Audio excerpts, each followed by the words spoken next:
Hello everyone, welcome to the channel. Before we begin the apocalypse, I want to ask for your support by subscribing to the channel. Your subscription is very important to me and helps a lot, so please subscribe to support me. And leave a comment telling me which city you're taking refuge in. Now let's go to day 0. The platform erupts into chaos, people shoving and screaming and trampling each other to get to the exits. And I'm caught in the surge, being pushed toward the tunnel mouth when I remember Sarah. My daughter Sarah, who texted me 40 minutes ago saying she was taking the N train from her school in Astoria to meet her mother at our apartment in Brooklyn, who would be changing trains right here at Times Square right about now. And suddenly the chaos around me doesn't matter because I need to find her. I fight against the crowd, using my conductor's vest and my size to push through, yelling MTA, emergency, move aside, even though nobody's listening. Everyone's just trying to survive the next 10 seconds. More people are collapsing on the platform now. I count at least 7 going down in convulsions, and the ones who fell first are getting back up, and they're all moving with the same jerky wrongness, the same black eyes, and they're attacking anyone close enough to grab. The kid with the torn throat is twitching on the ground, the black veins reaching his eyes, and I know what's coming, so I don't look when he starts getting up.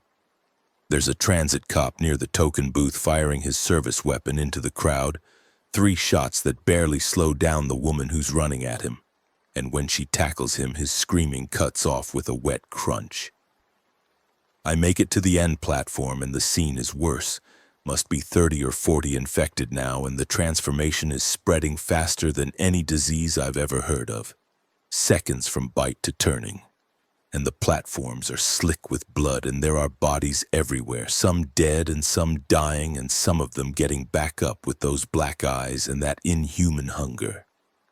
I'm screaming Sarah's name over the chaos, scanning faces in the panicked crowd, and I spot her pressed against the far wall near the downtown tunnel entrance, her school backpack still on her shoulders, her phone clutched in both hands, her eyes wide with terror.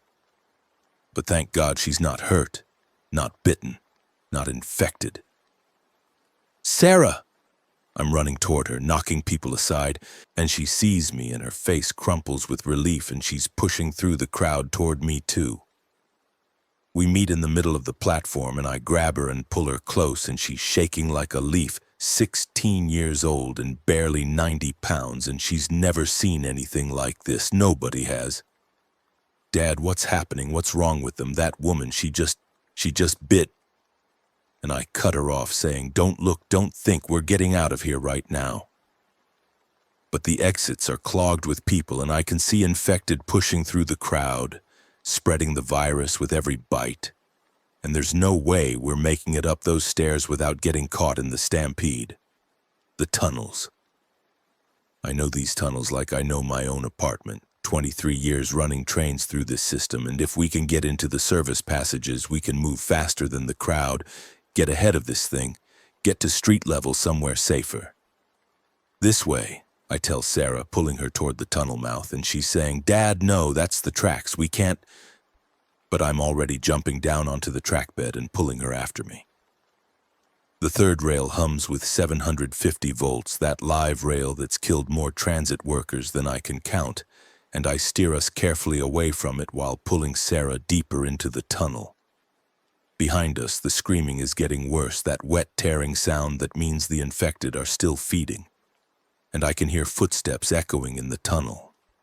People with the same idea we had, fleeing into the darkness away from the slaughter. Stay close to me, I tell Sarah. Watch where I step, don't touch the third rail, don't touch anything metal.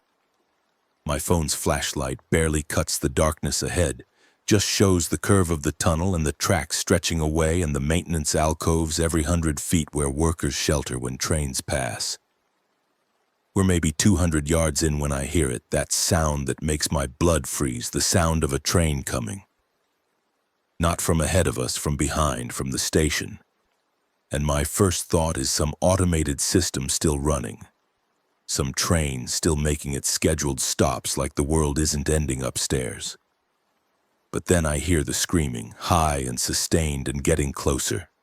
And I realize it's not a train, It's people. Dozens or hundreds of people flooding into the tunnel to escape the infected, and they're running blind in the dark, and they're going to hit the third rail, and they're going to die. Move faster!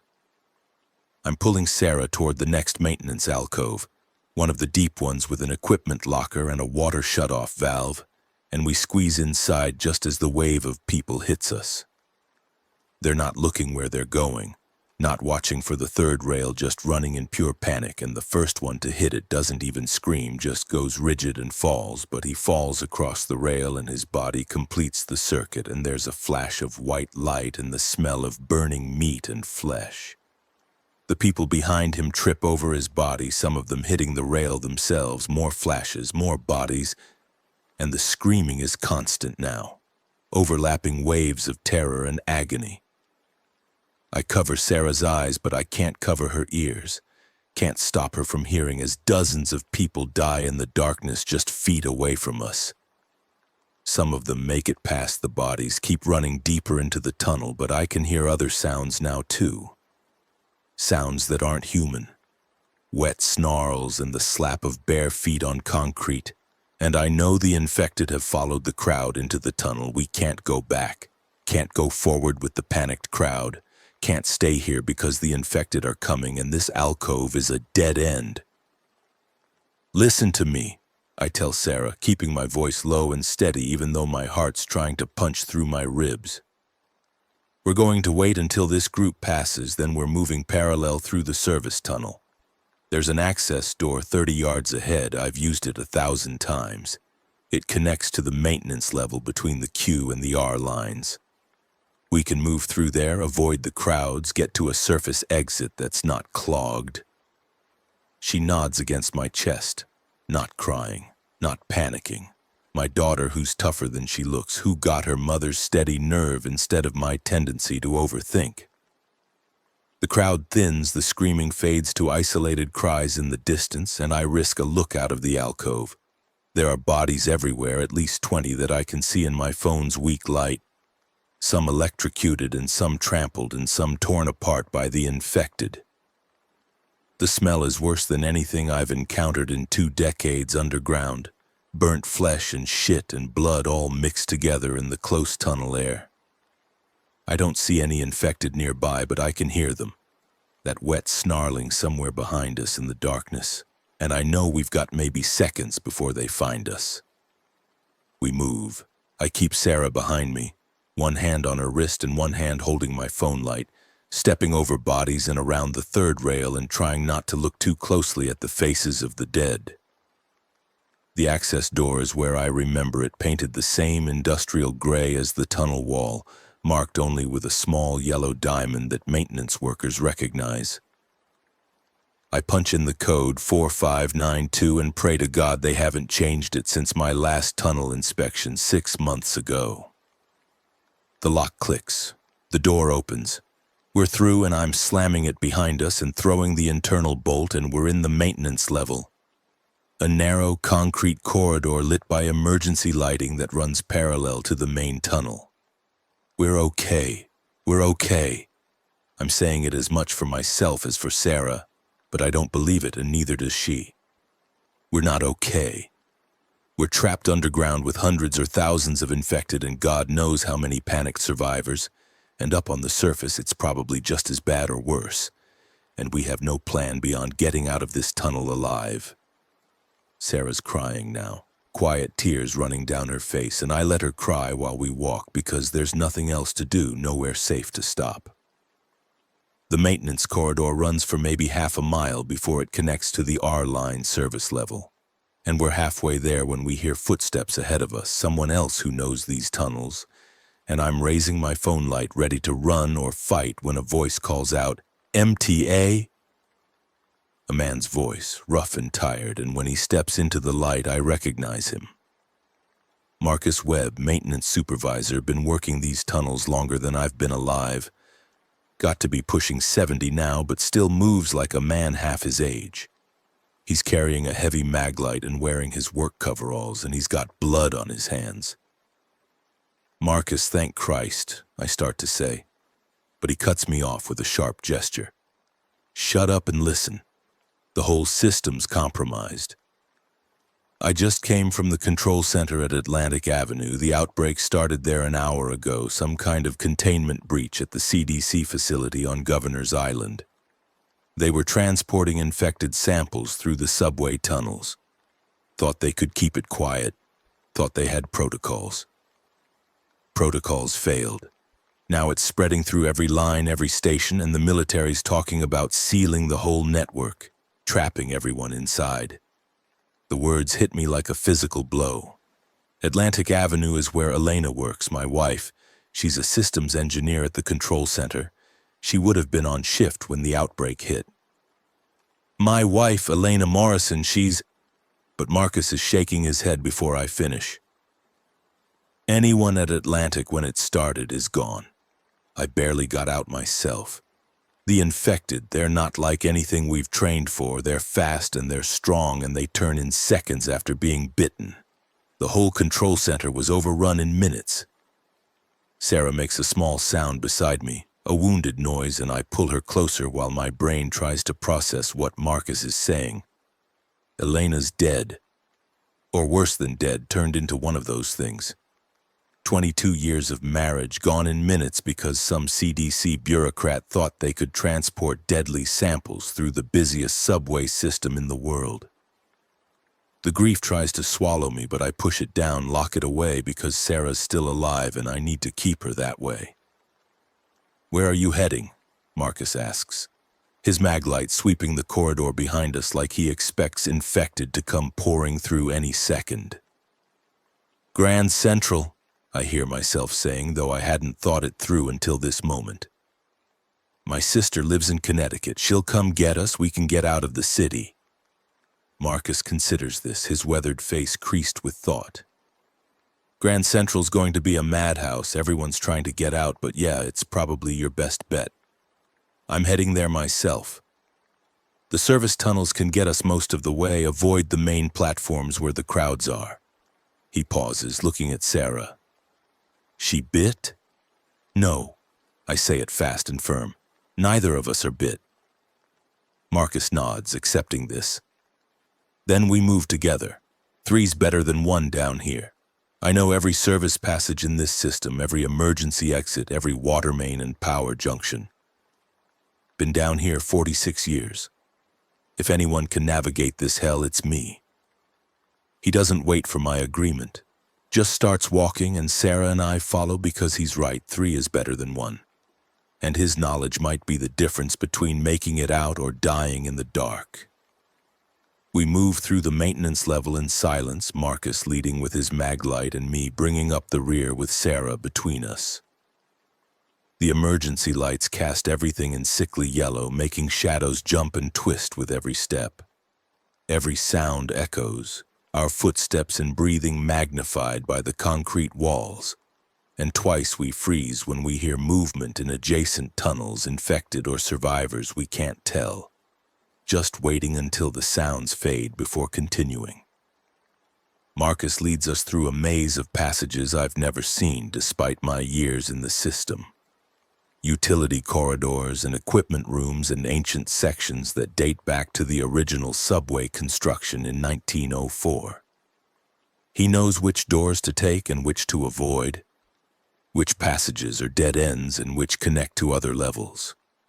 We pass through a pump room where water from the East River constantly seeps in, the pumps still running on automated cycles, maintaining systems for a city that might not exist anymore. We climb through a vertical shaft using a maintenance ladder, Marcus moving with surprising agility for his age, Sarah climbing steadily despite her fear, and me bringing up the rear with my phone light between my teeth. At the top of the shaft is another corridor, this one lined with electrical conduits and fiber optic cables, the information arteries that feed Manhattan's endless hunger for data and power. Marcus pauses at a junction box, checking something, and that's when we hear it, the unmistakable sound of something moving in the corridor behind us. Not footsteps, something else. A wet, dragging sound accompanied by labored breathing, and underneath that, a low, continuous growl that raises every hair on my neck. Move, Marcus says quietly, urgently, and we move, walking faster now, but not running, because running makes noise, and noise draws them. The sounds behind us get closer, that dragging and growling, and I risk a look back with my phone light and immediately wish I hadn't. There's a man crawling toward us, or what used to be a man, his legs twisted at wrong angles like they're both broken, but he's still moving, still dragging himself forward with his arms. And his eyes are black holes and his mouth is open and there's blood and meat stuck in his teeth. He sees my light and the growl intensifies and he starts crawling faster, impossibly fast for someone with shattered legs. His arms pulling his broken body across the concrete like a grotesque spider. "Don't stop, don't look back, just move," Marcus is saying, and we're speed walking now, almost jogging. And I can hear the crawler getting closer, scraping and growling and gaining on us despite his injuries. Sarah's breathing is ragged with fear and exertion, and I'm about to tell Marcus we need to run when he stops at a side door and punches in a code and yanks it open. "Through here now!" We pile through and he slams the door and throws the bolt just as something heavy hits it from the other side, once, twice, 3 times. And then that awful growling right up against the door, so close we can hear the wet rattle of its breathing. We're in some kind of equipment room, racks of old electrical gear and transformers, and there's only one other exit, a door at the far end. Marcus is already moving toward it, checking his mental map of the tunnels, and we follow because there's nothing else to do. The door behind us continues to shudder under impacts, the crawler throwing itself against it with mindless persistence, and I wonder how long before the bolt gives way or more infected find us. The equipment room door leads to a narrow catwalk suspended over an active track, and I can see the lights of a train in the distance, still running because some automated system hasn't gotten the message that the world is ending. "Across quickly before the train comes," Marcus says, already stepping onto the catwalk.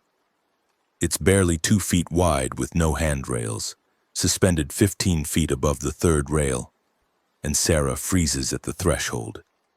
"I can't, Dad, I can't," she's saying. But the door behind us is starting to crack and I can see the crawler's fingers pushing through the gap, black-nailed and bloody. "Yes, you can, baby. You can do this. Just follow Marcus. Don't look down. Watch where he steps." I'm saying it calm and steady even though my own heart is racing, and Sarah nods and steps onto the catwalk. It sways slightly under our weight, the metal groaning, and below us the 3rd rail hums its deadly song. Marcus is already across, Sarah's halfway, and I'm stepping onto the catwalk when the equipment room door finally gives way and the crawler comes through, sees us, and launches itself at me with a shriek that echoes through the tunnel. I don't think, just react, stepping sideways on the narrow catwalk as the crawler flies past me and down toward the tracks below. It hits the 3rd rail with that distinctive flash and smell, the electrical discharge loud enough to make my ears ring, and its body jerks once and goes still. The train's getting closer, maybe 30 seconds away, and I'm running across the catwalk now, Sarah and Marcus already on the other side pulling me toward them, and I make it across just as the train roars past below us. Its windows full of panicked faces and blood smears, and I realize with sick certainty that the infection is on that train too, spreading through every car, every passenger a potential victim or vector. We're in another maintenance corridor now, this one sloping upward, and Marcus is checking his watch. "We've come about a mile southeast from Times Square. Grand Central is 2 more miles northeast. If we can make it to the Lexington Avenue Junction, there's a service elevator that'll take us up to street level 6 blocks from Grand Central. Avoid the main terminal if we can. It's going to be a massacre." He says this matter-of-factly, like he's giving directions to a tourist, but I can see the strain around his eyes, the way his hands shake slightly when he lowers the mag light. Sarah's slumped against the wall, her school backpack still somehow on her shoulders, and I kneel down beside her. "How are you holding up?" She looks at me with eyes that seem older than they did an hour ago. Mom's really dead? The question is simple, direct, and I owe her the same honesty. Yeah, baby, I think so. Marcus said everyone at the control center. I can't finish, my throat closing up, but Sarah nods like she understands. Okay, she says quietly. Okay, we need to keep moving. We need to get to Aunt Jennifer. And just like that, she's on her feet again, my daughter, who's stronger than I gave her credit for. We keep moving through the maintenance level, Marcus navigating by some internal compass built over decades underground. We pass through sections of tunnel that predate the modern subway, brick-lined passages from the 1800s when these were steam train tunnels and water conduits. We climb through vertical shafts and squeeze through equipment rooms, and twice we hide in alcoves while infected pass by in adjacent tunnels, their growls and snarls echoing off the concrete. Every time we hide, I count seconds, making sure they're gone before we move again, because one mistake down here means death or worse. We've been underground for maybe 90 minutes when we reach what Marcus calls the Lexington Junction, a large chamber where multiple service tunnels converge. There's an old elevator shaft here, manually operated, that maintenance crews use to access the deep tunnels without going through the stations. Marcus is examining the elevator controls when we hear voices, human voices, not infected growls, and 3 people emerge from one of the side tunnels. 2 men and a woman, all carrying makeshift weapons, a tire iron and a piece of rebar and a broken bottle. They stop when they see us, and there's a long, tense moment where everyone's assessing everyone else, looking for black eyes and signs of infection. "You bit?" the woman asks, her voice hard and suspicious. She's maybe 30, wearing torn business clothes, her hair pulled back in a ponytail. "No," Marcus answers before I can. "You?" The woman shakes her head. "We're trying to get to street level, get out of the city. You know how to work that elevator?" She's looking at the control panel with something like hope in her eyes. Marcus nods slowly. "Yeah, I know how to work it. Where you folks headed?" One of the men speaks up, younger guy with a torn shirt and wild eyes. "Anywhere but here. We were on the 6 train when people started changing, barely made it into the service tunnels. Been wandering for an hour trying to find a way up." The other man, older and heavier, adds, "We saw at least 50 infected down in the main tunnels. They're spreading through the whole system. We gotta get above ground." I'm watching them carefully, looking for weapons beyond the makeshift ones they're carrying, checking body language for signs of aggression. They seem genuinely terrified, but not dangerous, just desperate survivors like us. Marcus makes a decision. Elevator can take 5 people plus equipment. We're going up 6 blocks south of Grand Central. You're welcome to ride up with us, but once we're topside, we're heading for Grand Central to get out of the city. You go your own way or come with us, your choice." The woman nods gratefully. "Thank you. I'm Rachel, this is Tom, and this is David. We just want to get above ground, see what's happening up there." We exchange names, brief and formal, the kind of introductions you make when you might all be dead in an hour. Marcus works the elevator controls, and the ancient car groans and shudders and starts descending from wherever it was parked. "This elevator's from 1923, Marcus says while we wait. "Manual cage, no safety overrides. Once we're inside, it takes about 3 minutes to reach street level. We'll be vulnerable during that time, can't stop if something goes wrong." The elevator arrives with a screech of metal on metal, the cage door rattling open to reveal a space barely big enough for 5 people standing. We pile in, me and Sarah and Marcus and Rachel and the 2 men pressed together shoulder to shoulder. And Marcus closes the cage door and works the manual controls. The elevator lurches upward, cables creaking ominously. And we're rising through the shaft at maybe 2 feet per second, slow enough that I can see each level of tunnel sliding past through the cage bars. We're maybe halfway up when Sarah grabs my arm, her fingernails digging into my skin. Dad, the guy Tom, something's wrong with him. I look at Tom, the younger guy with the torn shirt, and in the cramped elevator I can see what Sarah noticed. The sweat pouring down his face, the tremor in his hands, the way he's breathing too fast and too shallow. You bit? I ask him directly, and he won't meet my eyes. No, I'm not. I'm just scared. We're all scared. But his voice is shaking, and David, the older man, is backing away from him as much as possible in the tiny space. Show us, Marcus says, his voice leaving no room for argument. Show us you're not bit. Tom's face crumbles and he slowly lifts his torn shirt, revealing a wound on his side, a perfect semicircle of tooth marks about an inch deep, the flesh around it already turning black. It happened on the train, he says, tears streaming now. Right when it started.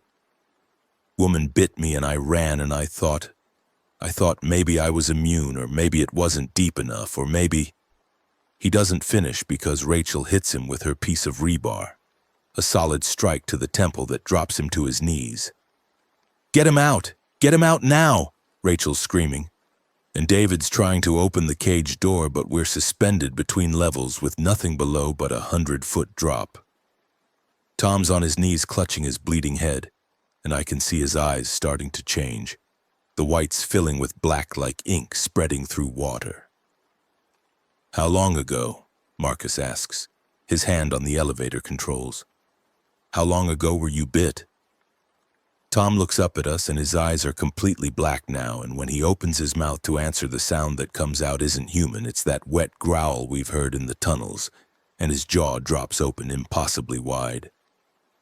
Marcus yanks the emergency stop and the elevator jerks to a halt with a screech of brakes. Tom launches at Rachel and she's swinging her rebar, but the space is too confined, and he grabs her arm and sinks his teeth into her wrist and she's screaming. David throws himself at Tom, trying to pull him off, and I'm pushing Sarah into the corner behind me while Marcus is fighting with the emergency override, trying to get the elevator moving again. Tom releases Rachel and goes for David's throat, but David gets the tire iron up in time, jamming it into Tom's mouth, and Tom bites down on the metal hard enough that I hear teeth crack.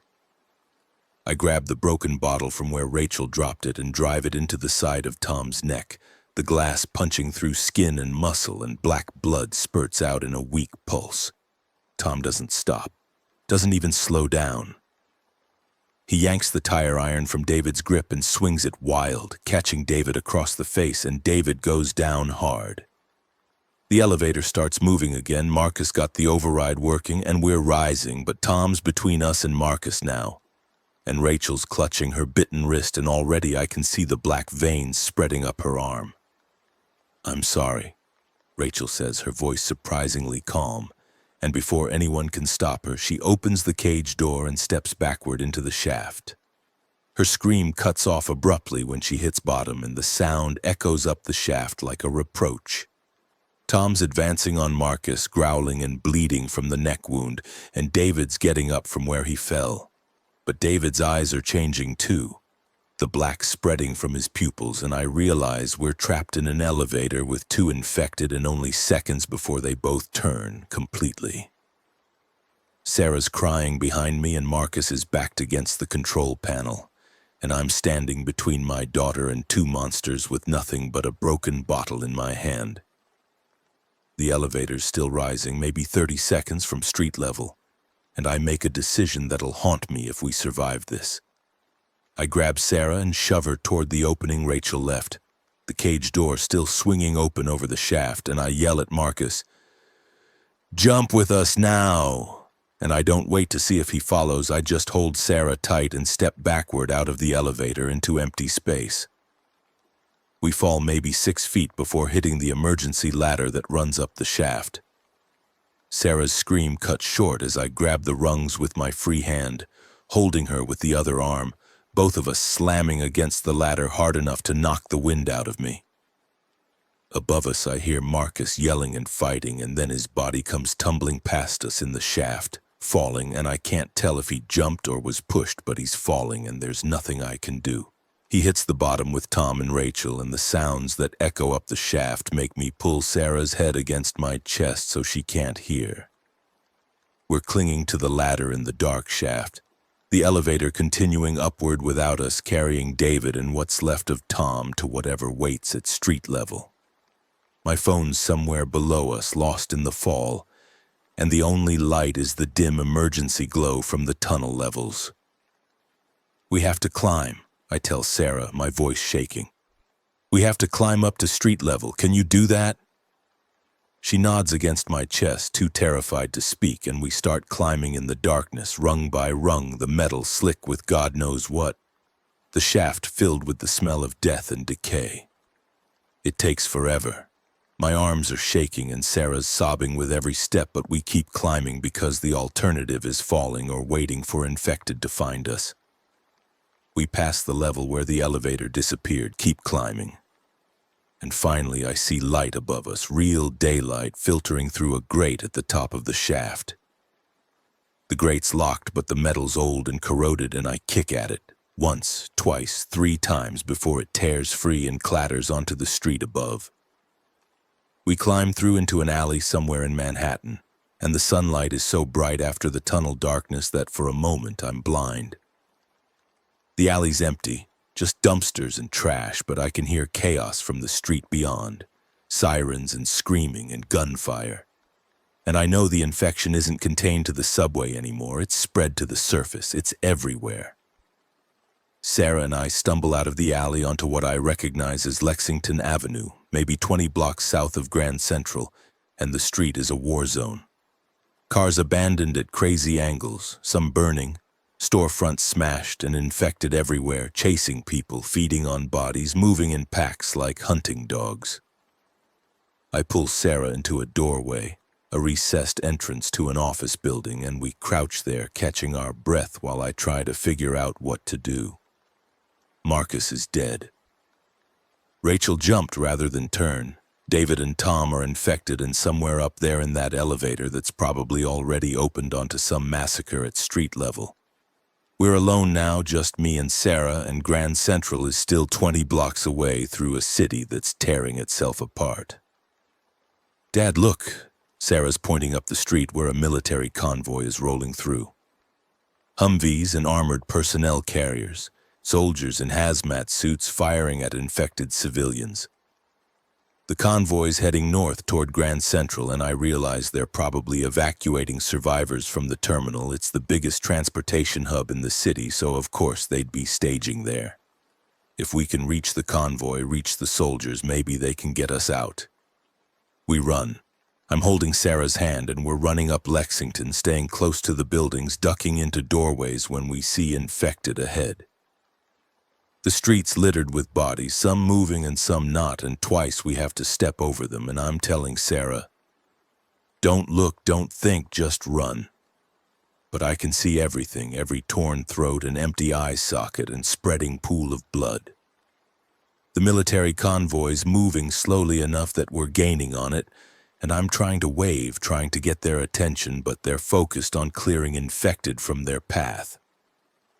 We're maybe 5 blocks from Grand Central when a woman lurches out of a smashed storefront directly into our path, her business suit torn and bloody, her eyes black, and she sees us and screams that wet, inhuman scream and charges. I don't have time to dodge, so I meet her charge, using my weight to knock her sideways, and she grabs at me, but her fingers slip on my conductor's vest and I manage to push her away. She scrambles after us, but we're already running again. And behind us I hear her scream, joined by others, more infected, drawn by the noise. The military convoys stopped ahead at a checkpoint they've set up in the middle of Lexington, concrete barriers and armed soldiers checking people before letting them through. This is our chance. We sprint toward the checkpoint and I'm yelling, "We're not infected, we need help, please." And the soldiers are raising their weapons, and I realize they're going to shoot us because we're running at them and they can't tell if we're fleeing or attacking. "Stop!" a soldier screams. "Stop right there or we fire!" I skid to a halt with Sarah putting my hands up, and the soldier approaches in his hazmat suit with his rifle trained on us. We're not infected. I'm saying. We came up from the subway. We're trying to get to Grand Central. Please, you have to help us. The soldier's eyes are hard behind his face shield. Strip down, he orders, both of you. Let me see you're not bit. I start pulling off my conductor's vest, my shirt, and Sarah's protesting, Dad, no. But I tell her, it's okay, we have to show them. We strip down to our underwear there in the middle of Lexington Avenue while the soldier examines us for bite marks, and it's humiliating, but it's also our ticket to safety. They're clean, the soldier finally says into his radio. 2 more for evacuation. He tosses our clothes back at us. Get dressed and get behind the barrier. Transport's leaving for the helipad in 10 minutes. You get on that transport, you get out of the city, understand? I nod, pulling my clothes on, helping Sarah with hers, and we're hustled behind the concrete barrier where maybe 40 other survivors are huddled, all with the same shell-shocked expressions, all who've seen the same horrors in the last few hours. A woman with military credentials checks our names, tells us the helicopter will take us to a staging area in New Jersey. From there we'll be processed and relocated. What about my sister? I ask. She lives in Connecticut. She's supposed to meet us at Grand Central. The woman's face softens slightly. Sir, if she's smart, she's nowhere near Grand Central. The terminal's been overrun. We're evacuating who we can from this checkpoint and 3 others in the city. But the infection's spreading faster than we can contain it. By tonight, they're talking about quarantining all of Manhattan. Nobody in or out. The words hit like a sledgehammer. Manhattan quarantined. Everyone trapped on the island with the infected. My wife, I hear myself saying, though I already know. Elena Morrison, she was at the Atlantic Avenue Control Center. The woman checks a tablet, scrolling through lists of names I can't see. I'm sorry. Atlantic Avenue was the initial outbreak site. There were no survivors reported from that location. Sarah's hand finds mine and squeezes tight, and I squeeze back. And that's how we are when the transport arrives. A armored truck that's been modified with benches in the back. They're loading survivors when the screaming starts, not from the checkpoint, but from the buildings around us, and I see infected pouring out of windows and doorways and subway grates, hundreds of them, like they were waiting for us to gather in one place. The soldiers start firing, disciplined 3-round bursts that drop infected but don't stop them, more keep coming, and the transport's engine is gunning and the soldiers yelling, "Load up now, we're leaving." The survivors surge toward the truck and it's chaos, people climbing over each other, fighting for space, and I lift Sarah up and practically throw her into the truck bed and climb in after her. The truck's moving before everyone's aboard. Someone falls off the back and the infected are on them instantly. And we're accelerating up Lexington with infected chasing us, some of them impossibly fast. Keeping pace with the truck for 50 yards before finally falling behind. I'm in the truck bed with Sarah and maybe 20 other survivors, everyone pressed together, most of them crying or praying or just staring at nothing. We're heading north, away from Grand Central now, toward the helipad the woman mentioned, and I crane my neck to look back at the city falling into chaos behind us. Smoke's rising from a dozen locations. I can hear gunfire and explosions, and the streets are filled with infected and fleeing survivors and overwhelmed soldiers. 23 years I worked in this city. Raised my daughter here. Built a life with Elena here. And now it's dying, consumed by a virus that turns people into monsters in seconds. The truck bounces over something in the road, maybe a body, and Sarah buries her face in my chest. It's okay, I tell her, knowing it's a lie. We're getting out. We're going to be okay. But I'm thinking about Marcus dead in the elevator shaft, Rachel jumping to avoid turning, the infected overrunning the checkpoint behind us, and I know okay is relative now. Okay means still breathing. Okay means not infected. Okay means Sarah's alive even though her mother isn't. The truck runs into a roadblock on 59th Street, cars piled across all lanes, and the driver slams the brakes and throws it in reverse. But it's too late. Infected are swarming out from between the cars, dozens of them, and the soldiers in the cab are firing through the windshield. But the glass is fracturing and infected hands are reaching through, grabbing at the driver, and the truck swerves wildly and hits a light pole and stops.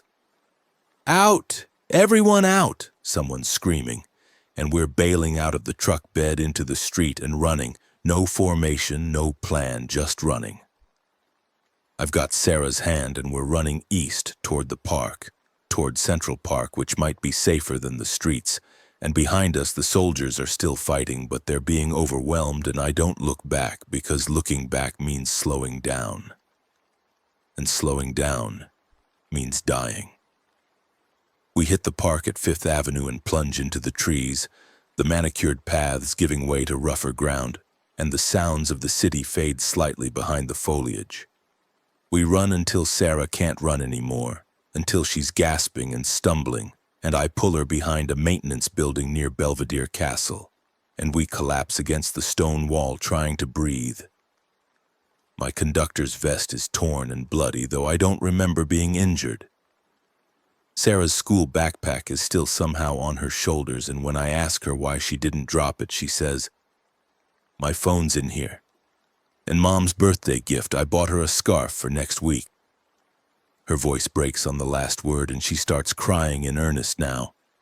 Not the scared crying from the tunnels, but deep, wrenching sobs for her mother who's dead, and her life that's over, and the world that's ending around us. I hold her while she cries, and I scan the park for threats. The park's not empty. I can see other survivors scattered through the trees, some running and some hiding like us, and I can see infected too. Lone hunters moving between the trees, but nothing's immediately threatening us. The sun's starting to set, I realize with surprise, meaning we've been running and hiding for hours. The whole day consumed by survival. The helipad evacuation is probably gone, either completed or overrun, and we're still trapped in Manhattan with night coming and no plan. "We can't stay here," I tell Sarah when her crying slows. "Central Park after dark will be a death trap. We need shelter, somewhere we can defend, somewhere with supplies." I'm thinking like a survivor now, not a conductor, prioritizing security and resources over comfort. There's a building on 72nd Street, old brownstone, where my union buddy Dale lives. Top floor apartment. If we can make it there, we can hole up for the night, maybe find a radio, figure out what's happening. Sarah nods, wiping her eyes with her sleeve. Okay, let's go." She's exhausted, but still moving, still following my lead, and I'm so proud of her strength even as I'm terrified of losing her. We leave the maintenance building and move through the park toward the west side, staying off the paths, moving tree to tree like soldiers in enemy territory. We see other survivors doing the same, everyone avoiding each other because you can't trust anyone anymore. Even the uninfected might be desperate enough to kill for supplies. We make it to Central Park West as the sun disappears below the horizon, the city's normal evening lights not coming on because power's failing in sections, entire blocks going dark. Dale's building is 6 blocks north, a walk that would normally take 10 minutes but takes us 40 because we're moving carefully, checking every intersection, avoiding infected and survivors alike. We see a group of looters smashing into a pharmacy.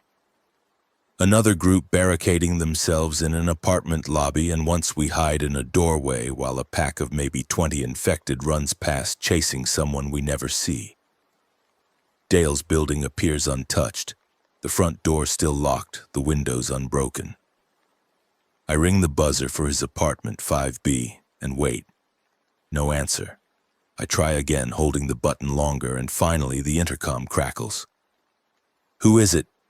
Dale's voice, suspicious and scared. "It's Jake Morrison from the union. I've got my daughter with me. We need shelter." Long pause, then the door buzzes open. We're inside and climbing the stairs fast, 5 flights because the elevator's not working, and Dale's waiting at his apartment door with a baseball bat. "Jesus, Jake," he says when he sees us lowering the bat. "I heard it was bad downtown, but I didn't think—" He stops, taking in our condition, the blood on my clothes, Sarah's tear-streaked face. Get inside. Quickly. His apartment is small but clean. One bedroom, and he's got the windows covered with duct-taped blankets, a battery-powered radio on the table playing emergency broadcasts. I've got food and water for maybe a week, Dale says, locking the door behind us and pushing a dresser in front of it. But after that, I don't know. The city's under martial law. They're talking about bombing the bridges to prevent spread. The radio's cycling through emergency messages, instructions to stay indoors, avoid infected, don't trust anyone showing symptoms. The infection started at Governor's Island, a news anchor's saying, her voice professional despite the content. CDC confirms this is a weaponized variant of the Solanum virus originally developed by Soviet bioweapons program in the 1980s. Transformation time is approximately 90 seconds post-exposure. The virus is transmitted through bodily fluids, primarily saliva via bite wounds.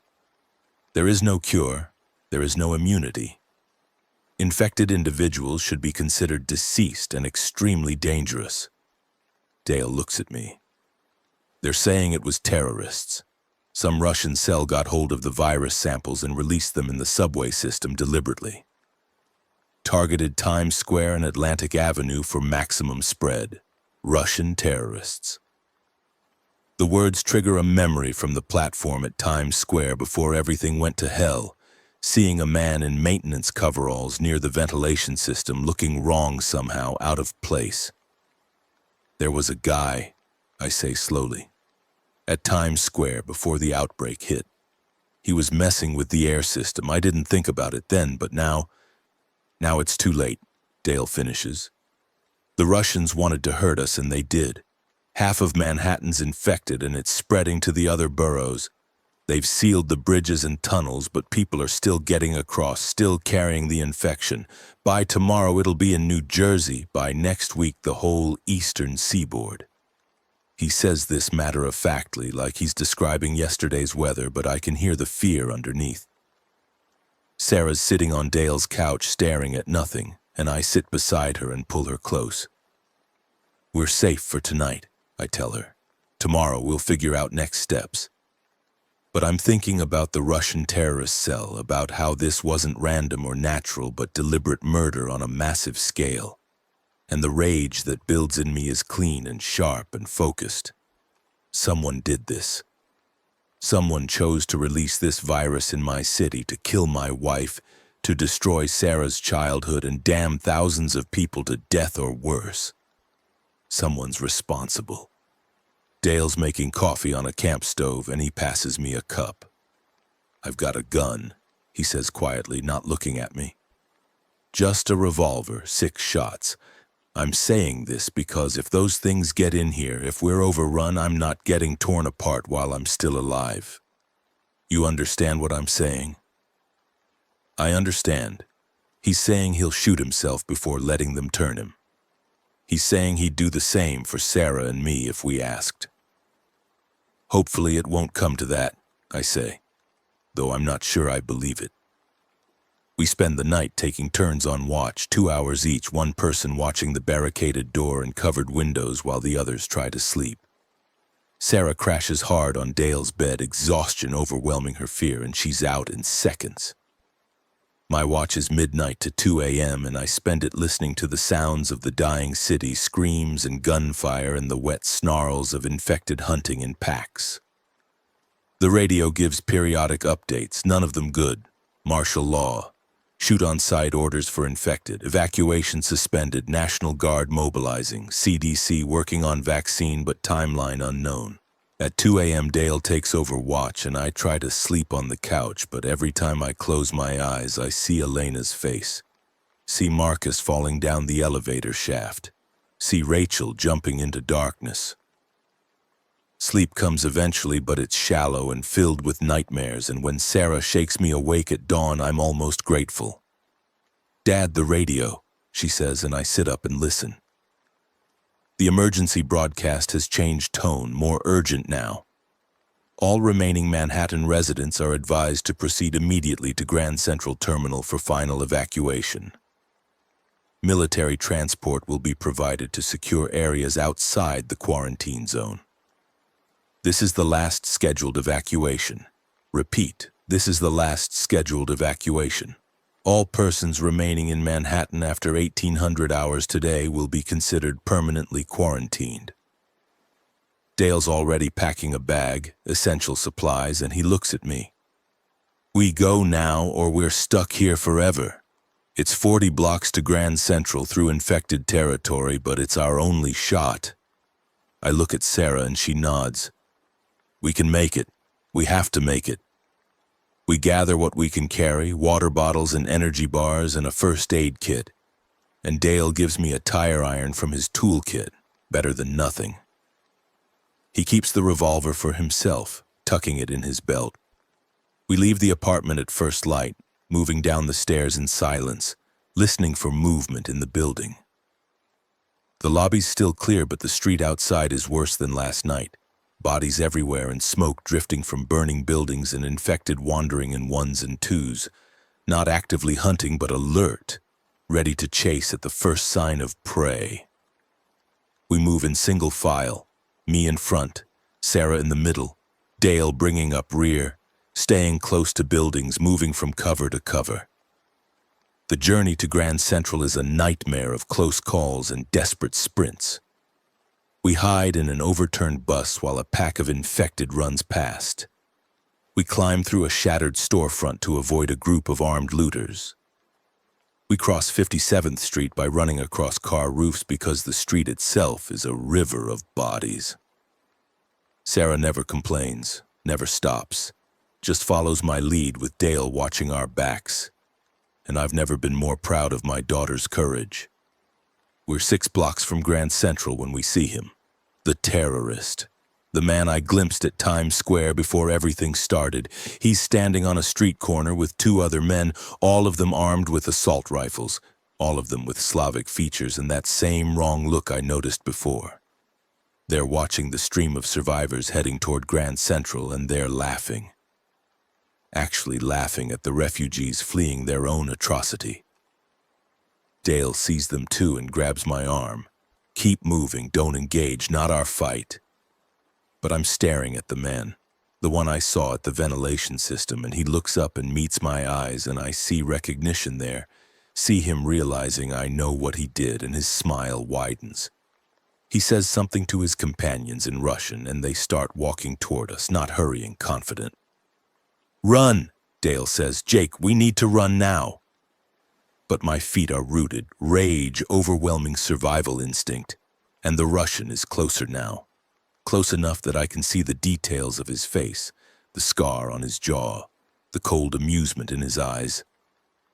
You recognize me, yes? He says in accented English. From the platform. You saw me at the air systems, but you did nothing. You let me do this. He gestures at the burning city around us. All of this you could have stopped, but you walked away like good American. Mind your business, don't make trouble. He's right.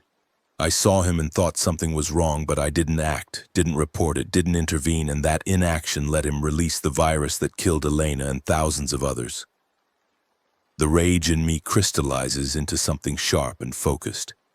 Dale's pulling my arm, saying we have to go. Sarah's crying, telling me to please run, but I'm moving toward the Russian instead, toward the terrorist who killed my wife and destroyed my city.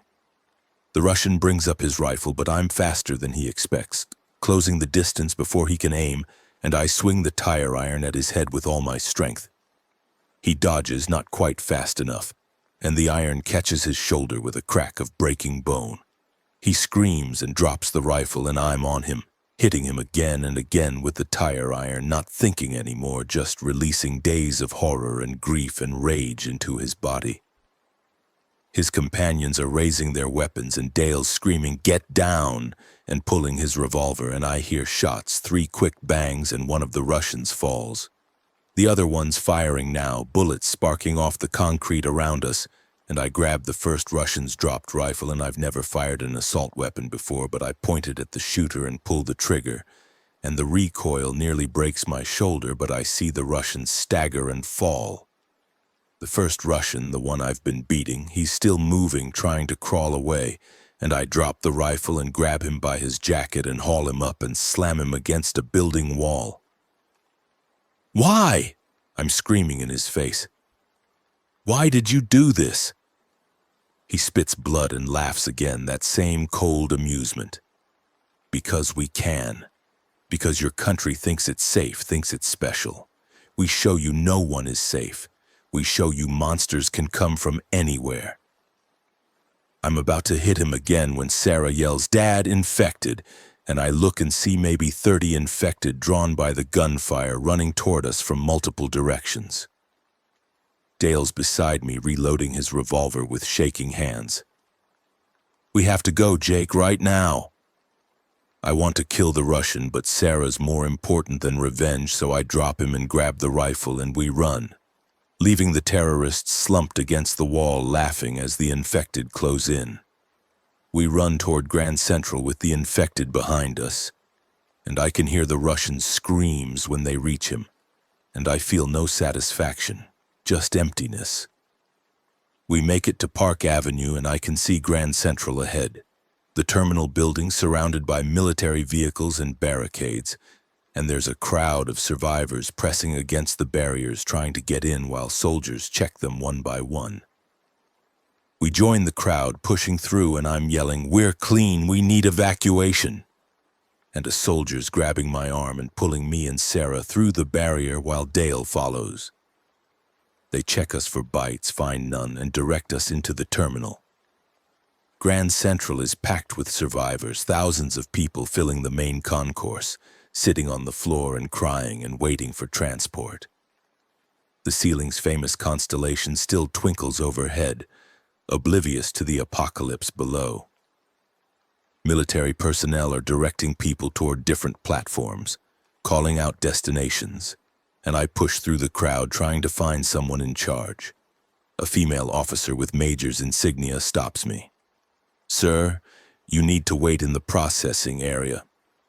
"I need to contact my sister in Connecticut," I interrupt. "She was supposed to meet us here, Jennifer Morrison in Stamford." The major checks a tablet. "Sir, no one's coming into Manhattan anymore. The quarantine is absolute. Your sister can't reach you and you can't reach her.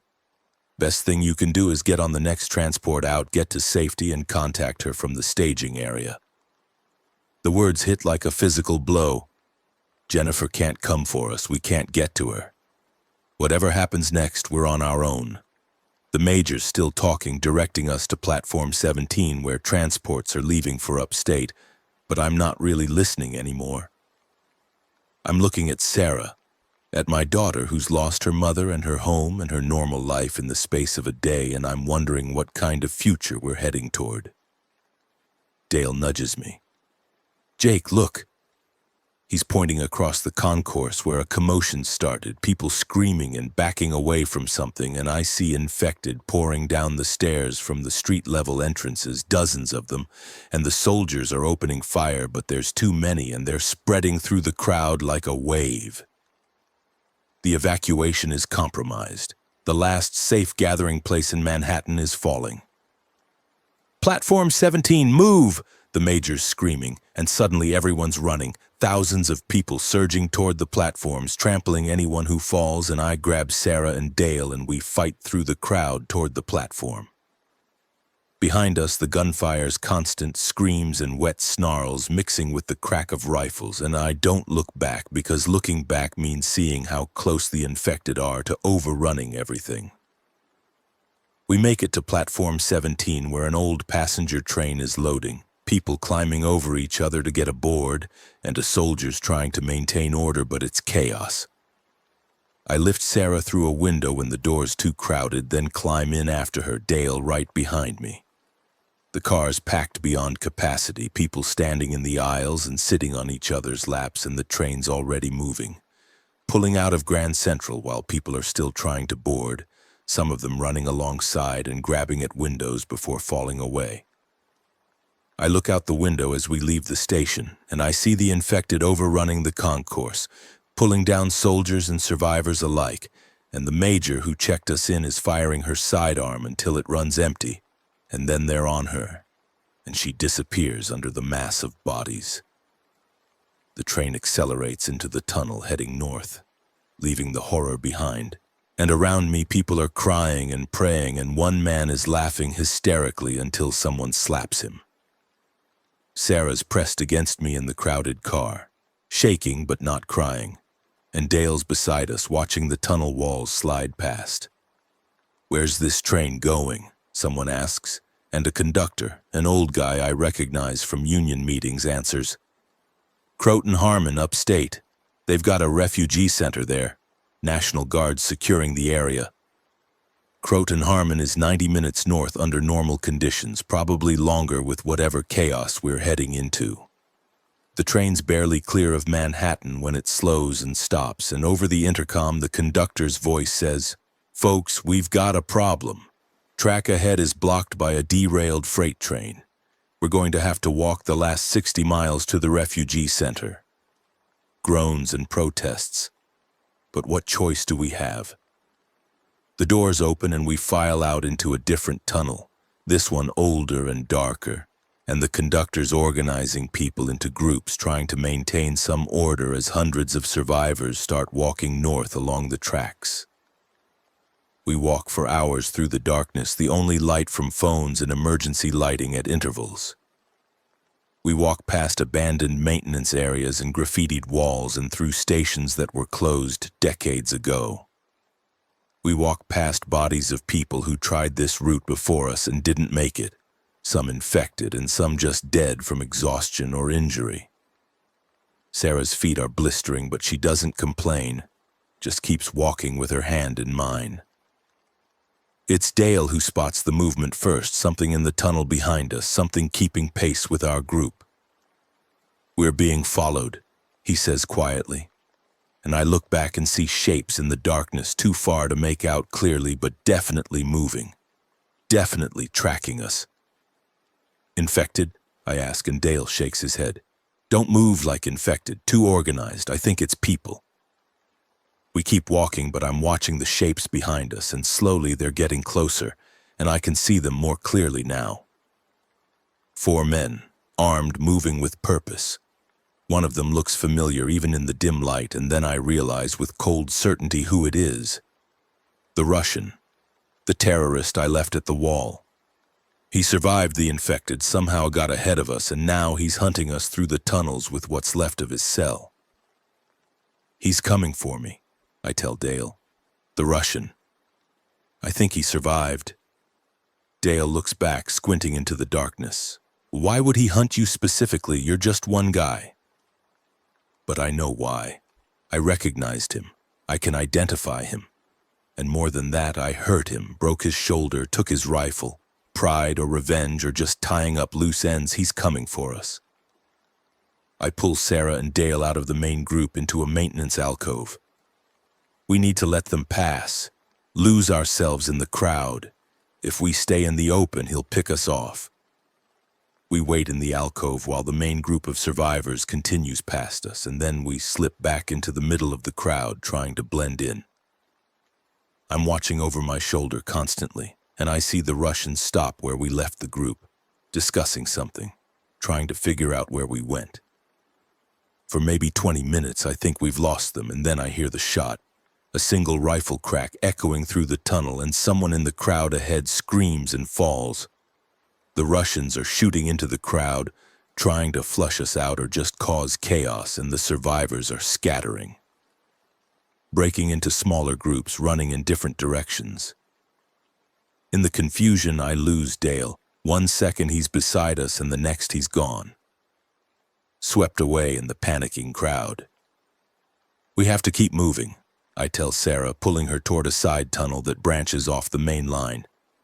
We squeeze through with maybe a dozen other survivors into a narrower passage, and I'm hoping the Russians follow the main group, but no. I hear boots behind us, hear Russian voices calling to each other, and I know they're still hunting. The side tunnel splits and splits again, a maze of passages, and our group splinters further, people taking different routes. And soon it's just me and Sarah and one other person, a middle-aged woman with torn clothes and wild eyes. We're in a section of tunnel so old the walls are still brick instead of concrete, and the only light is from my phone, which is down to 12% battery. We hear them behind us, the Russians calling to each other, getting closer, and we're running now through passages too narrow for two people to walk abreast, ducking through low arches and climbing over fallen debris. The woman with us trips and falls, her ankle twisting with an audible snap, and she screams in pain. I stop to help her, but she waves me off. "Go! Save your daughter, they're coming!" And I hate myself, but I run anyway, pulling Sarah deeper into the maze. We hear the woman scream again, closer now, and then a shot and silence. They found her. They killed her. And they're still coming for us. My phone's down to 8% and the tunnel's getting narrower, the ceiling lower, and I realize we're heading into the oldest parts of the system. Passages that might not even connect to anything anymore. We might be running into a dead end. The tunnel opens into a larger chamber, some kind of junction room with passages leading in 6 directions, and I have maybe 3 seconds to choose which way to run before I hear the Russians entering the chamber behind us. I pick the middle passage and we run, and behind us I hear the leader, the terrorist from Times Square, calling out in English. "There is no escape, conductor. You saw me, you can identify me, you must die, but I make deal. Give me the girl, I kill her quick, painless. You, I let run. Maybe you survive, yes?" I don't answer, just keep running with Sarah's hand in mine, and the passage is sloping downward now, getting damper, water seeping through the walls. And I realize we're near the Harlem River, this deep the water table's high and the old tunnels flood. The passage opens into a larger space and my phone light shows a nightmare. We're in some kind of ancient pump room, long abandoned, and the floor is underwater, black and stagnant, at least 3 feet deep. There are 2 exits from the pump room, both on the far side of the flooded floor. We have to cross the water to escape. I pocket my phone to save battery and we wade in, the water shockingly cold and smelling of decay. It's deeper than it looked, rising to Sarah's waist, to my thighs, and the bottom is slick with slime and God knows what else. We're halfway across when I hear splashing behind us, and I know the Russians have entered the pump room. A flashlight beam sweeps across the water, finds us, and the terrorist's voice echoes in the chamber. "End of line, conductor, no more running."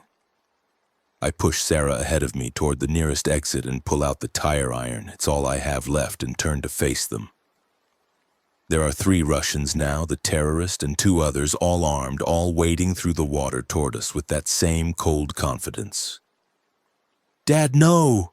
Sarah's crying, but I can't let them reach her. The terrorist raises his rifle and I think this is it, this is how I die, but then something moves in the water between us. Something large, and one of the other Russians screams and goes under. The terrorist swings his flashlight and I see it. See what's in the water with us. Infected. Dozens of them.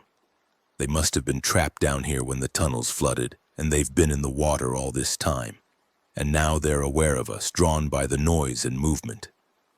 The water erupts with bodies infected surging toward the warmest targets, and the Russians are firing wildly. Bullets sparking off the walls and hitting water and hitting infected, but there's too many. I grab Sarah and we're running through the water toward the exit, and behind us the Russians are screaming as the infected pull them under. I see the terrorist go down, multiple infected on top of him, dragging him into the black water, and his screams turn to bubbles and then silence. We reach the exit and climb out of the water onto a dry platform, and I'm pulling Sarah up after me when something grabs my leg.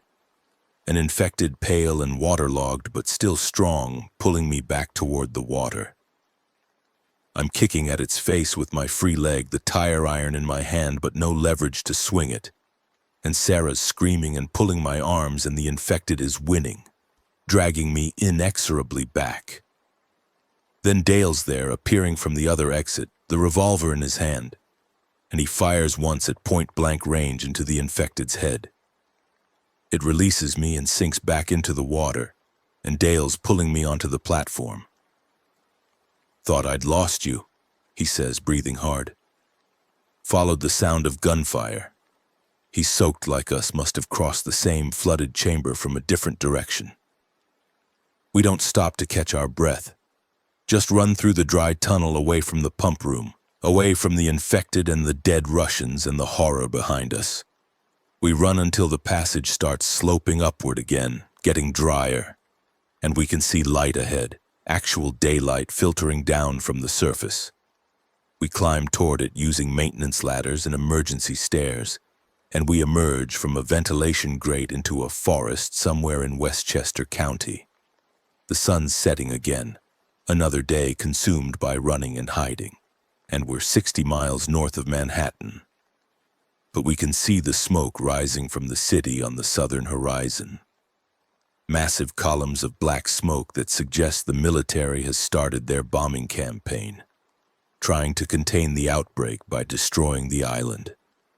All those people we left behind at Grand Central, all the survivors trapped in the quarantine zone, all dead now or worse. We walk through the forest until we find a road, and on the road we find a National Guard checkpoint. And the soldiers there give us water and emergency blankets and process us as refugees. They tell us the Croton Harmon Refugee Center is another 10 miles north, that there's bus transport leaving in an hour. They check us for bites again, find none, and let us wait with the other survivors. On the bus ride to the refugee center, I sit with Sarah and Dale and we don't talk. Just watch the countryside slide past through windows streaked with rain that started falling. The radio's playing another emergency broadcast. The Manhattan quarantine zone is now fully sealed. Military forces have begun tactical strikes on major infection centers. Casualty estimates range from 1 to 3 million. The CDC confirms that the Solanum virus outbreak was a deliberate act of bioterrorism carried out by a Russian nationalist cell. Federal authorities are investigating possible state sponsorship. 3 million people. The number is too large to process, turns into just another statistic. But Elena was one of those 3 million. Marcus and Rachel and the first helper from the subway and the woman in the tunnel and thousands of others I saw die or turn. Each one a person with a life and family and future, all snuffed out by a virus released by men who thought it would make them heroes. The refugee center at Croton Harmon is a massive tent city, thousands of survivors being processed and housed and fed by FEMA and the National Guard and various relief organizations. They separate us by family groups, assign us to temporary housing, tell us we'll be there for at least a month while they verify we're not infected, while they figure out where to relocate us, while they try to rebuild some semblance of normal life. Sarah and I are assigned to a tent with 4 other refugees, strangers who've lost everything like us. Dale's in a different section because he's not family, but he finds us that night, and we sit together outside the tent and watch the stars and try to process what we've survived. "I still can't believe we made it," Dale says quietly. "Everyone I knew in the city probably all dead. My apartment, my job, my whole life just gone." "Mine too," I say, and Sarah nods against my shoulder. We sit in silence for a while, and then Sarah asks the question I've been avoiding. "What happens now?" I don't have a good answer. The world we knew is gone. The city we loved is burning. The future is uncertain and probably dangerous, but we're alive. We're together. And that has to be enough for now. Now we survive, I tell her. We find a new normal. We remember everyone we lost and we honor them by living. Your mom, she'd want that. She'd want us to be okay. Sarah nods, tears streaming down her face, and I hold her while she cries for her mother and her lost childhood and the innocents that died in the tunnels under Manhattan. The days blur together at the refugee center. processing and interviews and medical checks and assignments to permanent relocation housing. They move us to a facility in Pennsylvania, a converted college campus that's been turned into long-term housing for refugees. Sarah enrolls in the makeshift school they've set up. I get a job with the maintenance crew keeping the facilities running. Dale's assigned to a different housing block, but we meet up regularly. The shared trauma of our escape bonding us closer than any friendship formed in normal times. Weeks become months. The news reports become less frequent as the country adjusts to the new reality. Manhattan remains quarantined, a dead zone. The infection finally burned out after the military carpet bombed the island into rubble. Small outbreaks occur in other cities, quickly contained. Survivors of the Manhattan exodus carrying the virus to new populations before being identified and eliminated. The CDC announces progress on a vaccine but cautions it will take years to produce enough doses for widespread distribution. I think about the Russian terrorist often, about his face as the infected pulled him under, about whether he felt fear or regret in those final seconds. I think about Elena, about our last conversation, which was so mundane I don't even remember it clearly. I think about Sarah's lost childhood and the world she'll inherit. A world where bioterrorism and pandemic are real threats, where trust is scarce and survival is never guaranteed. 6 months after the outbreak, I get a call from Jennifer, my sister in Connecticut. She's crying with relief, hadn't known if we survived, had been trying to find us through the refugee databases for months. She's coming to visit, bringing supplies and news from the outside world. When she arrives and sees Sarah, sees how much my daughter has aged in 6 months, she breaks down crying all over again. We talk about the future. Jennifer offers to take Sarah, give her a more stable environment in Connecticut, get her into a good school, help her recover from the trauma. It's a generous offer and probably the right choice for Sarah's well-being. But Sarah won't leave me, won't be separated from the only parent she has left, and I'm grateful, even though I know I'm being selfish keeping her with me. A year after the outbreak, they dedicate a memorial in the refugee center, a wall with the names of everyone known to have died in the Manhattan outbreak. Elena Morrison's name is there, along with Marcus Webb and Rachel, whose last name I never learned. I stand in front of the wall with Sarah and Dale, and we each place a small stone at the base, a Jewish tradition Jennifer taught us, a way of showing respect for the dead. Sarah's growing up too fast, turning into a serious teenager who's seen too much, who flinches at sudden sounds and won't go into enclosed spaces. She's in therapy, they have counselors at the refugee center, and slowly she's processing the trauma, learning to live with what she's seen. I'm in therapy too, learning that survivor's guilt is normal, that the nightmares will fade, that the anger I feel toward the Russians and the CDC and the government that failed to protect us is valid but can't consume me. Dale gets word that his sister in Oregon survived an outbreak there, wants him to come west. He's torn between staying with us and reconnecting with family. I tell him to go, that we'll be okay, that we've imposed on his friendship long enough. He leaves on a warm spring morning, a year and a half after we escaped the tunnels, and Sarah and I walk him to the bus that'll take him to the relocation hub. We hug goodbye and promise to stay in touch, and we all know we probably won't, but it's the lie we tell ourselves to make the parting easier. 2 years after the outbreak, Sarah turns 18.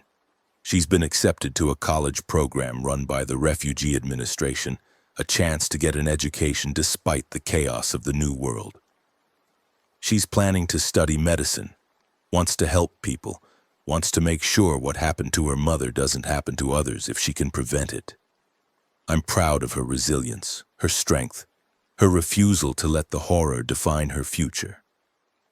The day she leaves for college, I stand in the parking lot of the refugee center watching the bus pull away. And I'm hit with the realization that I've done what I set out to do. I protected her. I got her out of Manhattan alive. I kept her safe through the darkest days of the outbreak and the aftermath.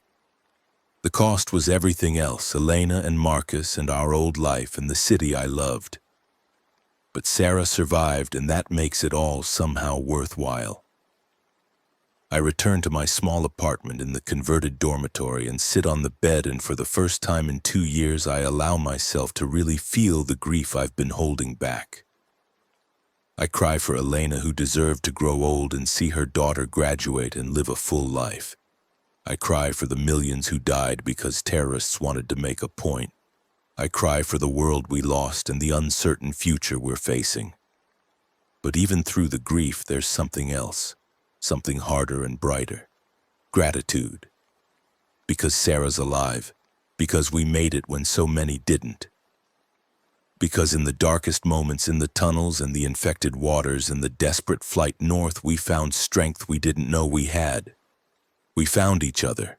We found reasons to keep fighting when it would have been easier to give up. The news reports that night talk about another small outbreak in Chicago, quickly contained. Talk about progress on the vaccine, human trials showing promise. Talk about the Manhattan quarantine zone being considered for cleanup and eventual rebuilding in 10 years. 10 years before they can even start to reclaim the island. 10 years before the dead city might live again. I think about going back someday, walking through the ruins of Grand Central, standing where I last saw the terminal in chaos, remembering the desperate evacuation and the people who didn't make it out. I think about finding the subway entrance at Times Square, seeing if there's any memorial to the thousands who died underground in the initial outbreak. I think about closure and healing and whether either is really possible after surviving something like this. But tonight I just sit in my small room and look at a photo of Sarah and Elena and me taken 3 years ago on a normal day when bioterrorism and zombie apocalypses were things that happened in movies, not in the subway system I worked in every day. We're smiling in the photo, happy and unaware of the horror coming. And I try to remember what that innocence felt like. What it was like to believe the world was fundamentally safe and predictable. 3 years since the outbreak. Sarah's in college. I'm still working maintenance at the refugee center, still having nightmares, still jumping at sudden sounds. Dale sends occasional emails from Oregon, brief updates about his new life rebuilding with his sister's family. Jennifer visits every few months, bringing news from Connecticut, where life is slowly returning to some version of normal. The world continues. The virus outbreaks become less frequent as the vaccine distribution begins, as quarantine protocols improve, as the last of the Manhattan refugees are processed and relocated and integrated into new communities. The Russian cell that released the virus is hunted down by international authorities, those who survived the outbreak executed without trial. The debate about revenge versus justice plays out in news cycles and op-eds, and I don't care. I just want them dead for what they took from me. 4 years after the outbreak, I receive a letter from the Transit Authority. They're rebuilding the subway system, bringing back workers who survived, offering jobs to experienced conductors. The pay is good. The benefits include PTSD counseling, and they promise the new system will have security protocols that prevent what happened before. I stare at the letter for hours, unable to decide if going back underground is healing or self-destructive. I call Sarah at college and ask her opinion. She's quiet for a long time, then says, "Dad, you loved that job. You loved those tunnels even after everything. If going back helps you heal, you should do it. But if it's just going to re-traumatize you, maybe it's time for something new." She's right. She's always been wise beyond her years. And I tell her I'll think about it. That night I dream about the tunnels again, but this time it's different. I'm running a train through the renovated system, normal passengers doing normal things, and there's no chaos, no infected, just the familiar rhythm of stops and starts that I remember from 23 years of conducting. When I wake up, I know what I'm going to do. 5 years after the outbreak, I return to New York. The city's still mostly empty, a fraction of its former population. But they've started reopening sections. The subway system has been cleaned and renovated, new safety protocols installed, armed guards at every station. I report from my first day back at a terminal in Brooklyn wearing a new conductor's uniform that feels strange after years in casual clothes. The training is extensive, weeks of new protocols and security procedures and PTSD management techniques. They team me with a younger conductor who wasn't there for the outbreak, who sees the subway as just a job, not a graveyard. We run training exercises through the tunnels, and every familiar landmark brings back memories, both good and terrible. My first real run is the Q line, the same line I worked for 23 years before the outbreak.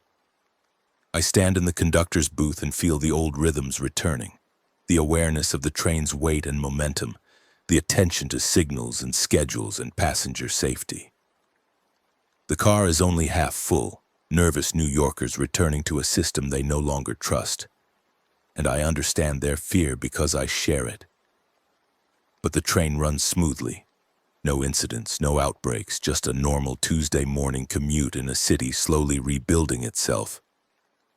When my shift ends, I walk through Grand Central, through the terminal that's been completely renovated, all traces of the massacre erased or covered over.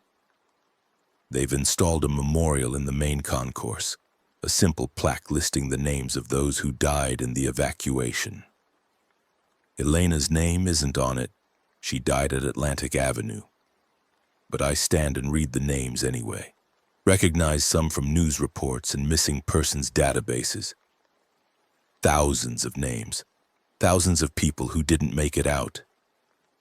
I say a prayer for them, not religious but heartfelt, and hope they're at peace somewhere beyond this broken world.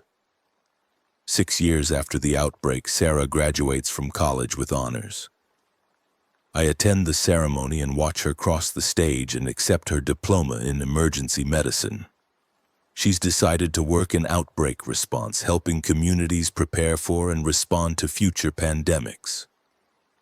The horror she survived has become her mission, and I've never been more proud. At the graduation reception, she introduces me to her boyfriend, a young man who also survived an outbreak in a different city, who understands her nightmares and her drive to prevent future tragedies.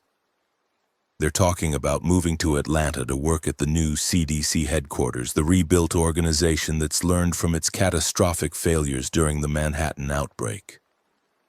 I give her my blessing, even though it means she'll be even farther away. She's 21 now, fully adult, capable of making her own choices.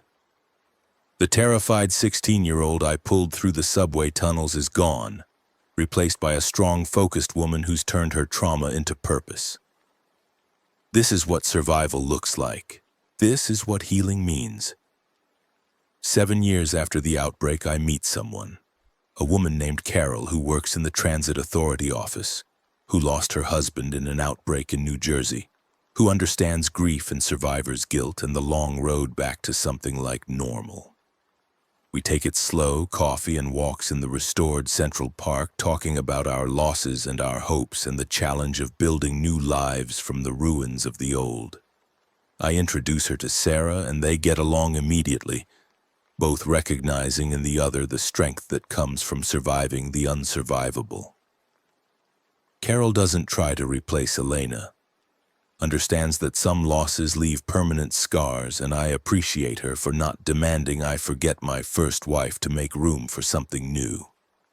8 years after the outbreak, Manhattan's population has returned to almost 1 million, a quarter of what it was before, but growing steadily.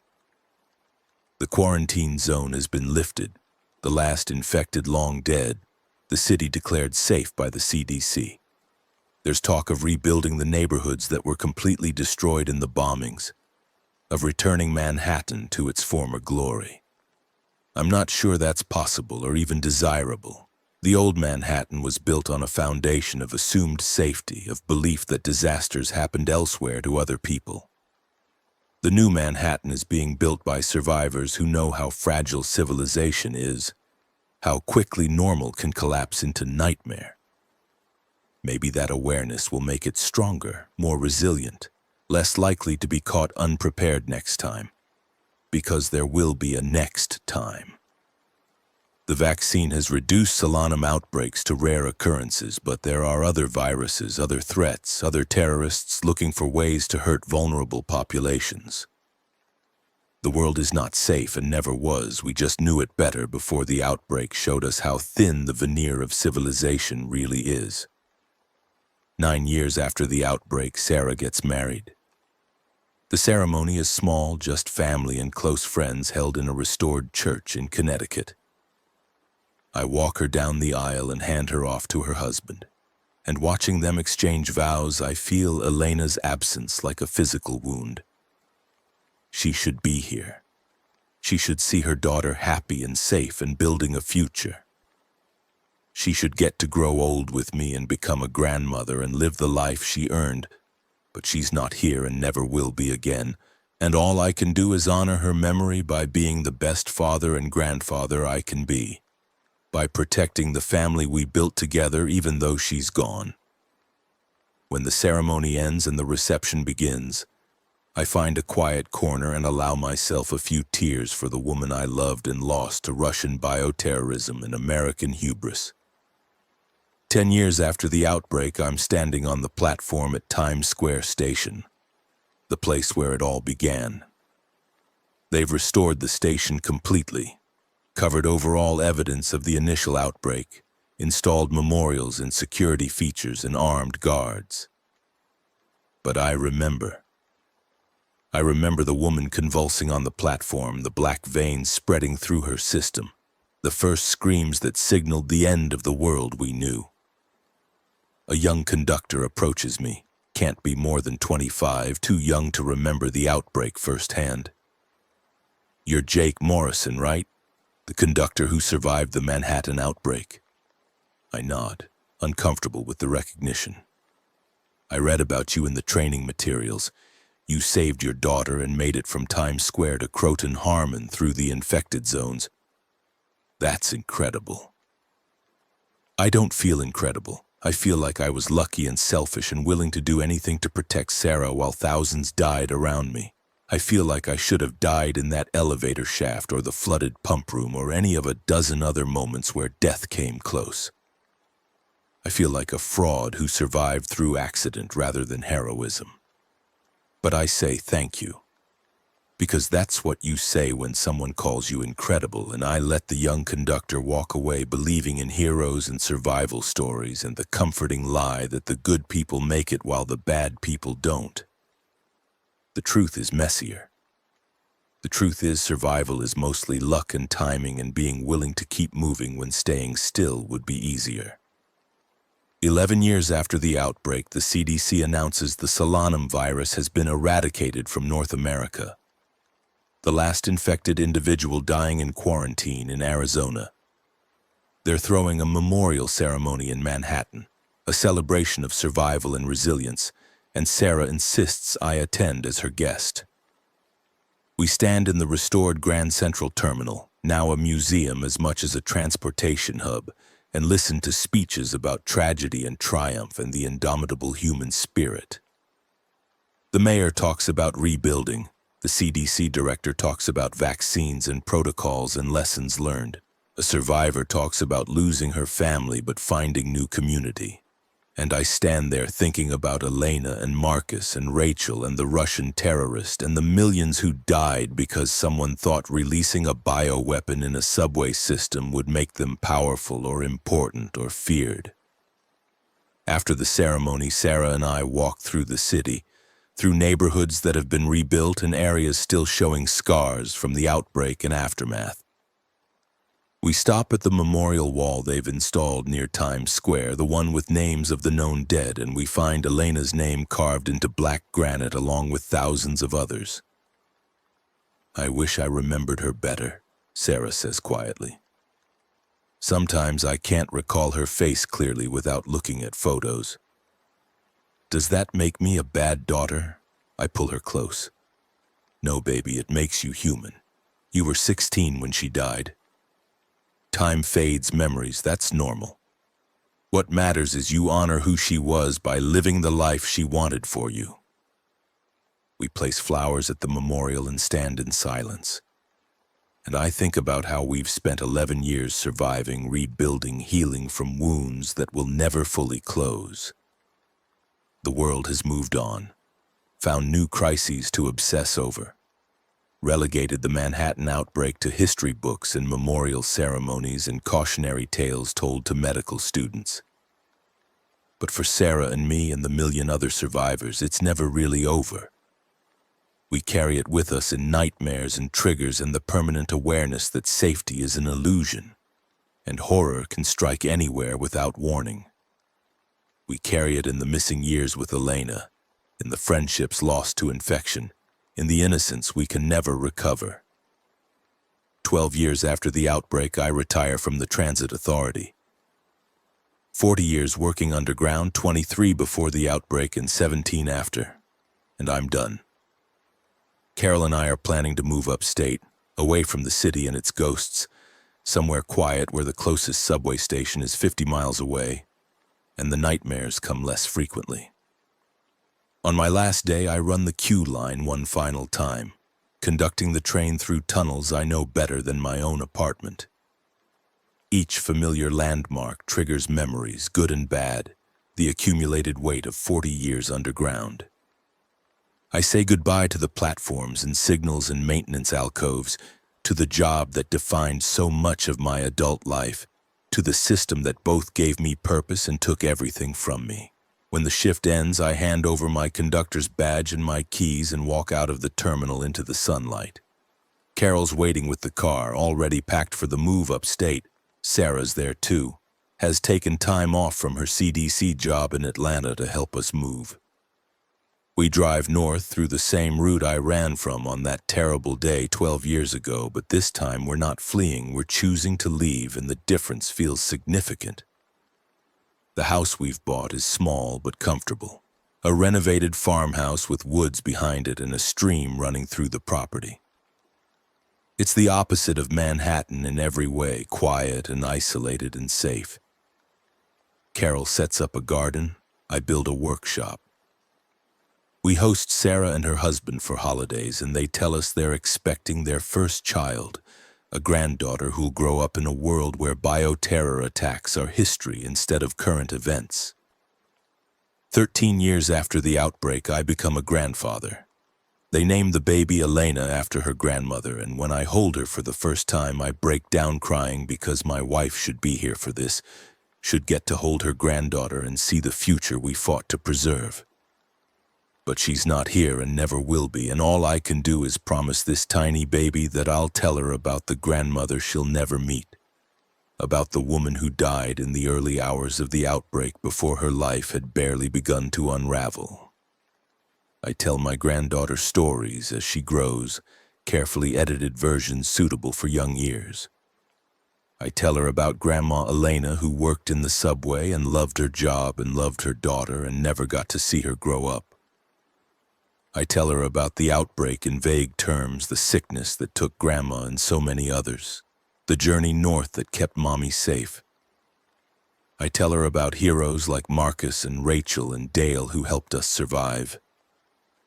What I don't tell her, at least not yet, is about the bodies in the tunnels and the infected in the flooded pump room and the Russian terrorist who laughed as his bioweapon destroyed a city. I don't tell her about the moral compromises and the people we left behind and the survivor's guilt that still wakes me up some nights sweating and crying. Those stories can wait until she's older, until she's ready to understand that survival is complicated and heroism is rare and the world is full of people who will hurt others for reasons that make sense only to themselves. 14 years after the outbreak, Carol and I are sitting on our porch watching the sunset when we get the call. Dale has died, peacefully in his sleep in Oregon, surrounded by his sister's family. He was 72, survived the outbreak and 15 years of whatever came after, and apparently went quietly in the night with no pain and no fear. Sarah makes the arrangements to fly out for the funeral, asks if I want to come. I think about Dale saving me from the infected in the flooded pump room, about his knowledge of the tunnels that kept us alive, about his friendship in the years after when we were both trying to figure out how to live with what we'd survived. I think about the last time I saw him boarding the bus to Oregon with promises to stay in touch that we mostly didn't keep because moving forward meant leaving the past behind. I tell Sarah, yes, I'll come to the funeral. I need to pay respects to the man who helped save our lives. The service is small but heartfelt. Dale's sister and her family and a handful of friends from his new life in Oregon. They ask if I want to say something, and I talk about his bravery in the tunnels, his kindness in the refugee center, his willingness to risk himself for strangers. What I don't say is that he was one of the good ones who somehow survived when so many good people didn't, and that his death feels like the closing of a chapter I wasn't ready to finish. 15 years after the outbreak, I returned to Manhattan for the first time since retiring. Sarah's giving a keynote speech at a CDC conference about outbreak response and community resilience, and she wants me there to see how far she's come, how she's turned her trauma into expertise that might save lives in future pandemics. The city is almost unrecognizable. The population has returned to pre-outbreak levels. New buildings have replaced those destroyed in the bombings. The subway system runs normally with only subtle security enhancements to remind riders of the disaster 15 years past. Manhattan has rebuilt itself, covered over most of the scars, become a city that looks forward rather than back. But I see ghosts everywhere. Walking through Times Square, I see the platform where the first victim fell. Passing Grand Central, I remember the chaos of the final evacuation. Riding the queue line, I feel the weight of 23 years conducting these tunnels before everything fell apart. The city may have moved on, but I carry the dead with me. Elena and Marcus and Rachel and all the others who didn't make it out. Sarah's speech is brilliant, a careful balance of personal experience and professional analysis, honoring the dead while providing practical guidance for preventing future outbreaks. She talks about early warning systems and rapid response protocols and community preparation. She shows slides of the Manhattan outbreak, sanitized for professional audiences, and I see timelines and infection rates and mortality statistics where I remember faces and screams and the smell of death in the tunnels. After the speech, a young researcher approaches me, introduces herself as a grad student studying survivor narratives. She asks if I'd be willing to be interviewed to share my story for her thesis on trauma and resilience in pandemic survivors. I tell her maybe. I'll think about it, but I'm already planning to say no because I've spent 15 years trying to move past the horror, and dragging it all back up for academic analysis seems counterproductive to healing. That night, Sarah and I have dinner at a restaurant in the Village, one of the neighborhoods least affected by the outbreak and bombings.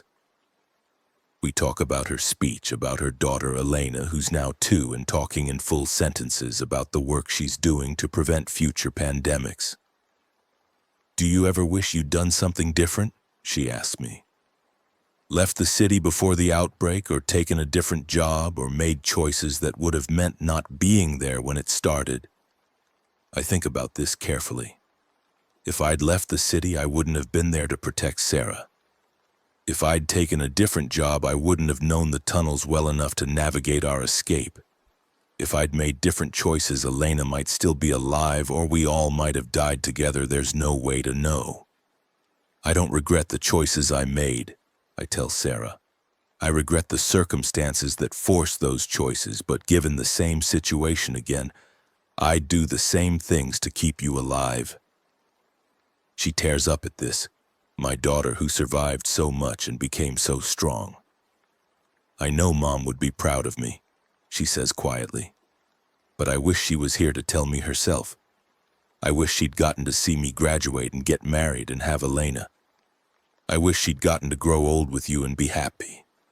I wish that too, more than anything, but wishing doesn't change history, and dwelling on what-ifs is a path to madness." 16 years after the outbreak, I'm diagnosed with lung cancer. probably from spending 40 years breathing tunnel air filled with brake dust and diesel fumes and God knows what else. But the doctors say it's treatable. They caught it early. I go through chemotherapy at a hospital in the nearest city to our rural home. Carol driving me to appointments and holding my hand through the worst of the side effects. Sarah wants to come help, but she's pregnant with her second child, and I tell her to stay in Atlanta, focus on her family, I'll be fine. It's a lie, I'm terrified, but she doesn't need to carry my fear on top of everything else. The cancer responds to treatment, goes into remission after 6 months, and I'm left weak and exhausted but alive for however long that lasts. 17 years after the outbreak, I watch news coverage of an outbreak in Southeast Asia. A new virus unrelated to Solanum but spreading fast through urban populations. Sarah's deployed by the CDC to help coordinate response, spending 3 months in Thailand working to contain the spread. She calls weekly with updates, stories of long days and difficult decisions, and the satisfaction of seeing outbreak containment protocols actually working.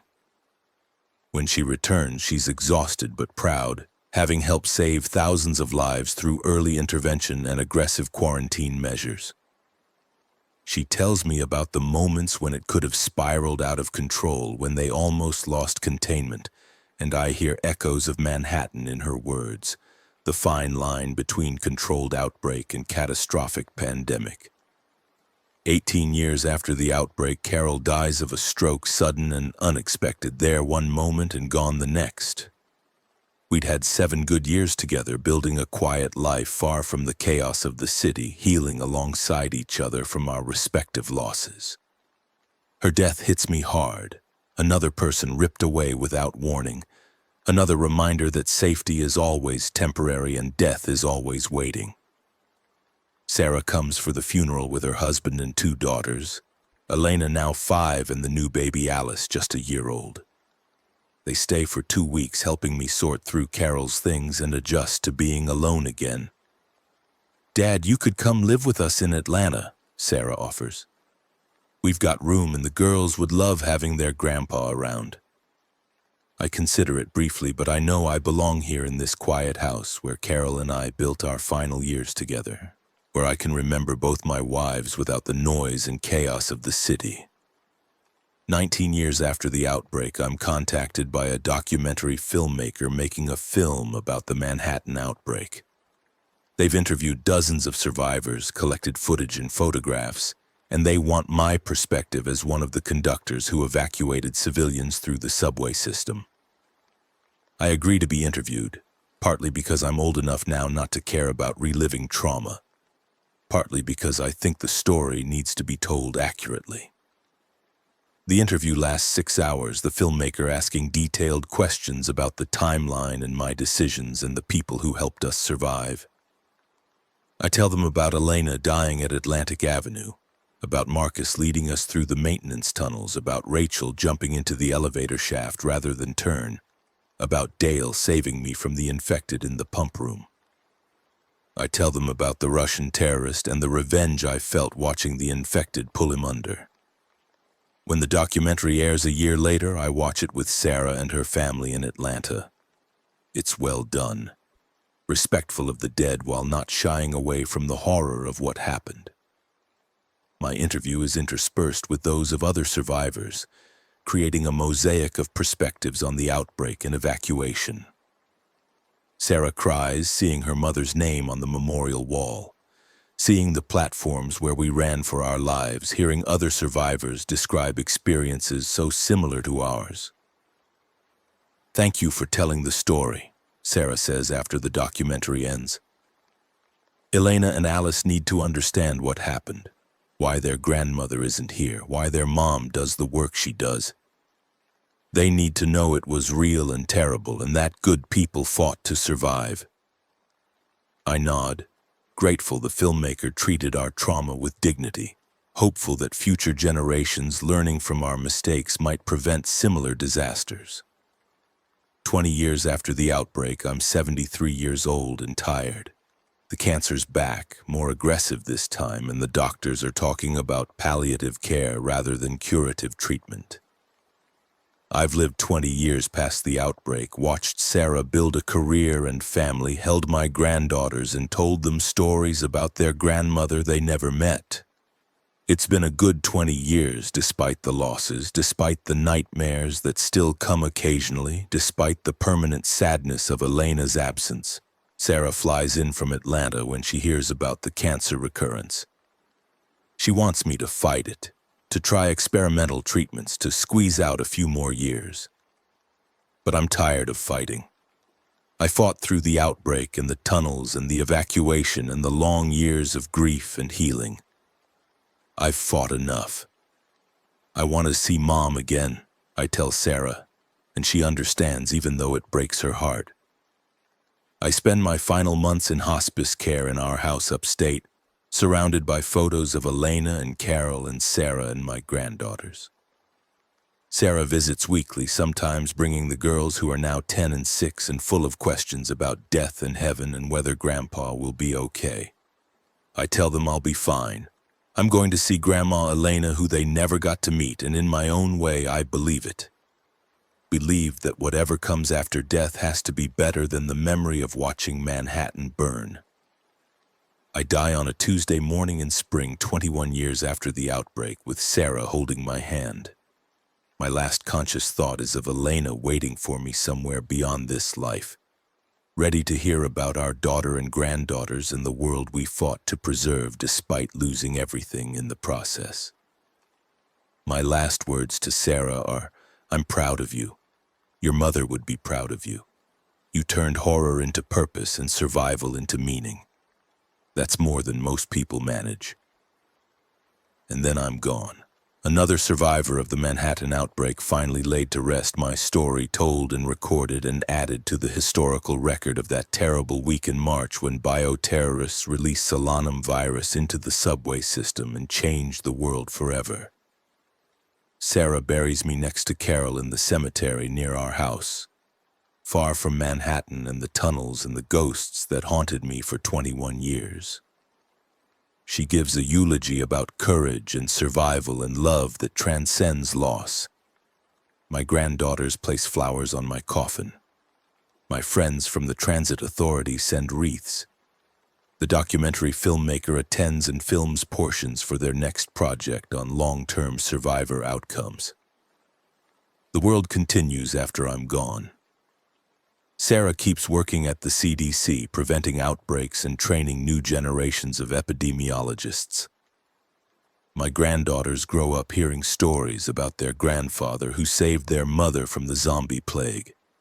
The Manhattan outbreak recedes further into history, becomes a case study in pandemic response rather than a living trauma for those who survived it. But the dead remain dead. Elena and Marcus and Rachel and the millions of others killed in those terrible days. They don't get happy endings or redemption arcs or the satisfaction of seeing their sacrifices lead to meaningful change.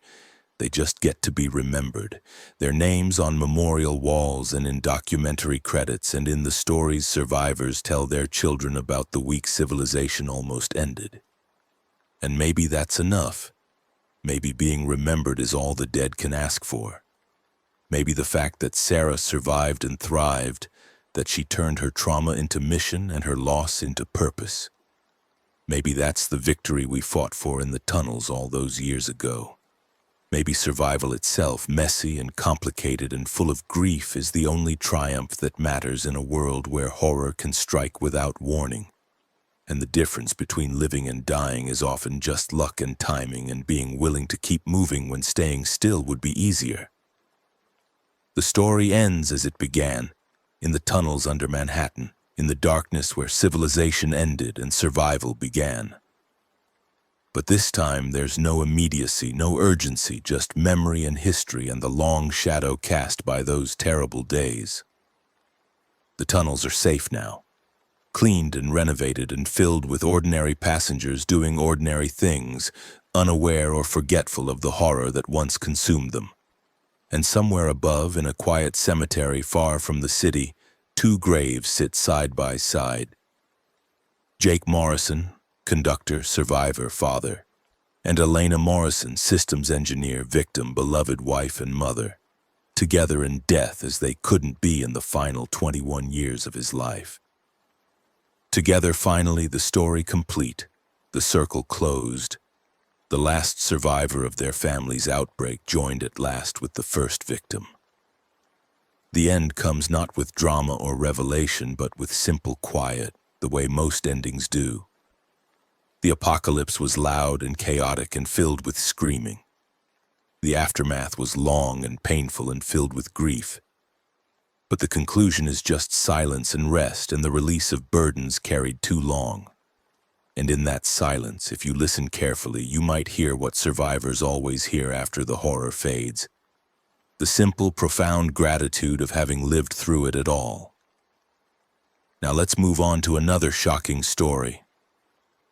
I woke up in hell on a Tuesday morning in late September, and it smelled like crude oil and burning flesh. The alarm on my phone never went off because the towers were already down by 6 a.m. I found out later that the cell networks crashed at 5:47, right around the time the first screams started echoing across the ship channel.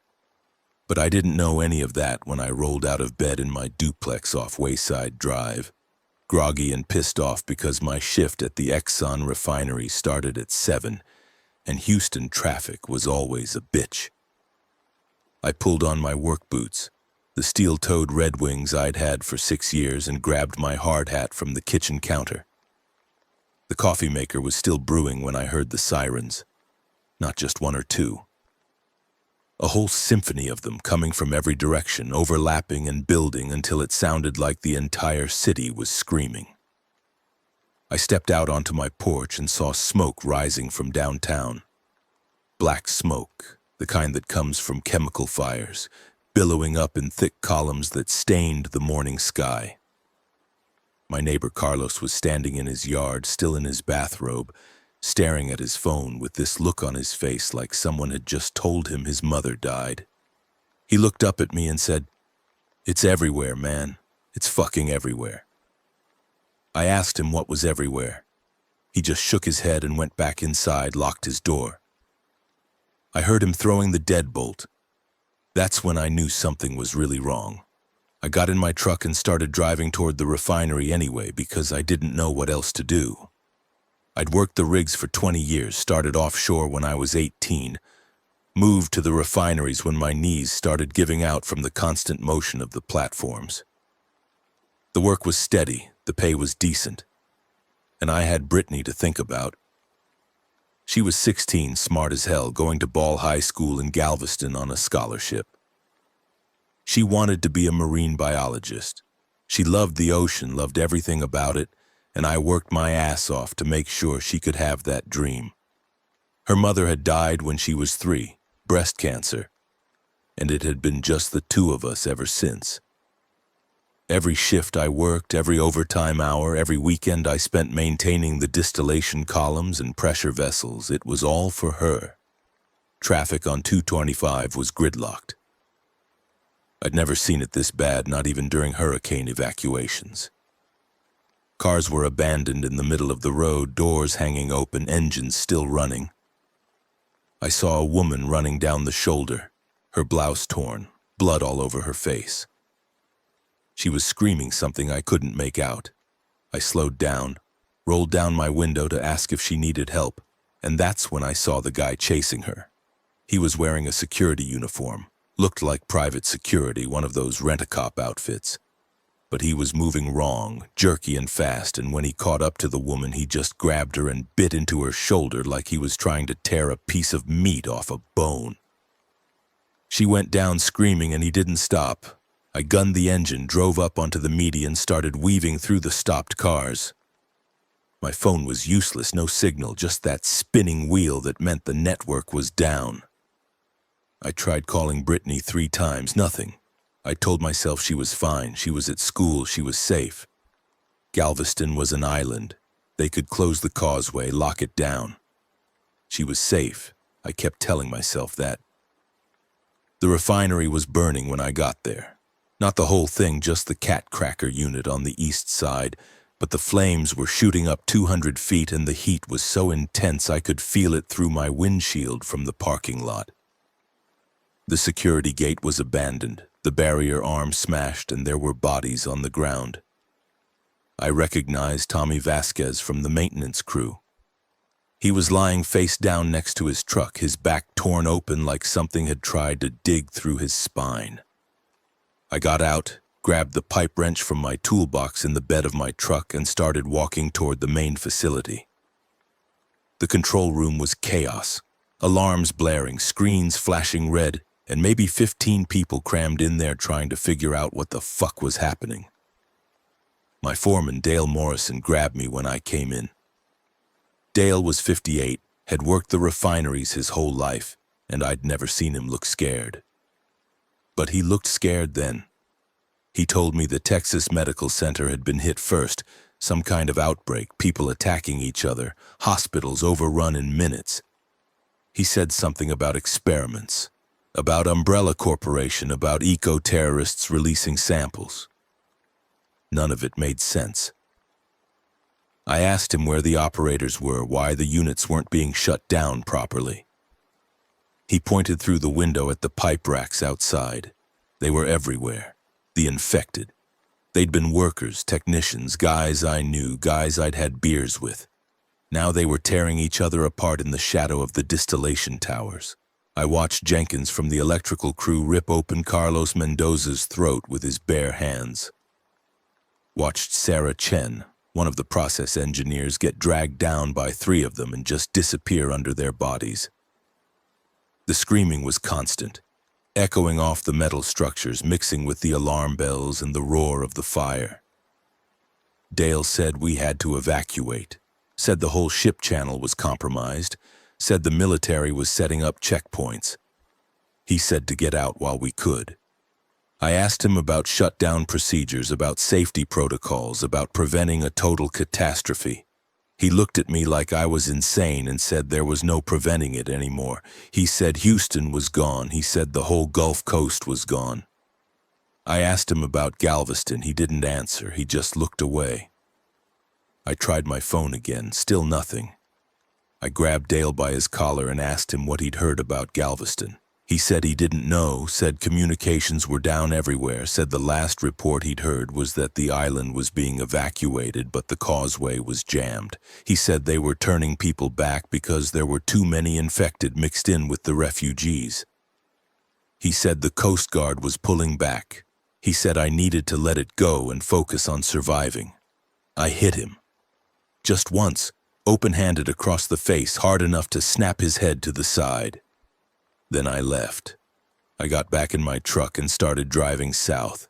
I-45 was a parking lot, completely impassable, so I took the back roads, cutting through Pasadena and League City, pushing my truck through yards and across medians when the roads were blocked. I saw things I still see when I close my eyes. A family of 4 torn apart in their minivan. A cop eating his partner's face in the middle of an intersection. A woman holding a baby that wasn't moving anymore. The infected were everywhere, running in packs, fast and vicious, nothing like the slow zombies from the movies. These things moved like predators, and they were hungry. It took me 4 hours to make a drive that should have taken 45 minutes. By the time I reached the causeway, the sun was high and hot, and the smell of smoke was so thick I could taste it. The bridge was blocked. Both lanes choked with abandoned vehicles, and there were bodies everywhere. I left my truck and started walking, my pipe wrench in one hand, looking for any sign of military police, anyone in authority who could tell me what the hell was happening on the island. I found them half a mile out, National Guard unit, maybe 20 soldiers set up behind a barricade of Humvees and concrete barriers. They had their weapons pointed at the bridge, and when I got close enough to yell, a young sergeant told me to stop where I was. I asked about the island, about the schools, about the evacuations. He said the island was lost. He said they'd pulled back 12 hours ago. He said nothing was getting on or off Galveston alive. I told him my daughter was there. I told him she was at Ball High School, told him I needed to get to her. He said he was sorry. He said there was nothing anyone could do. I started walking toward the barricade anyway, and that's when they raised their rifles. The sergeant yelled at me to stop, said they had orders to shoot anyone trying to cross. I stopped. I stood there on that bridge with the Gulf wind in my face and the sun beating down, and I felt something inside me break. Not break like shatter. Break like a dam giving way, everything behind it rushing out all at once. I don't remember walking back to my truck. I don't remember the drive back to Houston. The next thing I clearly remember is sitting in my kitchen in the dark. No power. The silence broken only by distant gunfire and sirens. My phone was on the table in front of me, dead battery, useless. There was a bottle of Jim Beam next to it, almost empty. I'd never been much of a drinker, but that night I tried. The TV in the living room was dark, but earlier, before the power went out, I'd watched the news. The anchors had been professional at first, calm and measured, reading their scripts about containment efforts and public health responses. But you could see it in their eyes, the way they kept glancing off camera, the way their voices got tighter as the hours passed. By afternoon, they weren't reading scripts anymore. They were just reporting what they saw, and what they saw was the end of the world. The Texas Medical Center overrun, downtown Houston burning, the infected spreading faster than anyone could track. And Galveston cut off, left to die because there was no saving it. They showed footage from a news helicopter before the military grounded all civilian aircraft. The island was covered in smoke, fires burning in every neighborhood.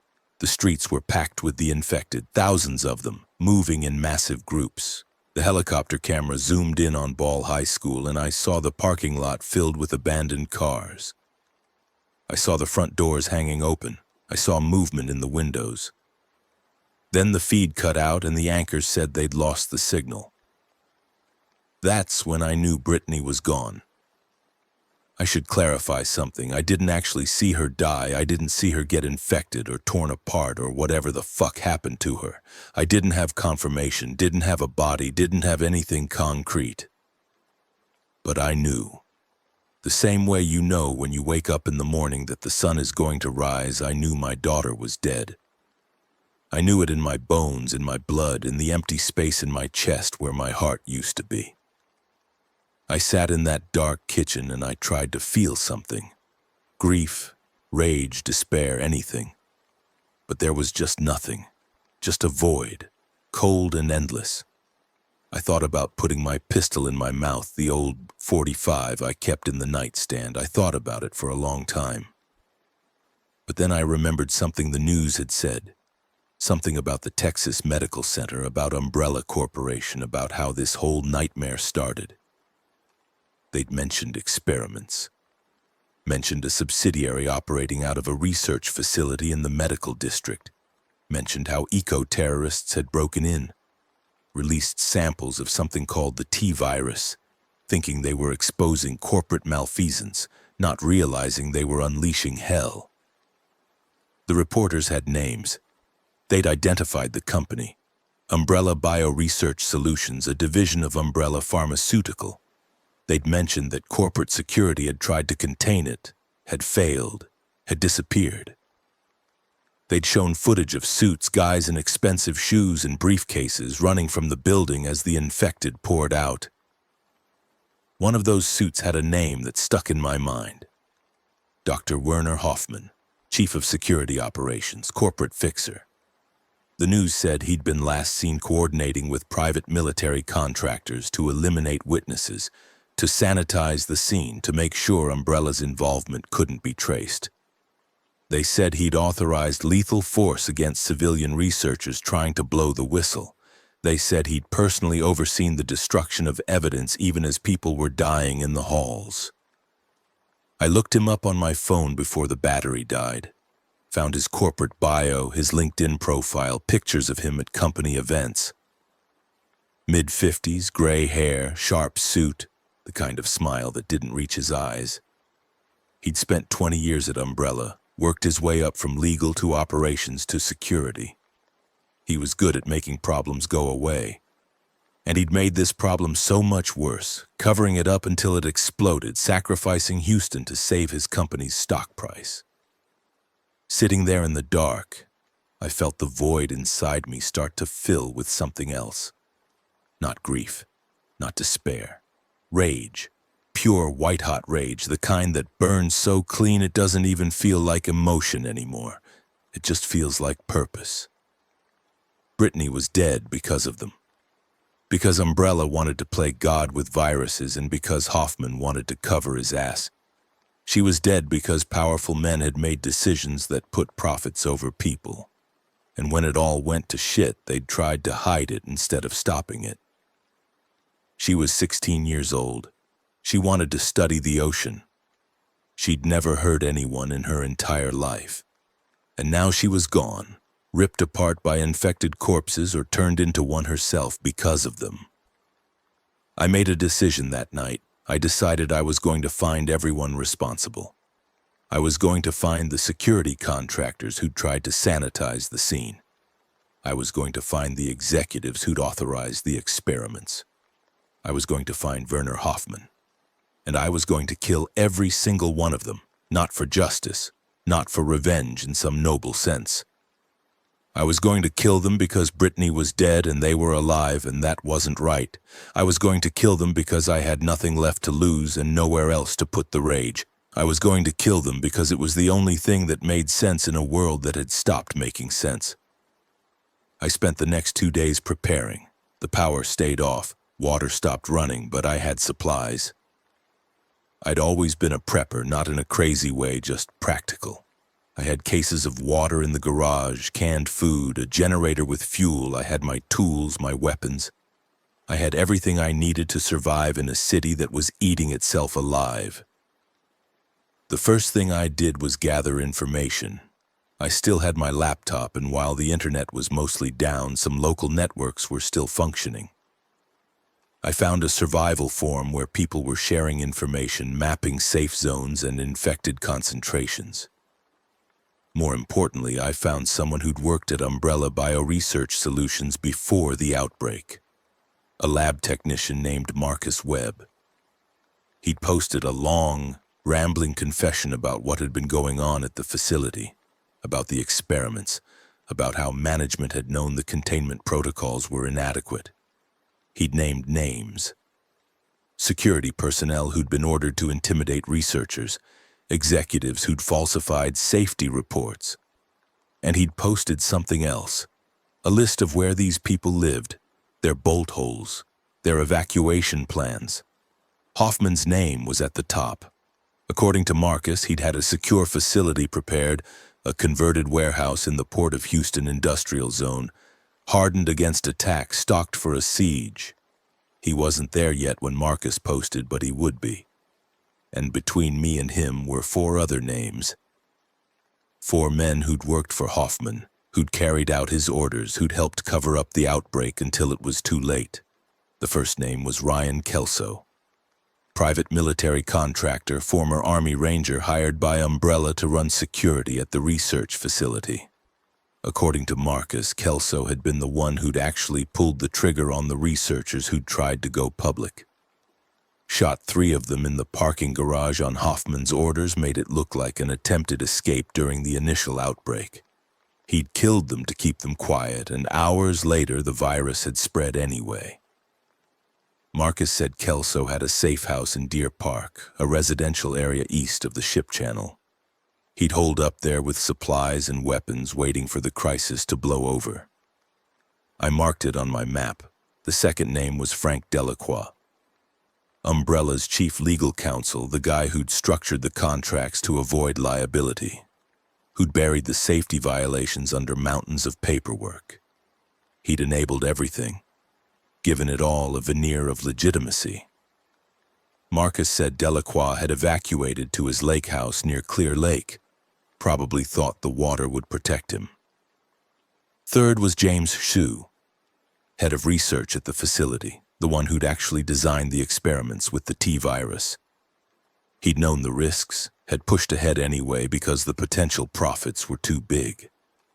Marcus said Hsu felt guilty but not guilty enough to stop. He'd fled to the Galleria area to a high-rise apartment where he thought he could wait out the chaos. Fourth was Lieutenant Cordova, HPD officer who'd been on Umbrella's payroll, who'd helped them disappear bodies and intimidate witnesses before the outbreak. He'd used his badge to cover their crimes, and when everything fell apart, he'd saved himself and left his fellow officers to die.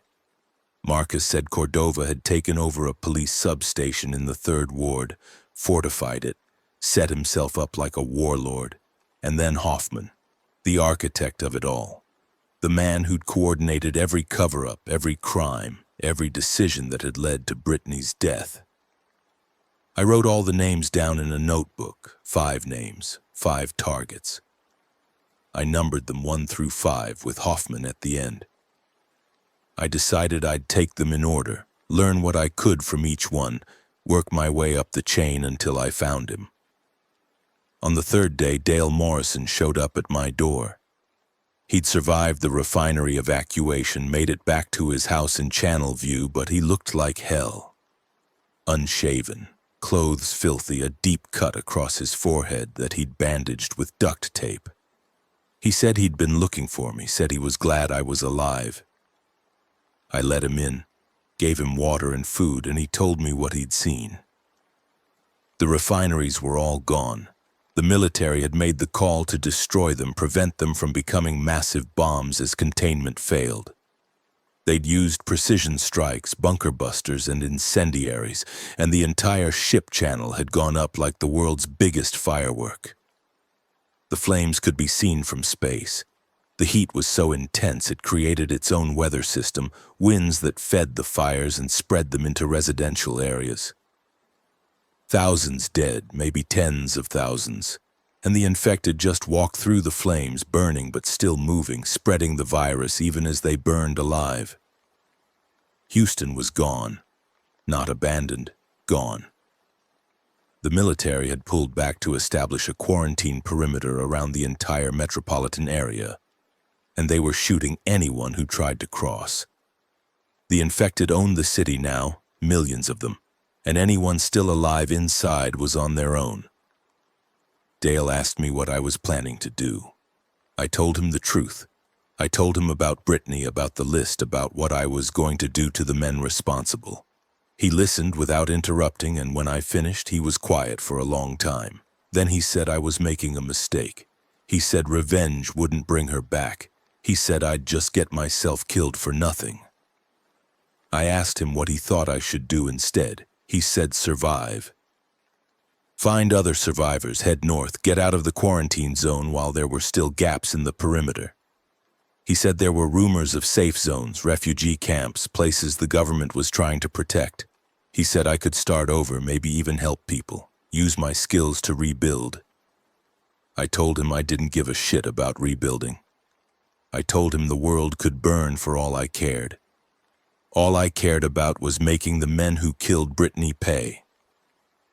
Dale said that wasn't me talking, that was grief. He said I was a good man, a good father, and Brittany wouldn't want this. He said she'd want me to live, to honor her memory by surviving, not by throwing my life away on revenge. I told him he didn't know what Brittany would want.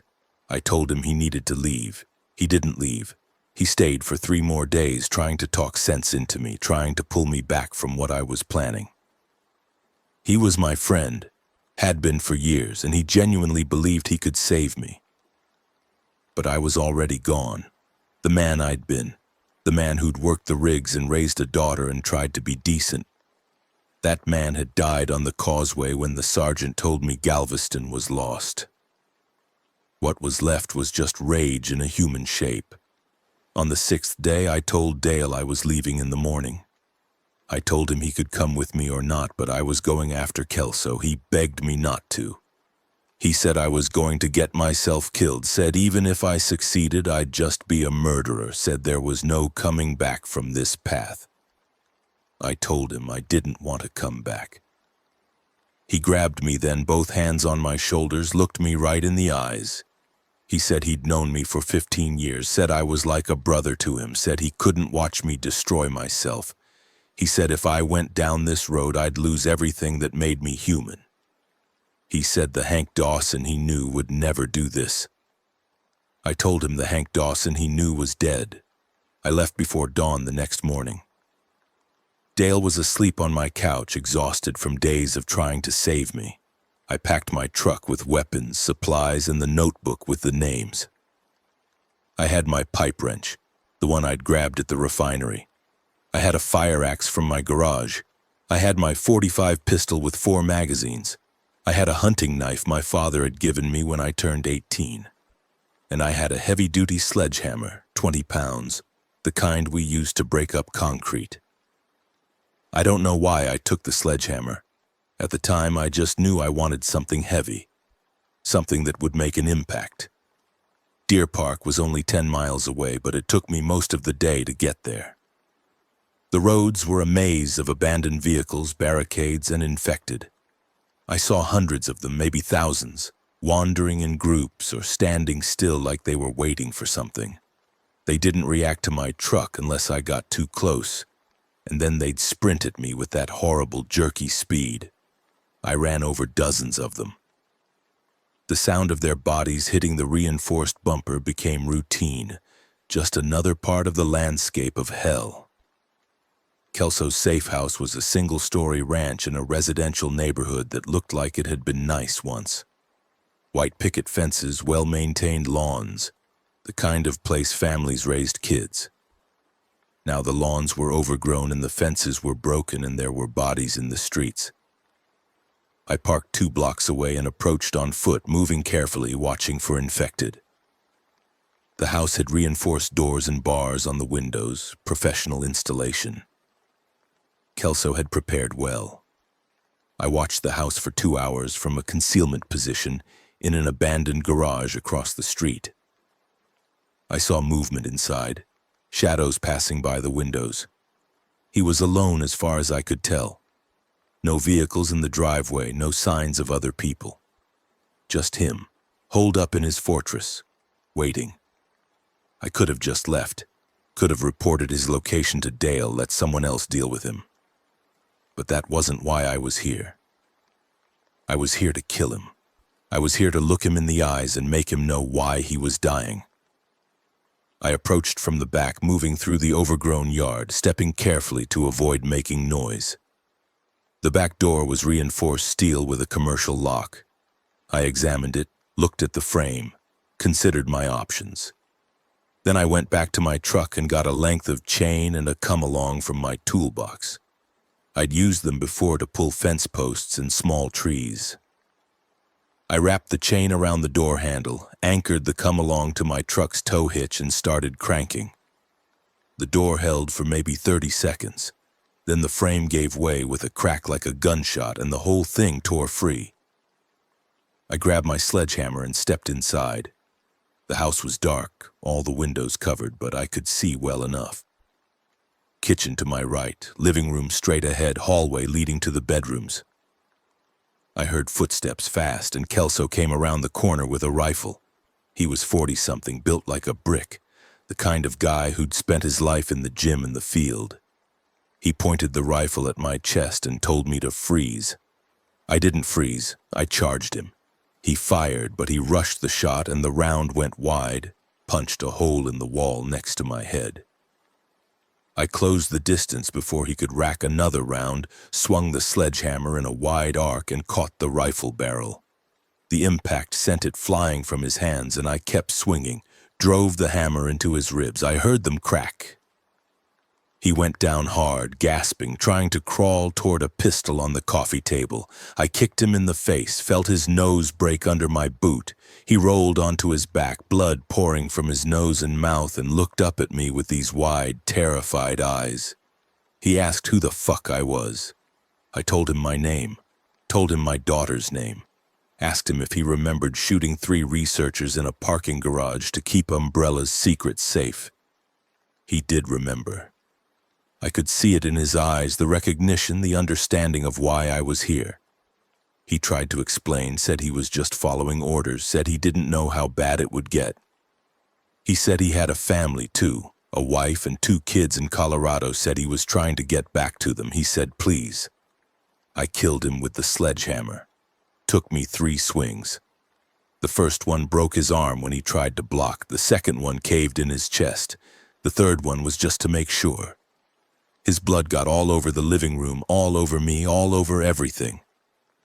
When it was done, I stood there breathing hard, looking down at what was left of him, and I waited to feel something. Satisfaction, guilt, anything. But there was just nothing. Just the same void I'd felt since Galveston. I searched his house, found his computer, still had battery life. He'd been keeping records, detailed logs of everything he'd done for Umbrella. Names, dates, locations. He'd documented it all, maybe thinking it would give him leverage, a way to negotiate if things went bad. I copied everything to a flash drive and found confirmation of what Marcus had said. Kelso had killed those researchers, shot them in cold blood on Hoffman's direct orders, and he'd known about the containment failures at the facility. He'd known the virus could spread, and he'd helped cover it up anyway because Hoffman paid him well. The logs also had information about Delacroix, the lawyer. Confirmed he was at the lake house, gave me the exact address. More importantly, Kelso had notes about a meeting Delacroix had scheduled with Hoffman, a rendezvous point in 3 weeks at the Port of Houston facility. They were planning to extract together, had a helicopter arranged, were going to flee to some Umbrella black site in South America. I took the flash drive and left Kelso's body where it fell. Let him rot in his safe house, let the infected find him eventually. I didn't care. Dale was waiting at my house when I got back. He took one look at me, at the blood all over my clothes, and his face just fell. He asked if I'd done it, if I'd killed Kelso. I told him yes. He asked if it made me feel better. I told him it didn't make me feel anything, and that was the point. He tried again to talk me out of it. Spent hours going through the same arguments, the same pleas. Said I was destroying myself. Said this would consume me. Said there was still time to stop. I showed him the flash drive, showed him the proof of what Kelso had done, what they'd all done. I told him these men had knowingly unleashed a plague, had killed people to cover it up, had let Houston burn to protect their interests. I asked him if they deserved to live. He said that wasn't for me to decide. He said we had laws, we had justice systems, and when things stabilized, these men would face trial. I asked him if he really believed that, if he really thought Werner Hoffman was going to face justice. He didn't answer. The next morning I set out for Clear Lake. Delacroix's lake house was north of the city, technically outside the main infection zone, but that didn't mean much anymore. The infected had spread in unpredictable patterns, following prey, spreading through connected suburbs. Entire neighborhoods would be empty, then the next one over would be swarming. You had to be careful. Move quietly. Watch constantly. I brought Dale with me. He'd insisted on coming, said if I was going to do this, he wasn't going to let me do it alone. I think he still believed he could stop me, thought maybe if he was there in the moment, he could talk me down. He was wrong, but I let him believe it. Clear Lake was burning when we got there. Not the whole area, just patches, houses, and businesses set ablaze by survivors trying to clear the infected or by the infected themselves stumbling into fuel sources. The smoke hung low over the water, mixing with the humidity, creating this thick haze that cut visibility to maybe 50 yards. Perfect conditions for an ambush. Delacroix's house was on the water, a modern 2-story with huge windows and a boat dock.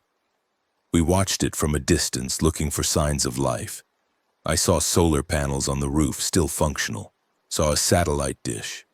The place was set up for long-term occupation. Smart. Too bad it wouldn't matter. Dale asked me what the plan was. I told him I was going to walk up to the front door and knock. He looked at me like I was insane. I told him Delacroix was a lawyer, not a soldier. He'd probably try to negotiate, maybe offer information in exchange for his life. and once I had what I needed, I'd kill him. Dale said we should try to capture him, take him prisoner, use him to find the others. I asked him what we'd do with a prisoner, where we'd keep him, how we'd feed him. He didn't have an answer. This world didn't have room for prisoners anymore. I walked up to the front door and knocked. Heard movement inside, footsteps. A voice called out asking who was there. I said I was a survivor looking for shelter, saw his house from the water. The voice asked if I was alone. I said yes. Heard locks clicking open, 3 of them. The door opened a crack and Delacroix peered out. He was in his 60s, soft and pale, wearing expensive loungewear. He looked me up and down, seemed to be evaluating whether I was a threat. Then he saw Dale behind me, partially hidden, and his expression changed. He started to close the door, but I put my boot in the gap and pushed. He stumbled back, tripped over his own feet, went down hard. I stepped inside and Dale followed, shutting the door behind us. Delacroix scrambled backward, hands up, babbling about not having anything valuable, about just trying to survive. I told him to shut up, told him I knew who he was, what he'd done. His face went white. He asked how I knew. I told him about Kelso, about the records he'd kept. Delacroix's eyes went to a laptop on the coffee table, and I saw him calculating, wondering if he could reach it, delete something. I grabbed the laptop first, opened it. It wasn't password protected. Arrogant bastard hadn't thought he needed security out here, and what I found was everything. Emails between him and Hoffman going back years, contracts for the research facility, legal opinions on liability exposure, memos about paying off inspectors and silencing whistleblowers, and a detailed timeline of the outbreak, hour by hour, with notes on how to spin it, how to shift blame, how to protect Umbrella's assets. He'd known. From the first hour, he'd known people were dying, and his concern had been legal exposure. He'd advised Hoffman to destroy evidence, to eliminate witnesses, to let the outbreak spread rather than risk admitting culpability.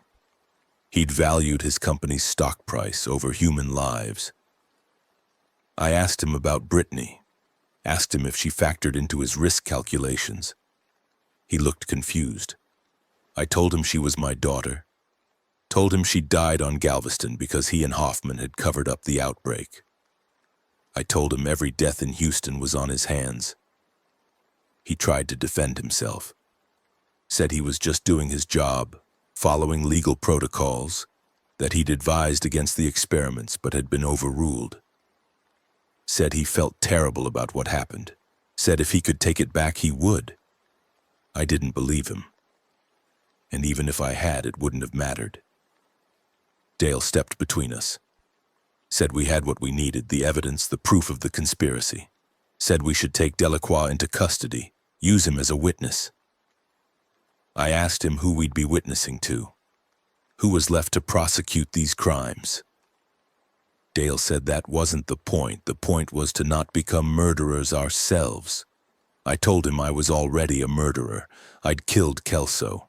One more didn't change anything.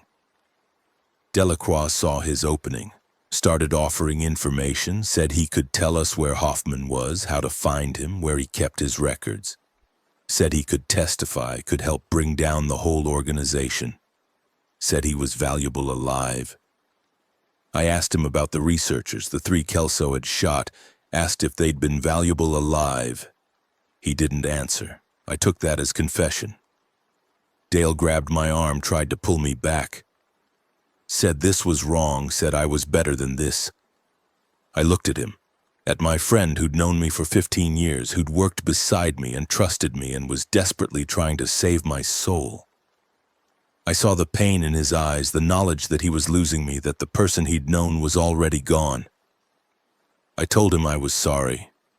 Then I pulled my arm free and grabbed Delacroix by his throat. He fought, clawed at my hands, kicked and thrashed.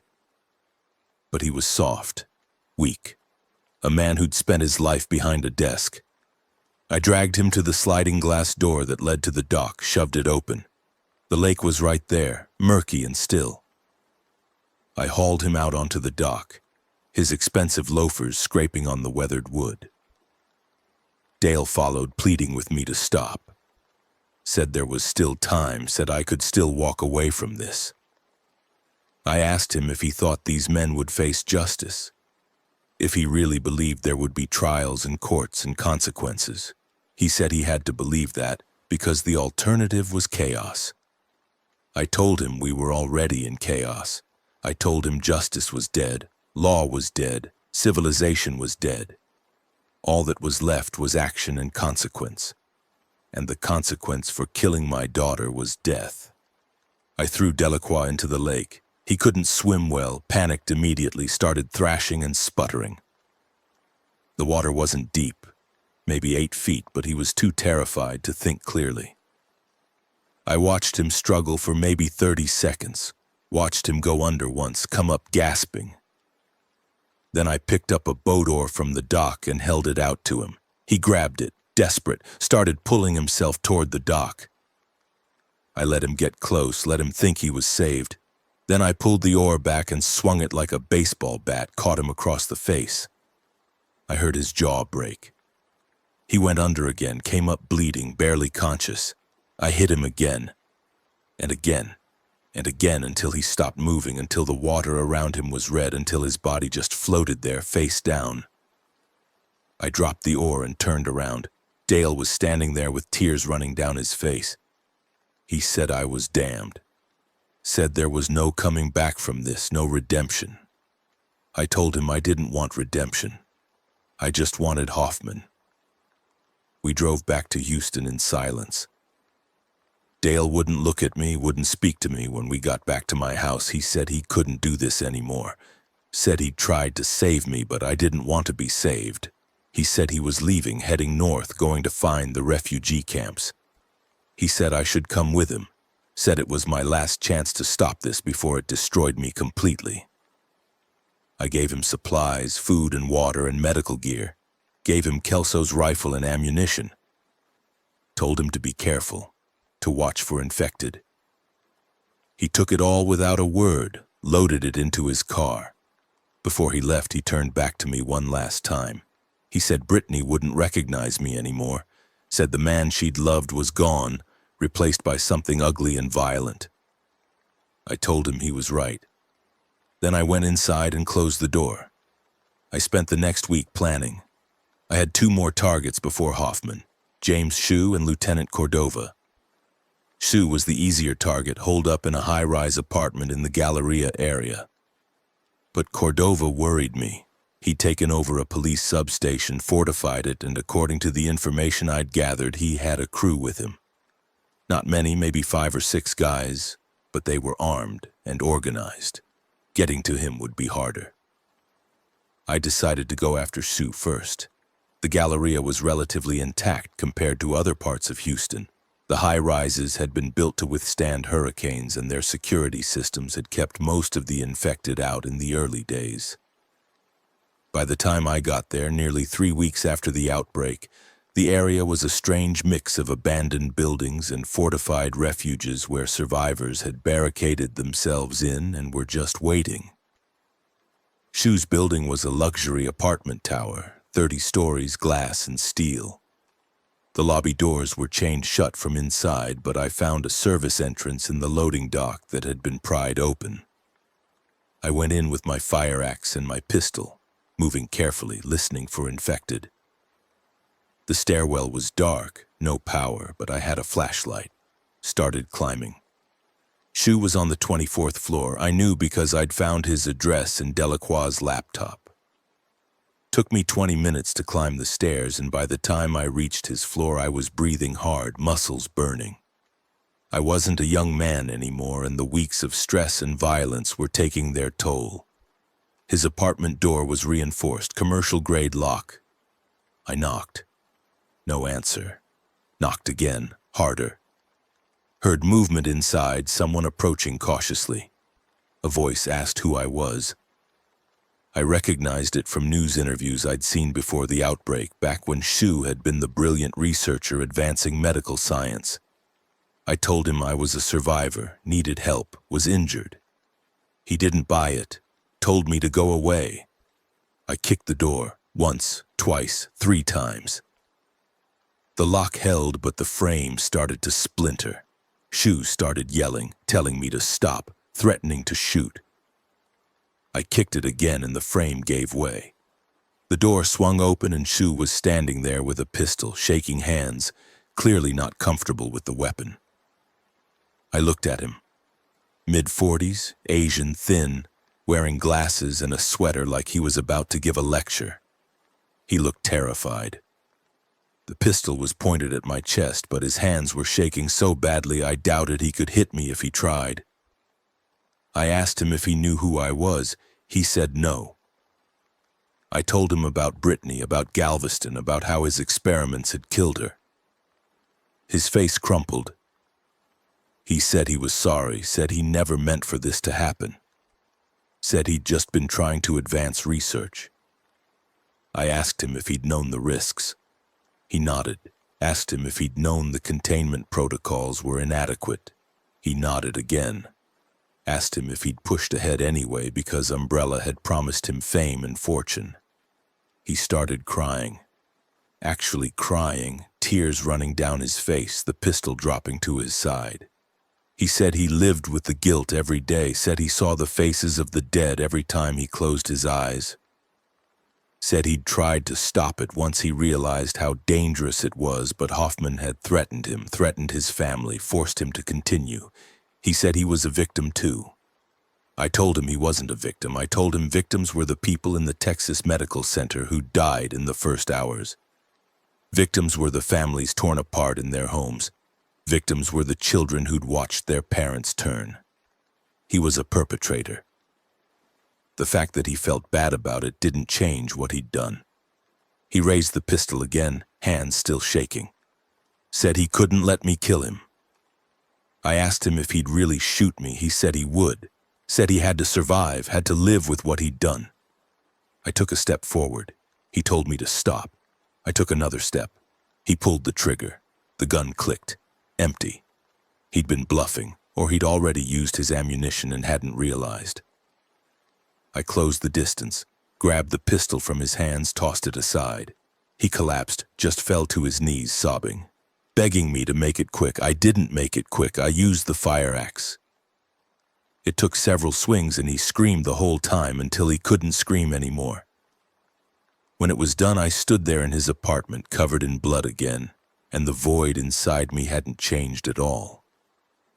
Killing him hadn't filled it, hadn't made anything better. But I kept going because I didn't know what else to do. I searched his apartment, found his research notes, detailed documentation of the T-virus experiments. Found emails between him and Hoffman discussing the containment failures, the risks, the decisions to proceed. Found a journal where he'd written about his guilt, his fear, his self-loathing. He'd known what he was doing was wrong and he'd done it anyway. That made it worse, not better. I also found something unexpected. A teenage girl hiding in the bedroom closet. She was maybe 15, skinny and terrified, wearing dirty clothes and clutching a kitchen knife. She'd been watching through the crack in the door when I killed Shu. She'd seen everything. I stood there looking at her, and she looked back at me, and I saw in her eyes what Dale had said. I saw the monster I'd become. This girl didn't see a grieving father seeking justice. She saw a killer, someone covered in blood who'd just butchered a man with an axe. I asked her who she was. She said her name was Maya. Said she'd been Shu's neighbor, had taken shelter in his apartment when the outbreak started. Said he'd been kind to her, had shared his supplies, had protected her. She asked me why I killed him. I told her the truth, told her what he'd done, what his research had caused. She said he'd told her about it, said he'd cried while he explained, said he'd been trying to make amends, had been working on a cure. I asked her if she really believed that. She said it didn't matter. He was still a person, and I'd murdered him. I realized she was right. Not about the cure. Sue had been too cowardly for that. But about the murder. I'd crossed a line that couldn't be uncrossed. I was a killer now, and no amount of justification changed that fact. I told Maya she should leave, find somewhere safer. She said she didn't have anywhere to go. I gave her shoes, supplies, his water and food, told her to barricade herself in after I left. She asked if I was going to kill more people. I said yes. She asked me to stop. I told her I couldn't. As I left, she called after me, said her father had died in the outbreak, turned into one of the infected. Said her mother and little brother too. Said she had every reason to want revenge, but she didn't because revenge wouldn't bring them back. She said all it would do is make the world darker. I told her she was stronger than me. Then I left. Lieutenant Cordova was next on my list, but I knew I couldn't take him alone. He had a crew, weapons, a fortified position. I needed help. The problem was I'd alienated everyone who might have helped me. Dale was gone. The other survivors I'd encountered had learned to avoid me after seeing what I was capable of. I was alone. Then I met Jackson. He found me 2 days after I killed Shu. I was camping in an abandoned office building trying to rest when he walked in with a shotgun and told me to put my hands up. He was maybe 30, black, built like a linebacker with military tattoos on his arms. Ex-Marine, I guessed. He'd been tracking me, said he'd heard about what I was doing, about the men I was killing. I expected him to try to stop me or maybe to rob me. Instead, he said he wanted to help, said he had his own reasons for wanting Umbrella to pay. His sister had been a nurse at the Texas Medical Center, had been one of the first to die when the outbreak started. He'd been searching for the people responsible when he'd heard about my crusade. I asked him how he'd heard about it. He said there were still pockets of communication, survivor networks sharing information. Word had spread about a guy killing Umbrella executives, and Jackson had put the pieces together. He'd tracked me through the city, watched me take down Shu, decided I was serious. He offered me a deal. He'd help me get to Cordova and the rest of my targets, and in exchange, he wanted a piece of the action, wanted to help make them pay. I asked him if he understood what that meant, if he was prepared to become a killer. He said he'd been killing infected for weeks, and this didn't seem much different. I didn't trust him, but I needed him. So I agreed. Jackson was good, better than good. He was a professional.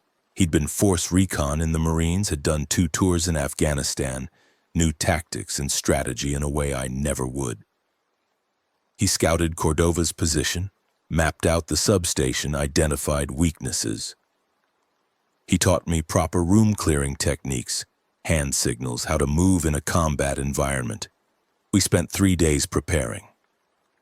Jackson insisted we do it right, not just charge in like I'd been doing. He said the reason I'd survived this long was luck, and luck ran out.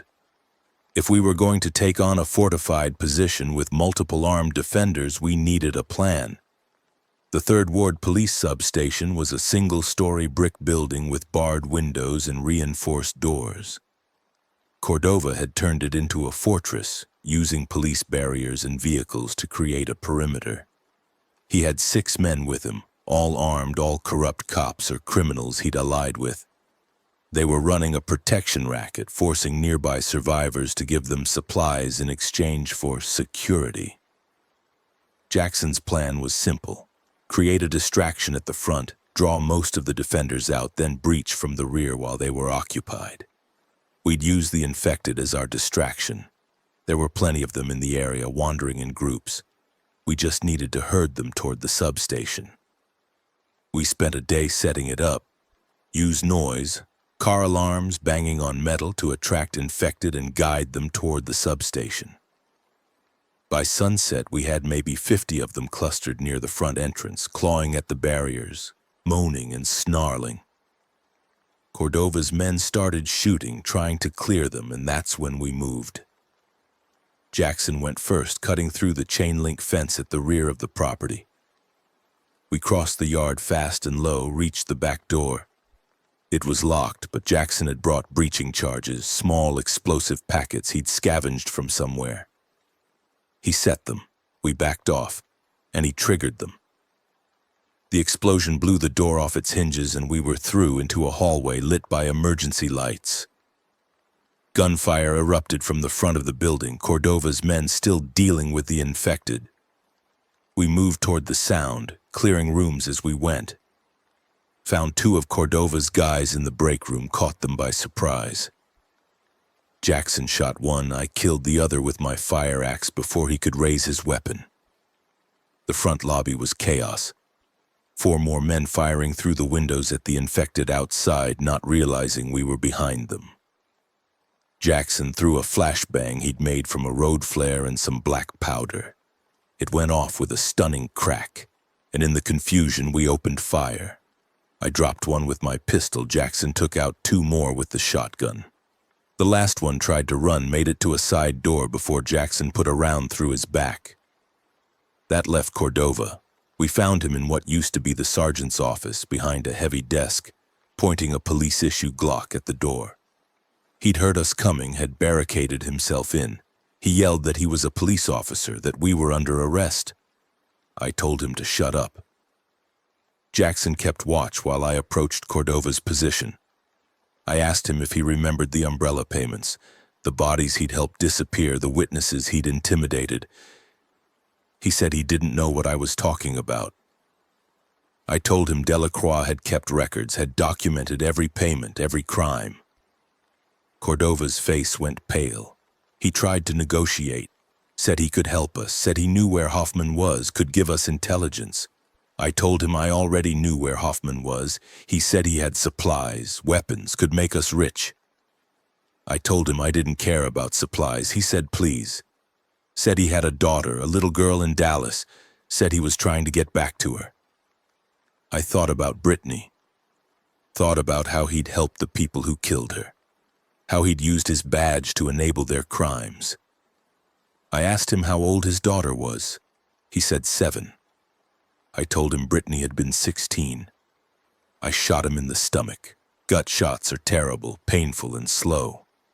He doubled over, clutching his abdomen, blood pouring between his fingers. He looked up at me with these shocked, betrayed eyes, like he couldn't believe I'd actually done it. I stood there and watched him bleed out. Took maybe 5 minutes. He begged the whole time, pleaded for help, for mercy. I didn't give him either. Jackson watched the whole thing without comment. When Cordova finally died, Jackson asked me if I felt better. I said no. He said good, that meant I wasn't a psychopath. I asked him how he felt about what we'd just done. He said he felt nothing, and that probably made him a psychopath. We both laughed, bitter and hollow, and I realized I was glad he was there. Not because he made me feel better about what I was doing, but because he understood. He was on the same path, burning the same bridges, becoming the same kind of monster. We stayed at the substation that night, secured the building, rested. In the morning, Jackson asked me what was next. I told him about Hoffman, about the warehouse at the Port of Houston, about the extraction plan in 2 weeks. Jackson said we needed more firepower, better weapons, maybe explosives. I asked him where we'd get that. He said he knew a place. Before the outbreak, Jackson had worked security for a private military company that contracted with oil refineries and chemical plants. They'd had an armory, a warehouse where they stored weapons and equipment. Jackson thought it might still be intact, said it was worth checking. We drove out there the next day. The warehouse was in Pasadena near the petrochemical plants, and it was a fortress. Chain-link fence topped with razor wire, reinforced doors, no windows. Jackson had worked there, knew the security codes. We got inside and found a treasure trove.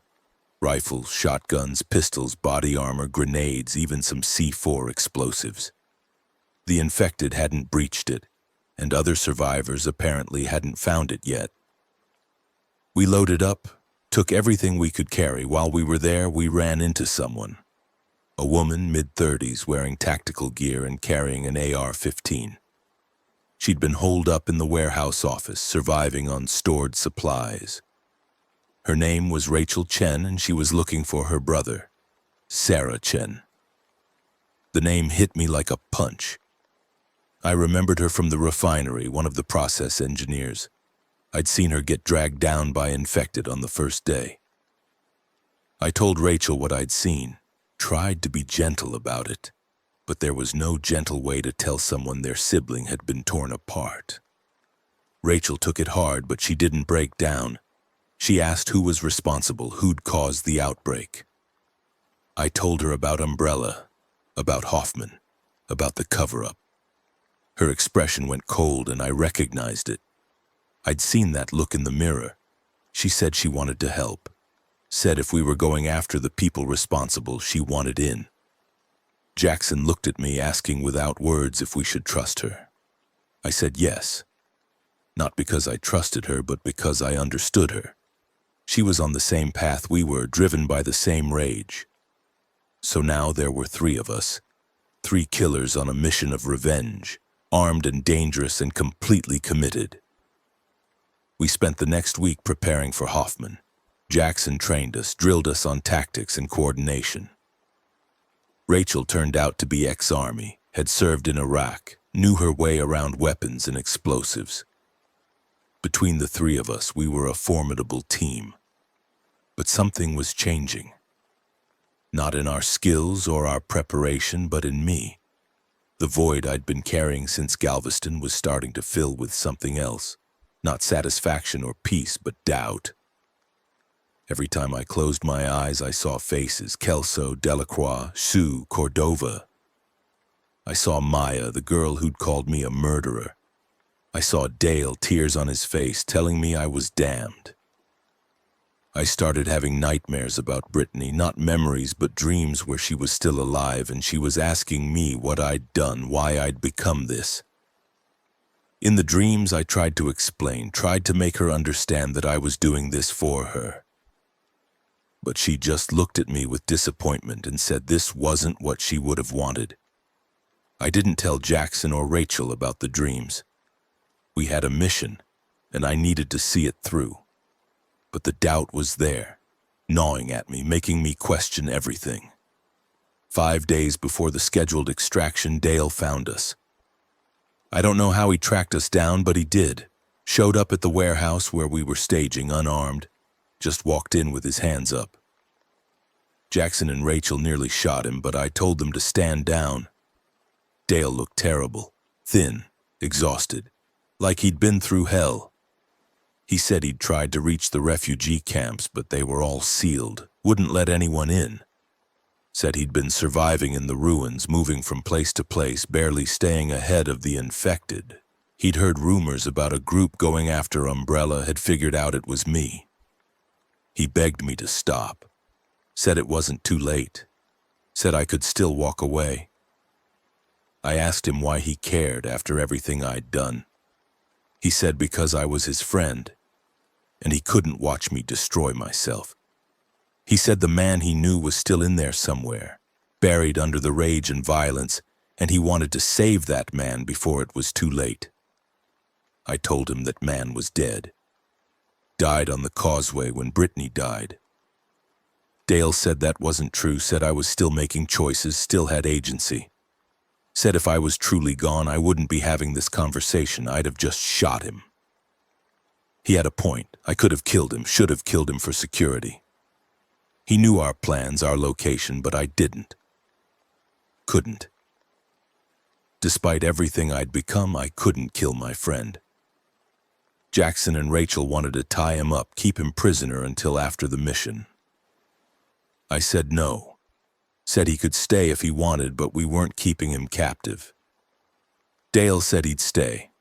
Said he'd try one more time to talk sense into me. We spent the next 5 days together, the 4 of us, preparing for the assault on Hoffman's warehouse. Dale tried constantly to change my mind, to make me see the cost of what I was doing.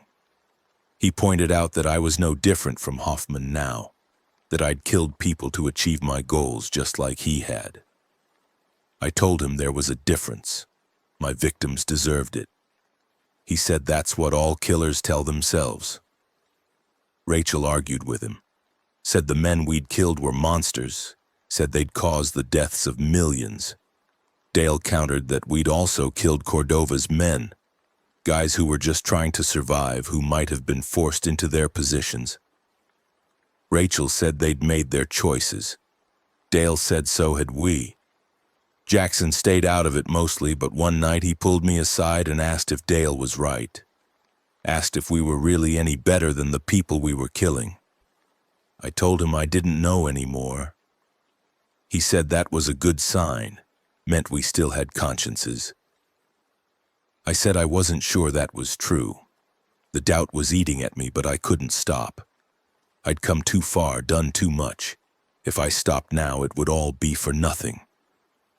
Kelso, Delacroix, Sue, Cordova, all those deaths would be meaningless if I didn't finish it. I had to see it through to Hoffman. Had to look him in the eyes and make him pay. 2 days before the extraction, we did a final recon of the warehouse. It was massive, converted from a shipping container storage facility.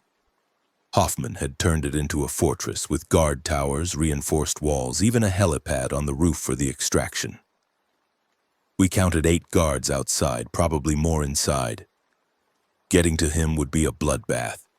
Jackson proposed we use explosives, blow a hole in the wall, create chaos and breach during the confusion.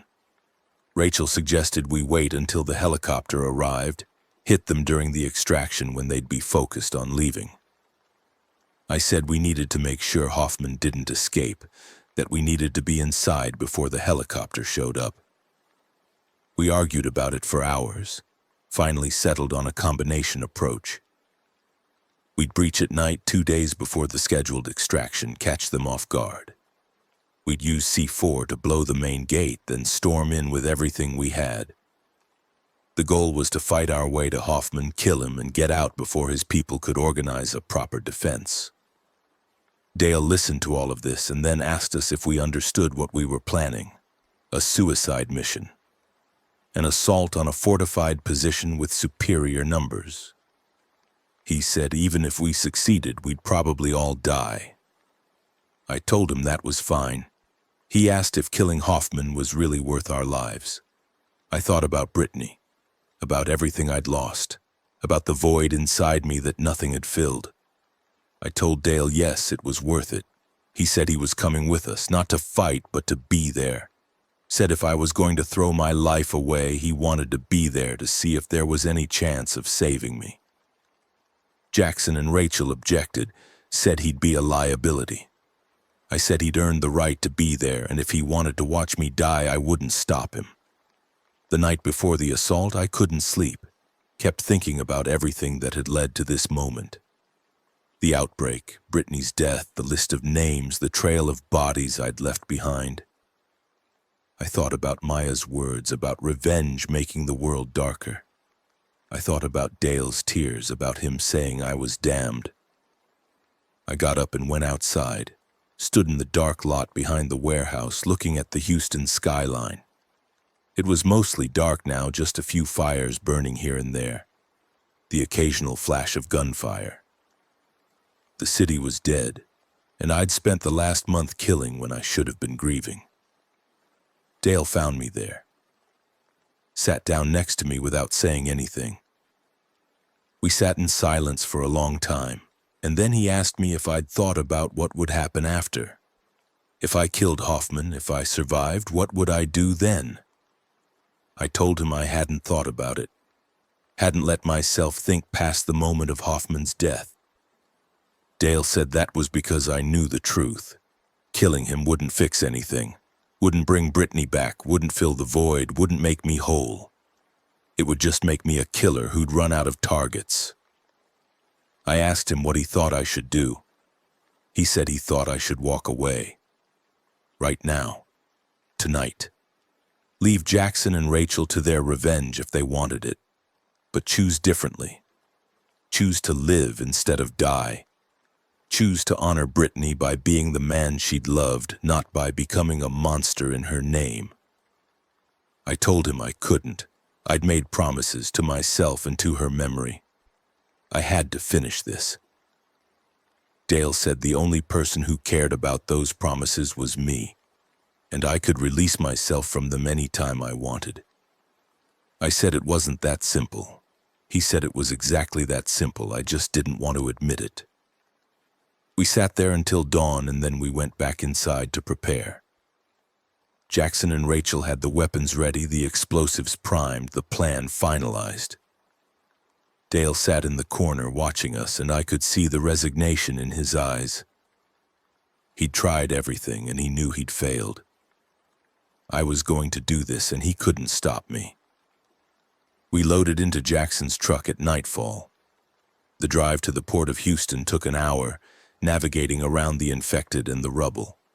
We parked 2 blocks from Hoffman's warehouse and moved in on foot, staying in the shadows, weapons ready. The compound was lit by floodlights powered by generators, casting harsh shadows across the industrial landscape. We could see the guards on the walls armed with rifles scanning the perimeter. Jackson set up the explosives at the main gate while Rachel and I provided cover. Dale stayed back, unarmed, just watching. The explosion was massive, tore the gate off its hinges and sent shrapnel flying. We moved in immediately, firing at the guards who came running. I dropped 2 with my rifle, Rachel took out 3 more, Jackson cleared the approach with grenades. It was chaos, smoke and screaming and gunfire, and we pushed through it like we'd trained. We fought our way into the warehouse, room by room, floor by floor. Hoffman's people were well trained, gave us hell, but we had surprise and momentum. Jackson took a round in the shoulder, kept fighting. Rachel got grazed across the ribs, didn't slow down.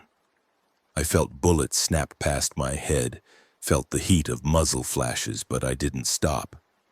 We found Hoffman on the 2nd floor in what used to be an office.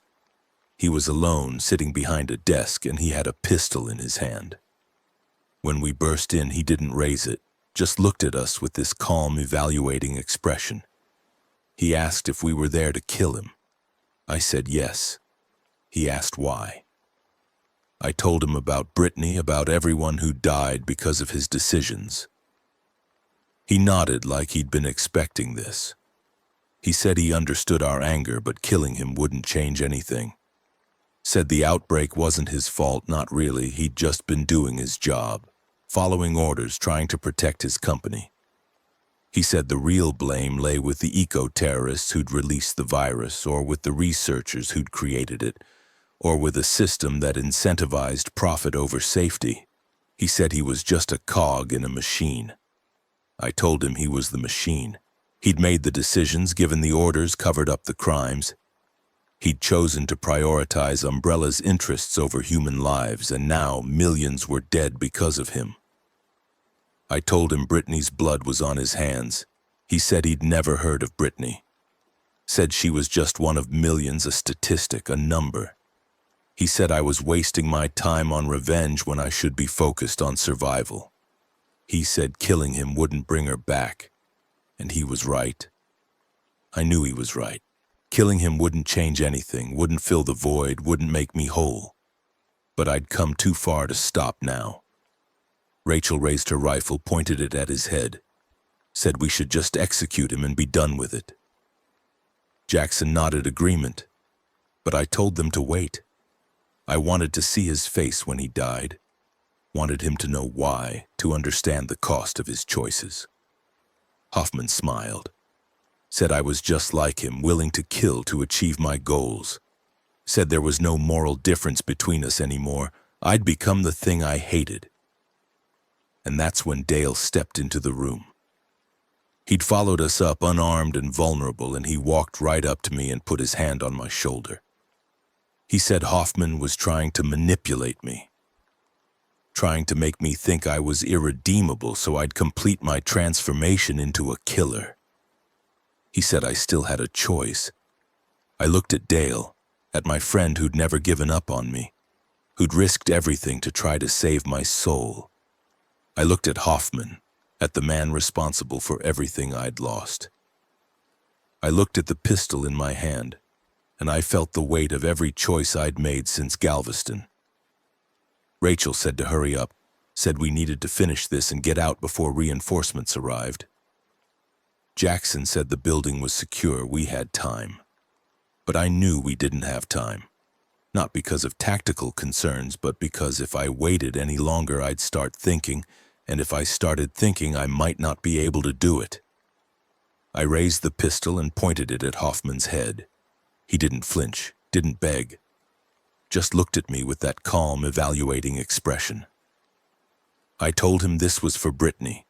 He said her name meant nothing to him. I pulled the trigger. The shot was loud in the enclosed space, echoing off the concrete walls. Hoffman's head snapped back and he slumped in his chair, and it was done. The man most responsible for my daughter's death was dead, and I'd killed him. I waited to feel something. Relief, satisfaction, closure, anything. But there was just the same void I'd been carrying for a month, maybe a little deeper now, a little darker. Dale was crying again. Said I'd made the wrong choice. Said there was no coming back from this. I asked him what the right choice would have been. He said mercy, forgiveness, choosing to be better than the men who'd wronged me. I told him I wasn't better than them. I was exactly what Hoffman had said, a killer who justified his actions with noble intentions. I'd murdered 5 men in cold blood, and whether they deserved it or not, I'd still done it. I'd crossed lines I couldn't uncross, become something I couldn't undo. Rachel and Jackson were already heading for the exit, mission complete. Dale asked me what I was going to do now. I said I didn't know. Said I'd been so focused on getting to Hoffman I hadn't thought past it. He asked me if it had been worth it. I looked at Hoffman's body, looked at the blood on my hands, literally and figuratively. Thought about all the death I'd caused, all the destruction I'd wrought. Thought about Brittany, about what she would think if she could see me now. I told Dale no, it hadn't been worth it. Nothing could be worth becoming this. We left the warehouse and made it back to Jackson's truck. The infected were closing in, attracted by the gunfire and explosions. We drove through them, crushing bodies under the wheels, heading back toward our temporary base. On the way, Jackson asked me what was next. I told him I was done. He said, done with what? I said, done with revenge. Done with killing, done with all of it. Rachel objected. Said there were more people responsible, more targets, more justice to be had. I told her she could pursue it if she wanted, but I was out. Jackson asked me what I'd do instead. I said I'd try to find a way to survive, to honor Brittany by living instead of dying. They dropped me off at the warehouse and left. Said they were heading west, going to see if they could find other Umbrella assets, other people to punish. I wished them luck and meant it. They were on their own path, and I had no right to judge them for it. Dale stayed with me. Said he wasn't going to abandon me now, not after I'd finally made the right choice. I told him walking away from revenge wasn't the right choice. It was just a different choice. And I'd only made it because I was empty and broken and had nothing left to give to the rage. He said that was fine. Said sometimes the right choice came from exhaustion rather than virtue, and it still counted. He said we'd figure out the rest as we went.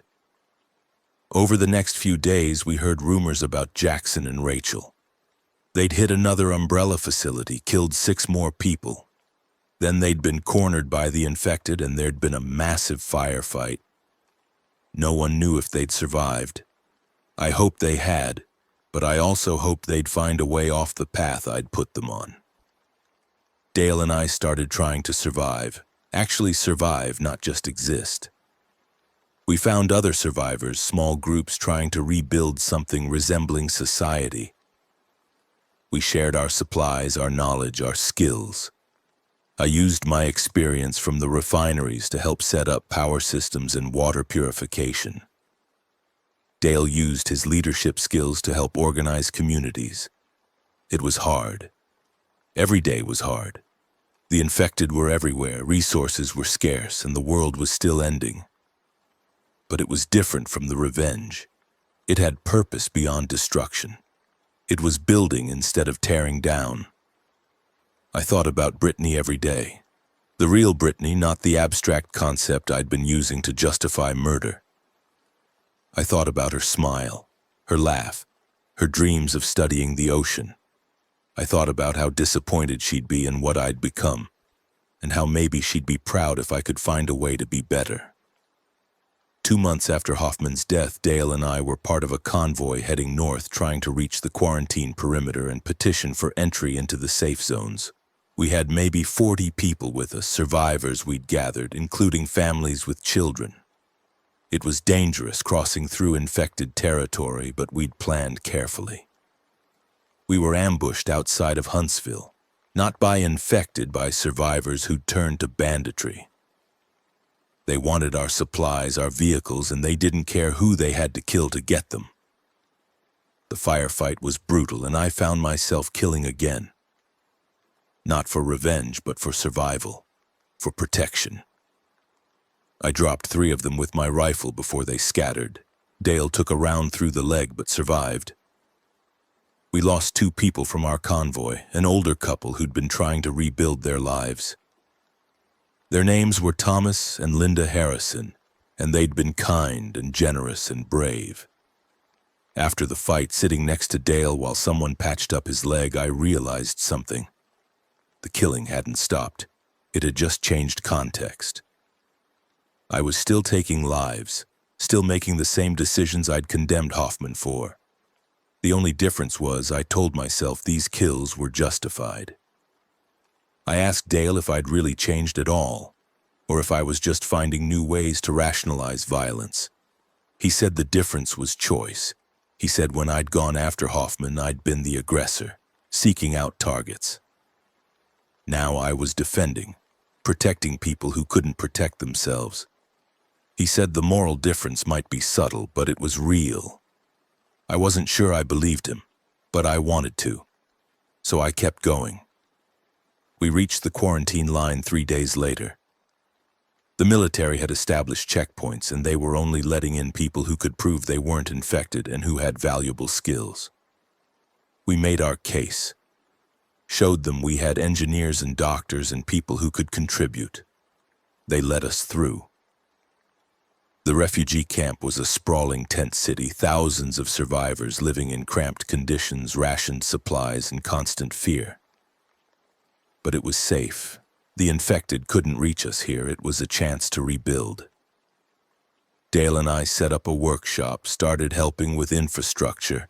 We repaired generators, built water systems, taught others how to survive. It felt meaningful, like we were actually making a difference. But the nightmares never stopped. Every night I saw the faces of the men I'd killed. Saw Brittany asking me why. Saw Dale crying. Saw Maya calling me a murderer. 6 months after the outbreak, I was working on a generator when a kid approached me. She was maybe 8, skinny and dirty, carrying a worn, stuffed animal. She asked me if I knew how to fix a radio. Said her mom had one, but the battery was dead and she wanted to hear if there were any news broadcasts. I fixed the radio for her, put in a new battery I'd scavenged. She thanked me and ran off, excited. I watched her go and thought about Brittany at that age, full of life and hope and dreams. I thought about how this kid had those same dreams now, despite everything she'd been through. And for the first time since Galveston, I felt something other than void. Not happiness, not peace, but something. A tiny spark of purpose, of connection, of humanity. Dale found me later and asked if I was okay. I told him about the kid, about the radio, about the spark. He smiled and said that was good, that it meant I was healing. I told him I didn't think I'd ever heal, not really. He said maybe not, but I could still live. Could still do good things even if I'd done terrible things. I asked him if he thought I deserved to live after everything I'd done. He said he didn't know, said that wasn't for him to judge. But he said Brittany would have wanted me to live, to try to be better, to honor her memory by being the father she'd loved. I told him I'd try. A year after the outbreak, the military announced they were beginning organized sweeps of Houston, trying to clear the infected and reclaim the city. They asked for volunteers who knew the area, who could guide them, who could help identify safe routes and hazard zones. I volunteered, not because I wanted to go back, but because I thought I owed it. I'd killed men there, spilled blood in the ruins. If there was any chance of reclaiming something from the ashes, I needed to be part of it. The sweep took months. We cleared neighborhoods block by block, building by building. Found survivors who'd been hiding, trapped, waiting. Found bodies of people who died in the early days. Found evidence of the horror that had consumed the city. We cleared the 3rd Ward and found Cordova's substation, still fortified, now overrun with infected. We cleared the Galleria and found Shu's apartment, his body decomposed beyond recognition but still there. We cleared Deer Park and found what was left of Kelso, barely identifiable. And we cleared the port of Houston and found Hoffman's warehouse. The military went through it, documented everything, found the evidence of Umbrella's crimes. They found Hoffman's body where I'd left it, and they cataloged it as another victim of the outbreak. They never knew I'd killed him, never connected the deaths to me. Dale asked me how it felt, going back to those places. I told him it felt empty. The buildings were just buildings now, the bodies just bodies. The rage that had driven me was gone, replaced by nothing. I existed, but I didn't feel alive. He said that would change with time, said I needed to forgive myself, to accept what I'd done and move forward. I told him I didn't think I could do that. He said I had to try.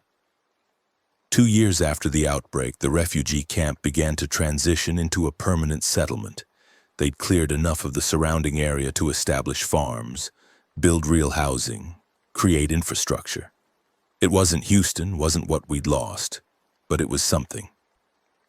I worked on the construction crews, helped build houses and schools and hospitals. I taught young people how to work with tools, how to repair equipment, how to build things that would last. I didn't talk about my past, about what I'd done. I just worked and tried to be useful. Dale stayed with me the whole time. He never left, never gave up on me, even when I gave up on myself. He became the community's unofficial leader, organizing efforts, resolving disputes, providing guidance. People respected him, trusted him. He deserved it.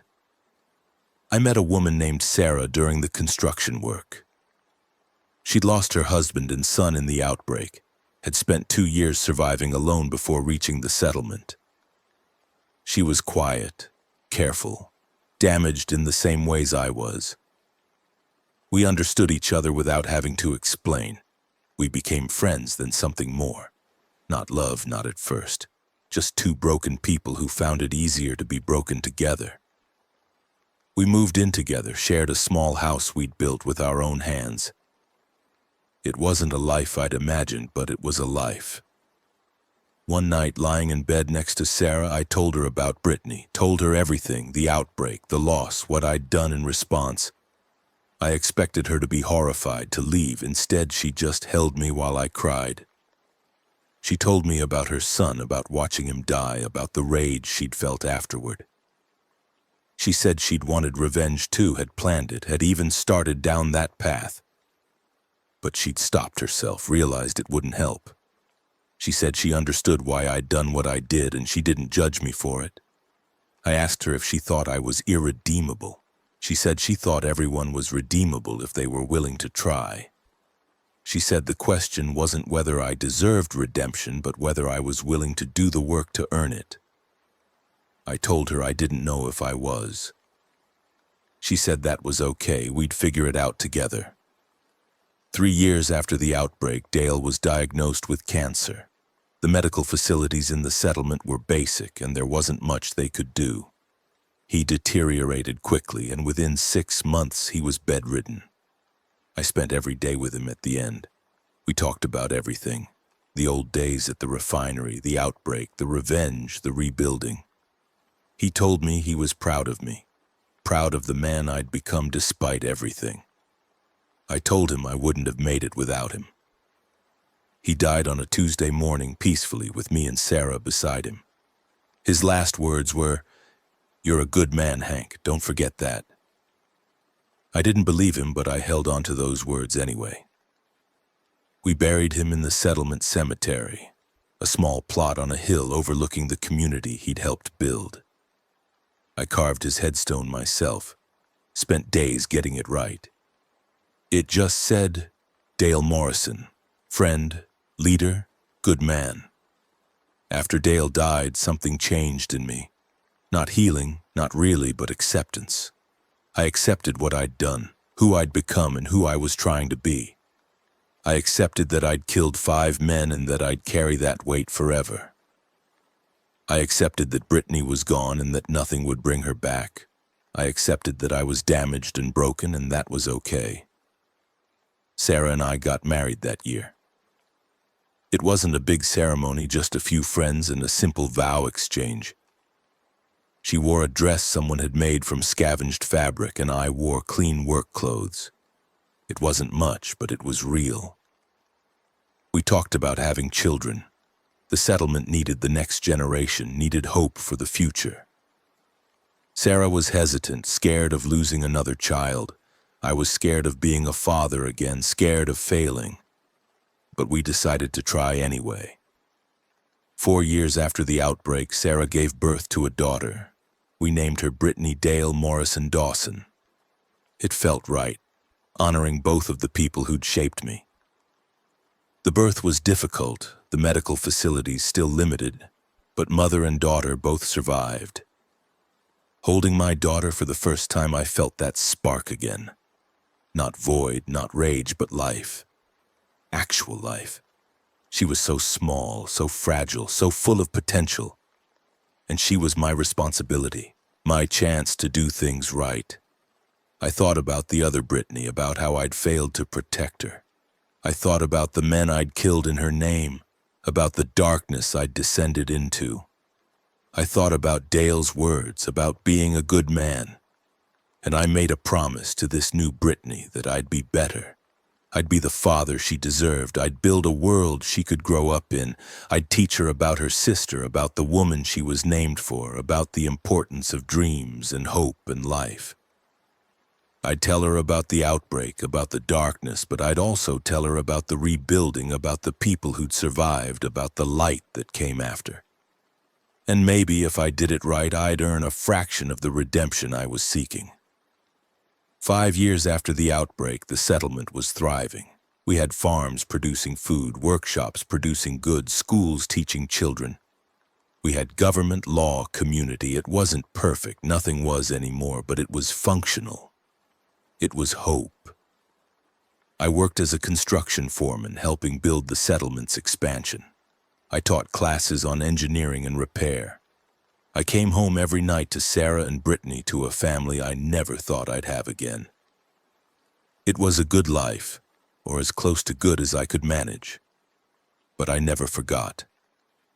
Never let myself forget what I'd done, who I'd killed, the choices I'd made. I carried those memories like weights, constant reminders of my capacity for darkness. Some nights I still had the nightmares, still saw their faces, but I didn't run from them anymore. I accepted them as the price of my actions. One day I was working on a building foundation when a teenager approached me. He said his name was Marcus Webb, said his father had worked at Umbrella before the outbreak. He'd found his father's files, read about what had happened, learned about the cover-up.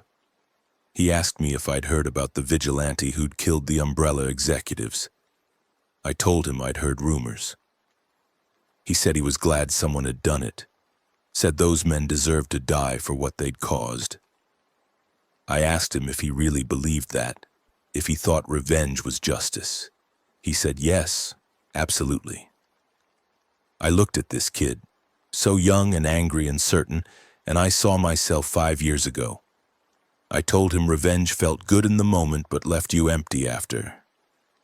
I told him the men who died had deserved punishment, but killing them hadn't fixed anything.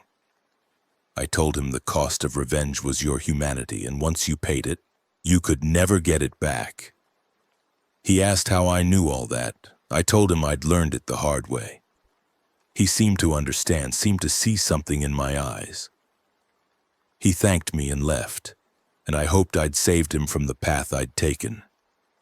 Sarah asked me about the conversation later. I told her what I'd said, and she asked if I believed it. I told her I did more every day. She asked if I regretted what I'd done. I said yes, but I also said I understood why I'd done it. She said that was progress. That night I sat with young Brittany and read her a book about the ocean. She was fascinated by it, just like her namesake had been. She asked me questions about marine life, about the Gulf Coast, about the world before the outbreak. I answered as best I could, sharing memories that didn't hurt quite so much anymore. She asked me about her sister, the one she was named for. I told her about Brittany, about her dreams and her kindness and her love of the sea. I told her how proud I was to have been her father, and how proud I was to be young Brittany's father too. She asked me if I missed her sister. I said every day, but that having her helped. After she fell asleep, I stood on our porch and looked out at the settlement. Lights in windows, people living their lives, children playing in the streets. It was so different from the darkness of 5 years ago, from the burning city and the infected and the rage. I thought about Hoffman, about Kelso and Delacroix and Shu and Cordova. I thought about whether they deserved to die, whether my revenge had been justice or just murder. I didn't have an answer. Maybe there wasn't one. But I knew this. I was still alive. Sarah was alive, young Brittany was alive, the settlement was alive, and maybe that was enough. Maybe survival and rebuilding and trying to be better was all the redemption anyone got in this broken world. I thought about Dale's last words about being a good man. I wasn't sure I wasn't sure I could be after everything I'd done. But I was trying. Every day I was trying, and maybe that was enough too. The stars were out that night, clear and bright in a way they hadn't been before the outbreak, before all the light pollution died. I looked up at them and thought about Brittany, both Brittnys, and about the future, about the world young Brittany would grow up in, the one I was helping to build. I couldn't undo what I'd done, couldn't bring back the dead or erase my crimes, but I could build, could teach, could be present for my family and my community, could honor the memory of the daughter I'd lost by raising the daughter I'd been given, could try to be the man Dale had believed I was, even if I wasn't sure I believed it myself. The void was still there, would always be there, but it wasn't all of me anymore. There were other things too: love, purpose, hope, responsibility. They didn't fill the void, but they made it bearable, made it possible to live with. And in this world, in this aftermath, that was the best anyone could ask for. I went back inside, kissed Sarah goodnight, checked on young Brittany one more time. She was sleeping peacefully, her stuffed animal clutched to her chest, dreaming whatever dreams children dream. I stood there watching her breathe, feeling grateful for this second chance I probably didn't deserve. Tomorrow I'd wake up and build more houses, teach more classes, try to be better. Try to honor the dead by serving the living.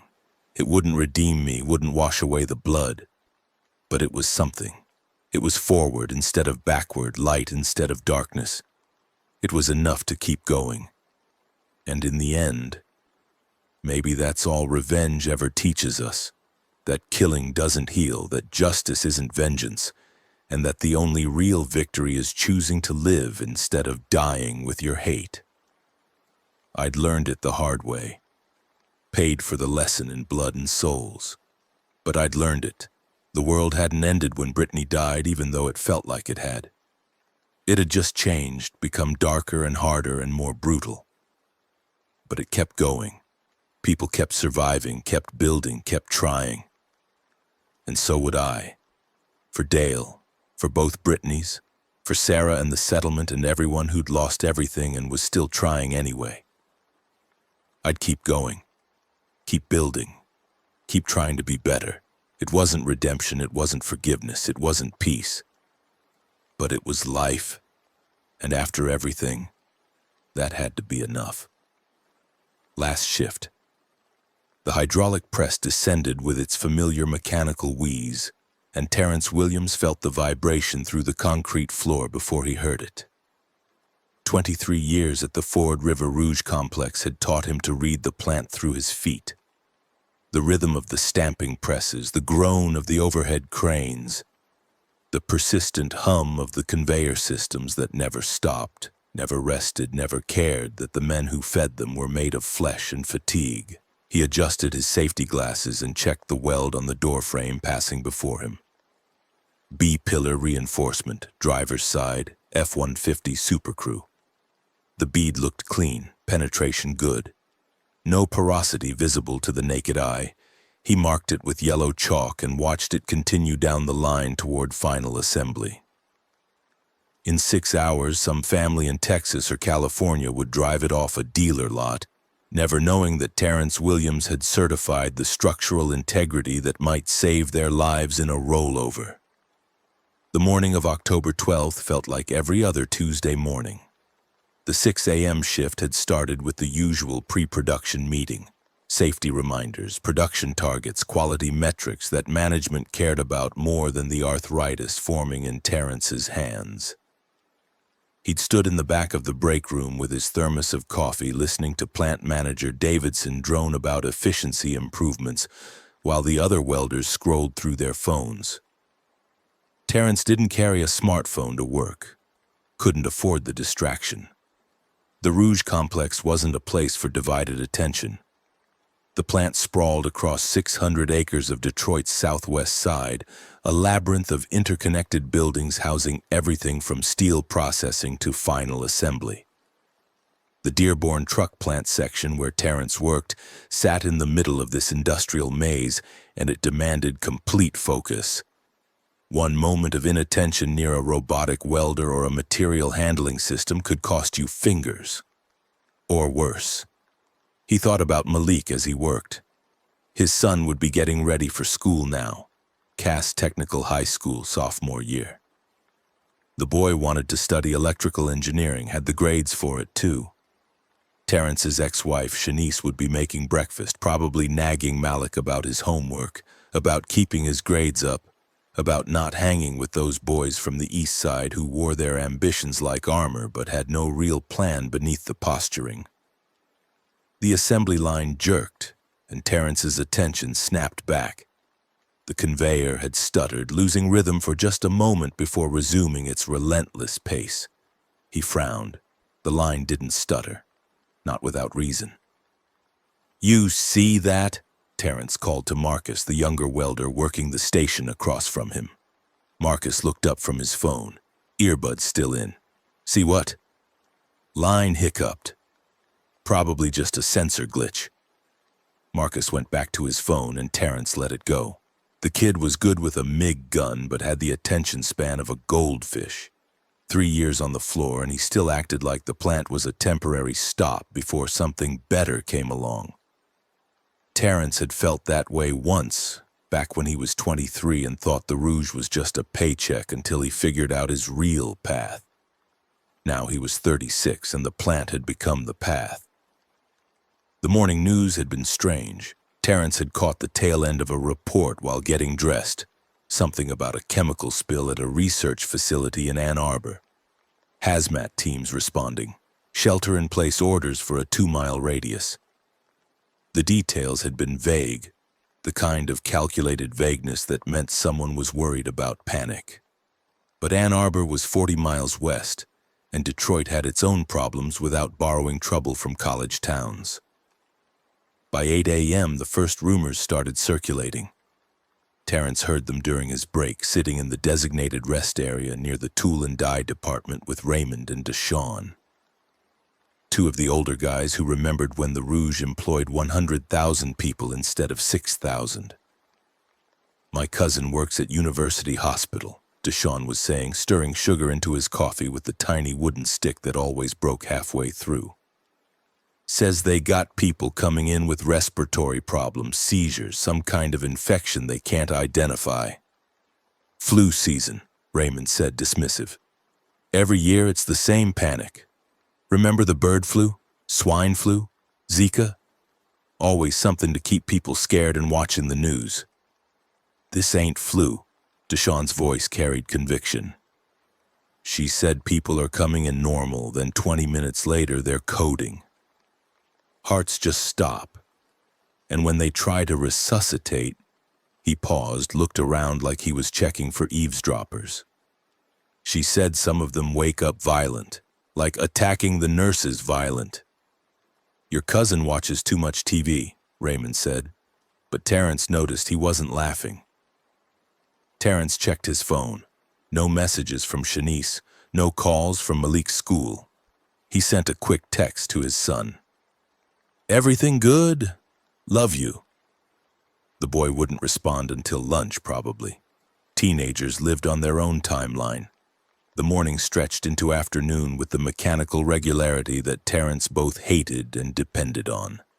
The Rouge complex operated on precision, every task measured, every movement calculated, every inefficiency eliminated by industrial engineers who treated human labor like another variable to optimize. But that precision was also safety.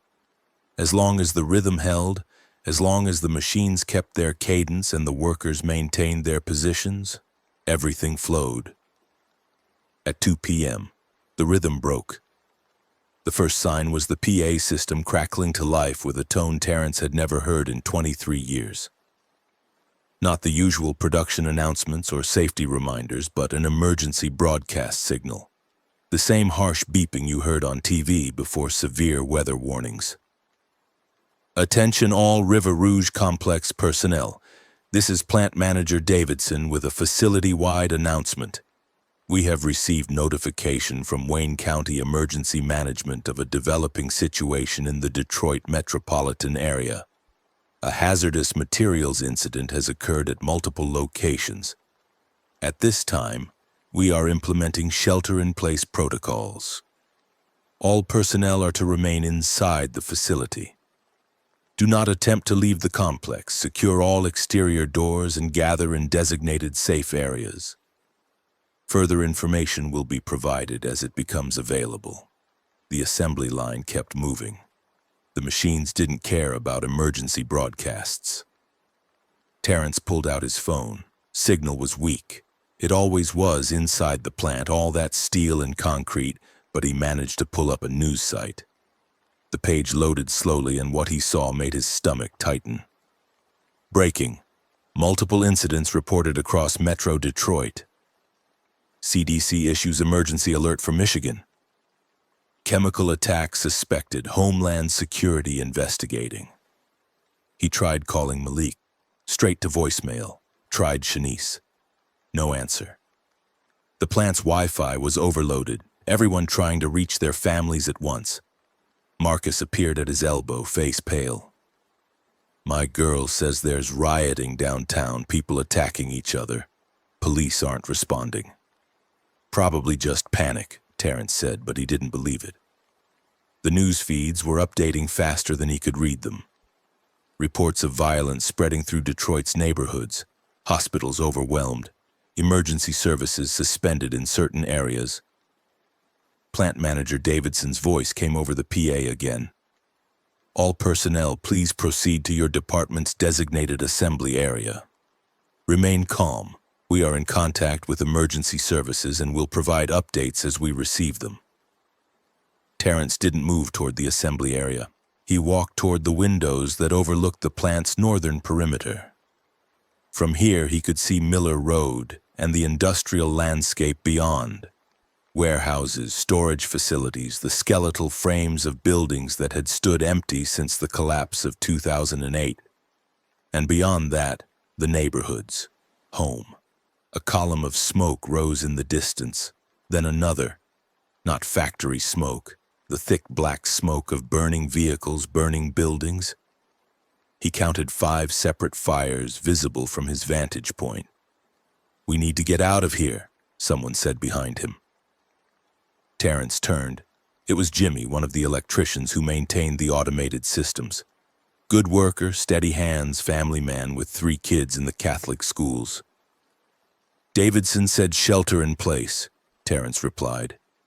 "Davidson don't know shit. Jimmy gestured at the window. You see that? That's not a chemical spill, that's the city burning. More workers were gathering at the windows now, abandoning their stations. The assembly line continued without them, robots performing their programmed tasks with indifferent precision. Terrence's phone buzzed. Text from Malik. Dad, something wrong at school, people sick, getting violent, teachers scared. His hands went cold. He called immediately. This time Malik answered. Dad? The boy's voice was tight with fear. Malik, where are you? In the chemistry lab. Me and Mr. Harrison and some other kids. We locked the door. What's happening? I don't know. There was an announcement about people getting sick, and then Ms. Rodriguez from the office started attacking Mr. Phillips in the hallway. Like actually attacking him, biting him. There's blood everywhere and people are screaming and... Listen to me. Terrence forced his voice to stay level. Is the lab secure? Are you safe right now? Yeah. Yeah, the door's locked, but Dad, there's people in the hallway. They're not acting right. They're just walking around, but like... wrong. Moving weird. Stay where you are. Do not open that door for anyone unless you're absolutely sure they're okay. I'm coming to get you. Davidson said nobody leaves, Malik said, and Terrence realized his son could hear the PA announcements through the phone. I don't care what Davidson said, I'm coming for you. Just hold tight. I'll be there in 30 minutes. He ended the call and turned to find Raymond standing behind him, arms crossed. You heard, Terrence said. It wasn't a question. Raymond nodded. My daughter's at the same school. She texted 5 minutes ago, said the same thing, people attacking each other. I'm leaving. Plant's on lockdown.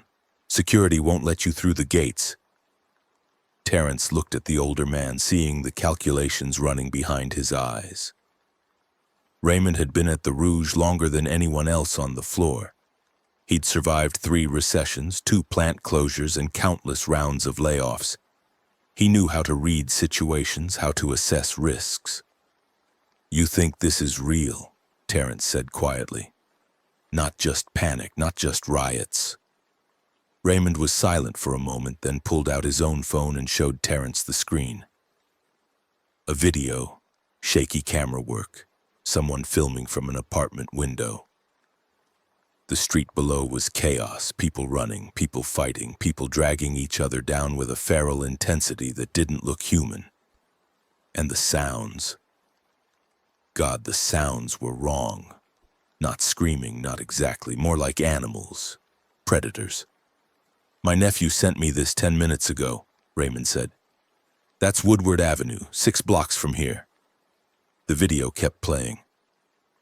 Terrence watched a woman take down a man twice her size, watched her bite into his throat with a savagery that made his stomach turn.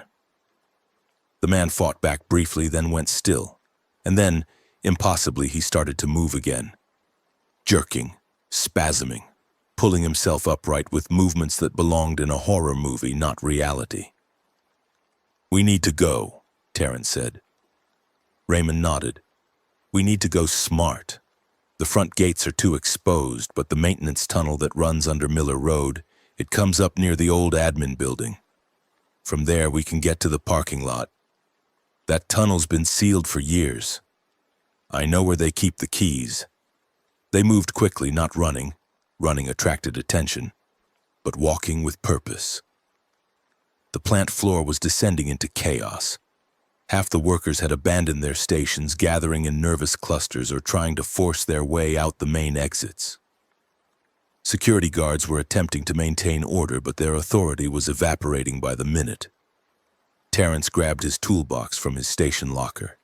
30 pounds of steel, wrenches, sockets, a cordless impact driver, a small sledgehammer. The weight was familiar, comforting. Whatever was happening out there, tools were universal language. They built things, they broke things, they solved problems.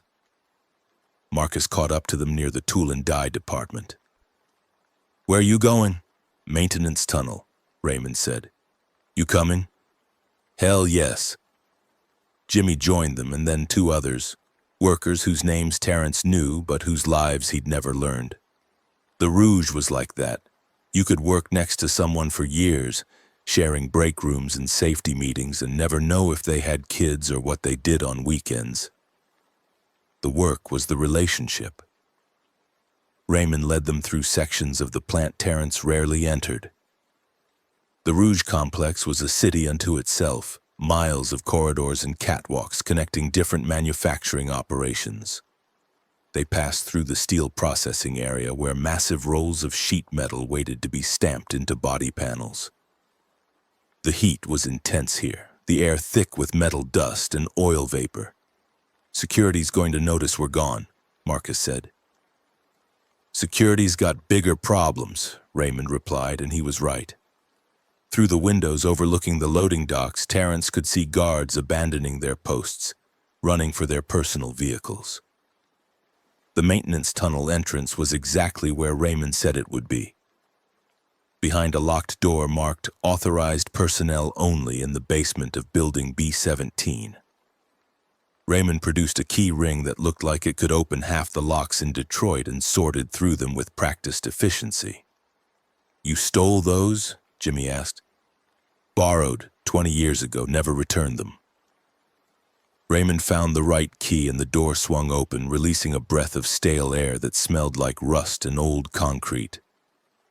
The tunnel was narrow, lit by flickering fluorescent tubes that had been installed sometime in the 1970s and forgotten. Water dripped from condensation pipes overhead, creating puddles that reflected the dying light. Their footsteps echoed off concrete walls covered in decades of industrial grime. "This is definitely against protocol," Marcus muttered. "Protocol's over," Terrence said. "New rules now." They emerged from the tunnel into the basement of the old administration building, which had been mostly abandoned since Ford consolidated its office operations. The building dated from the plant's expansion in the 1950s, all mid-century concrete and narrow windows.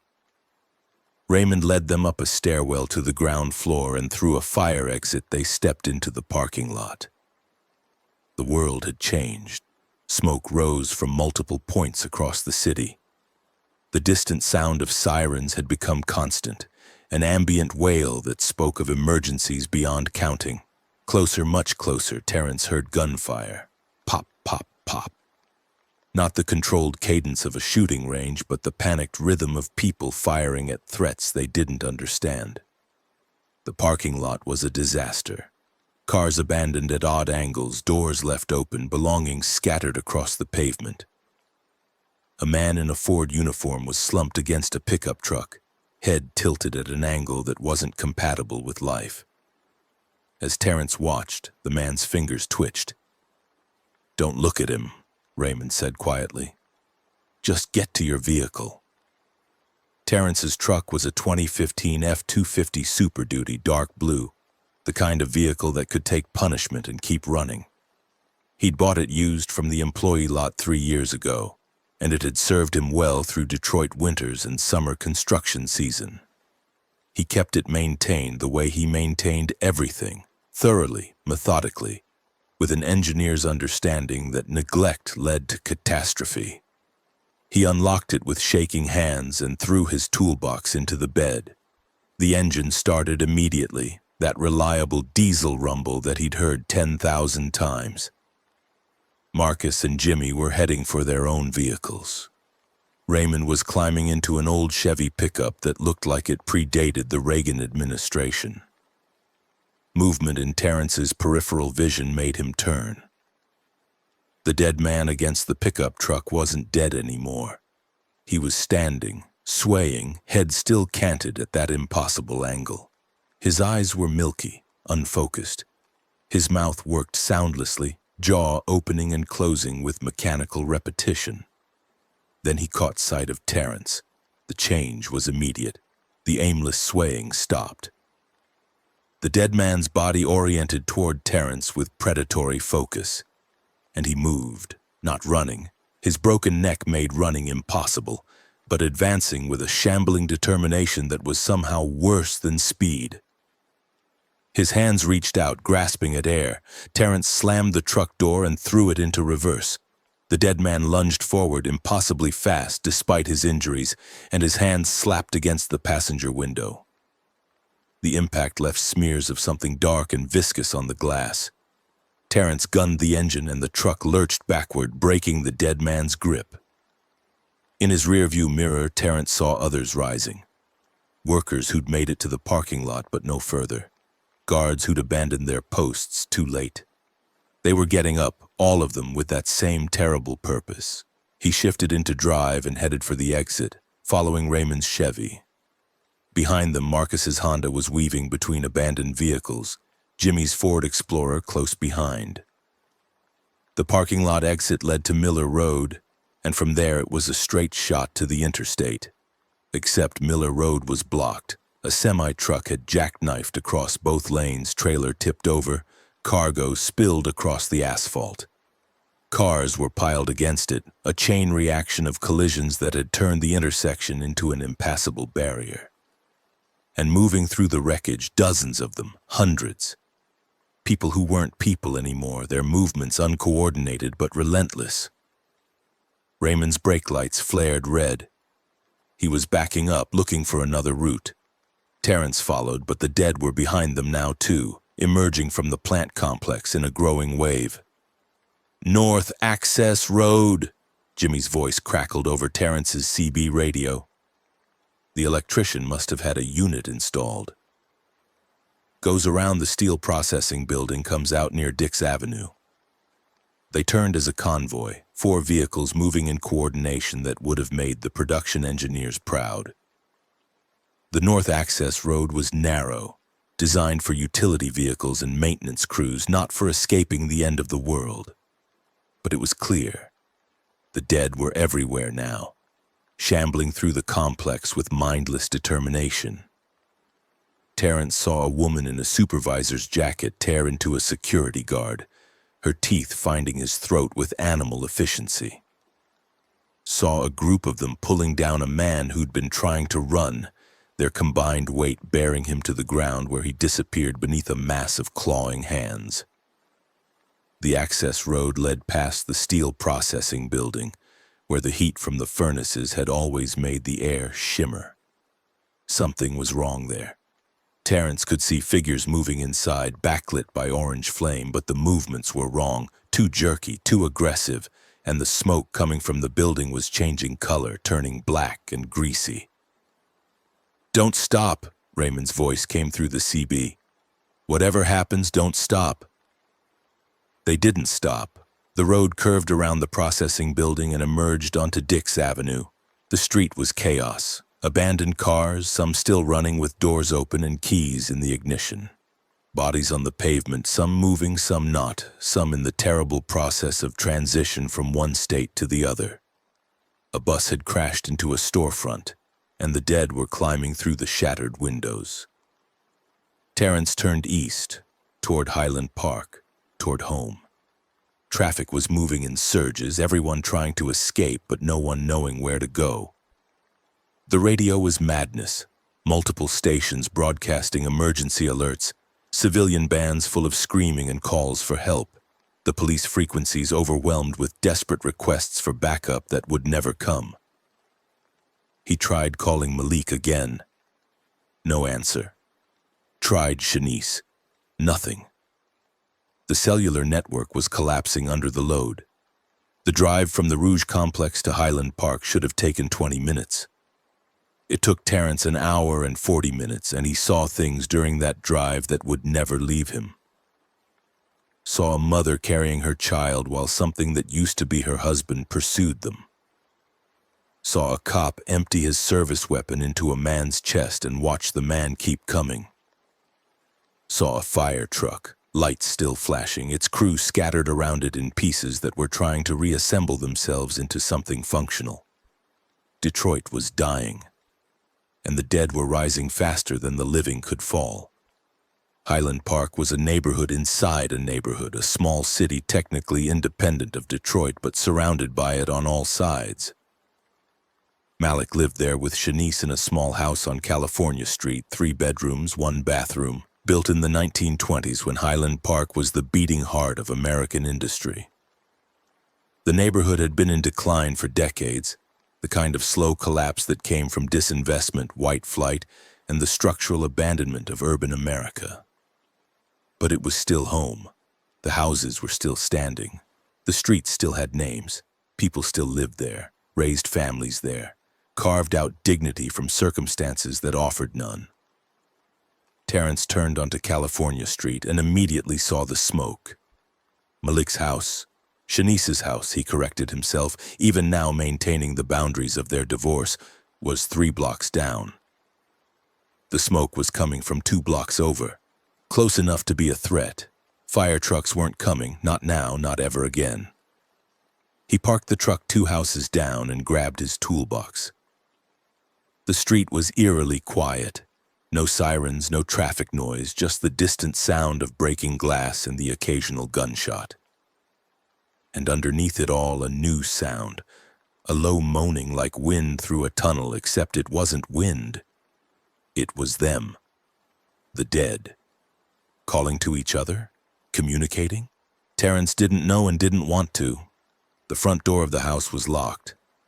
Terrence had a key. Shanice had never asked for it back after the divorce, but his hands were shaking so badly it took 3 tries to get it in the lock. "Shanice!" he called as he entered. "Malik!" The living room was empty but showed signs of recent panic. The TV was on, showing an emergency broadcast screen. Couch cushions were disturbed. A glass of water had spilled on the coffee table, the liquid pooling around fashion magazines and unopened mail. "Terrence!" Shanice's voice came from upstairs, tight with fear. He took the stairs 3 at a time, found her in Malik's room, standing by the window with a baseball bat in her hands.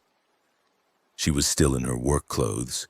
She taught 3rd grade at Burns Elementary, and there was blood on her sleeve. "Where's Malik?" Terrence demanded. "At school. He called an hour ago, said they were locked in the chemistry lab, said you were coming to get him." "I am. I'm going now. Are you hurt?" He gestured at the blood. "Not mine. Mrs. Henderson from next door, she wasn't herself. I tried to help her and she attacked me. I had to..." Shanice's voice broke. "I had to hit her. I hit her so hard, Terrence, and she kept getting up." He crossed to her, took her by the shoulders. "Listen to me. This is happening everywhere. It's not just Detroit. It's not just some people. It's everyone who dies. They come back wrong, violent, and it's spreading fast. What do we do? I'm going to Cass Tech to get Malik. You're going to stay here, keep the doors locked, don't let anyone in unless you know they're okay. I'm coming with you. Shanice, he's my son too." Her voice was steel. "I'm coming." Terrence wanted to argue, wanted to tell her it was safer here, wanted to protect her the way he'd failed to protect their marriage. But he saw the determination in her eyes and knew that argument was futile. Besides, she was right. Malik was their son. They'd made him together in better times, raised him through the divorce, stayed civil for his sake. If they were going to save him, they'd do it together. "Bring that bat," he said, "and anything else you can use as a weapon." They went through the house together, gathering supplies with the efficiency of people who'd lived together for 8 years and knew where everything was. Flashlights, batteries. A camping knife Terrence had bought for a trip they never took. The crowbar from the garage, a backpack filled with water bottles and granola bars. The truck was still where he'd left it. The street was still quiet. But as they climbed in, Terrence saw movement 3 houses down. Mr. Kowalski, the retired teacher who'd lived on California Street for 40 years, was standing in his driveway. Standing, but not standing right.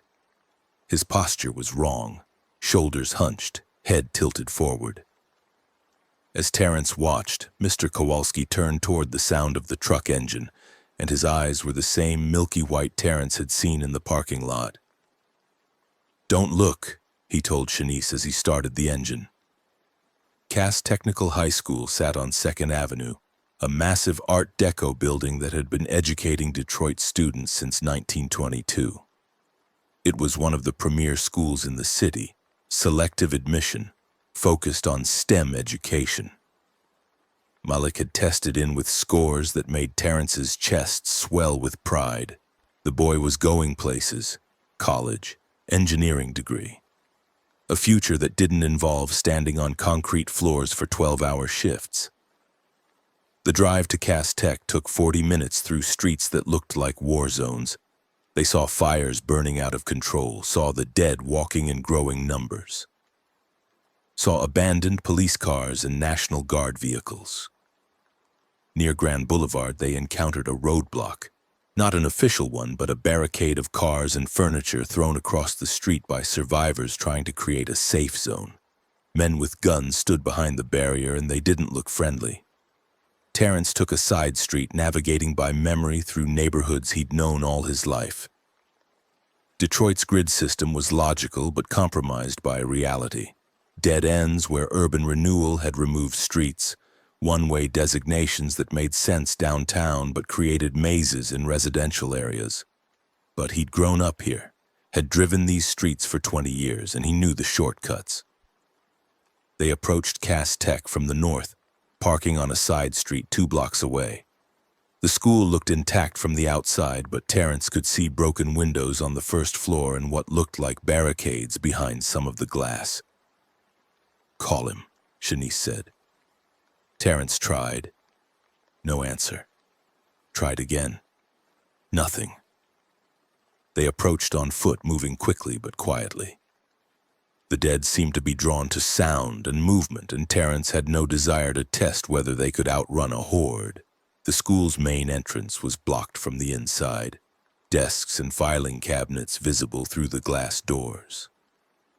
Terrence moved around the building's perimeter, looking for another way in. Found it at a service entrance on the east side.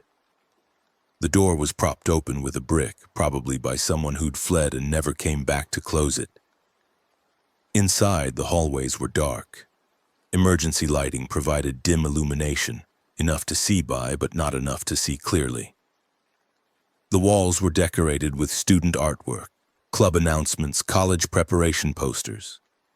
All the normal detritus of teenage education rendered grotesque by context. They heard the moaning before they saw the source. It came from down a side hallway, that same terrible sound Terrence had heard on California Street. They pressed against the wall and waited. 3 of them shuffled past. 2 students, 1 teacher, all wearing the slack-faced vacancy of the dead.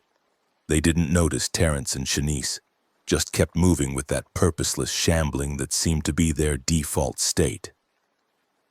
"Chemistry lab's on the 3rd floor," Shanice whispered. "East wing." They found the stairs and started climbing. The stairwell was littered with abandoned backpacks, scattered papers, a shoe, blood on the walls, drag marks on the floor, signs of violence and flight.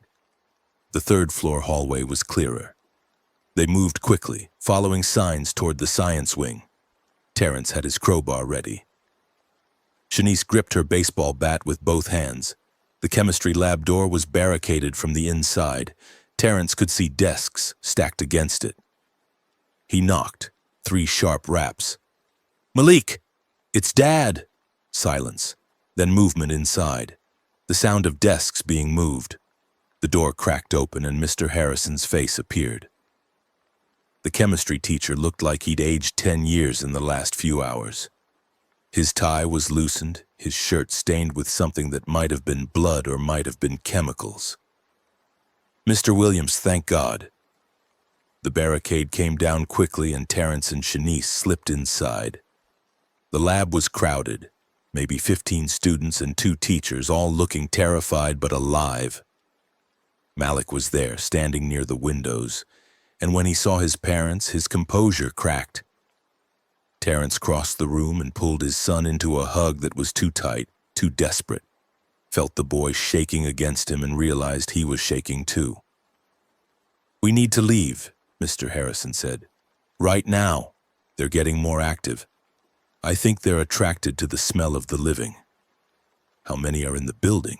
Terrence asked. I don't know. Dozens. Maybe more. Some of them were students. Some were staff. When the announcement came about the chemical attack, people started getting sick. Heart attacks, seizures. And then... He didn't finish the sentence. Didn't need to. They moved as a group, Terrence leading with his crowbar, Mr. Harrison bringing up the rear with a fire extinguisher he'd turned into an improvised weapon. The other teacher, Ms. Chen, had a pair of scissors and a look that said she'd use them without hesitation. The stairwell was no longer clear. They encountered their first dead student on the landing between the third and second floors. A girl, maybe 16, her varsity jacket torn and bloody. She turned at the sound of their footsteps and her milky eyes fixed on Terrence with immediate focus. She lunged. Terrence swung the crowbar, catching her in the temple with a sickening crunch. She went down, but didn't stop moving, kept reaching for him with hands that grabbed at nothing. He hit her again and again until the movement stopped. Behind him, someone was crying. One of the students seeing violence and death in a way no educational curriculum had prepared them for. Keep moving, Shanice said, her voice steady despite the horror. We can't stop. They fought their way down to the first floor. 3 more encounters, 3 more bodies that kept moving after they should have stopped. The students were learning fast. When the dead didn't go down, you aimed for the head. Destroy the brain, stop the threat. Basic survival calculus written in blood on the walls of their school. The service entrance was still propped open, but now there were dead in the parking lot. A dozen of them, maybe more, shambling between cars with that terrible, purposeless purpose. My truck's 2 blocks north, Terrence said. We run, we don't stop, and we don't look back. They ran. The dead noticed immediately. The shambling became aggressive pursuit. The moaning became something like screaming, a high-pitched wail that made Terrence's skin crawl. Behind him, he could hear the students gasping for breath, could hear Mr. Harrison shouting encouragement, could hear the slap of running feet on pavement. One of the dead got close, too close, grabbed at a student named James. The boy stumbled and the dead man's fingers caught his jacket. Terrence turned back, swung the crowbar in a wide arc that caught the dead man in the jaw. Bone shattered, but the grip didn't release. Terrence hit him again and again until James could pull free. They reached the truck. Terrence had a Super Crew cab with an extended bed, and he'd never been so grateful for the extra space. Students piled in, cramming together with the desperate efficiency of people who understood that space was survival. Not everyone will fit, Mr. Harrison said, looking at the remaining students. We make them fit, Shanice replied. They did. 2 in the extended cab's jump seats, 3 more squeezed between them, 2 riding in the bed of the truck because there was nowhere else. It violated every safety regulation, but safety regulations were written for a world that still existed this morning. Terrence drove with the kind of controlled aggression that came from understanding the vehicle's capabilities. The F-250 was built to haul loads and handle punishment.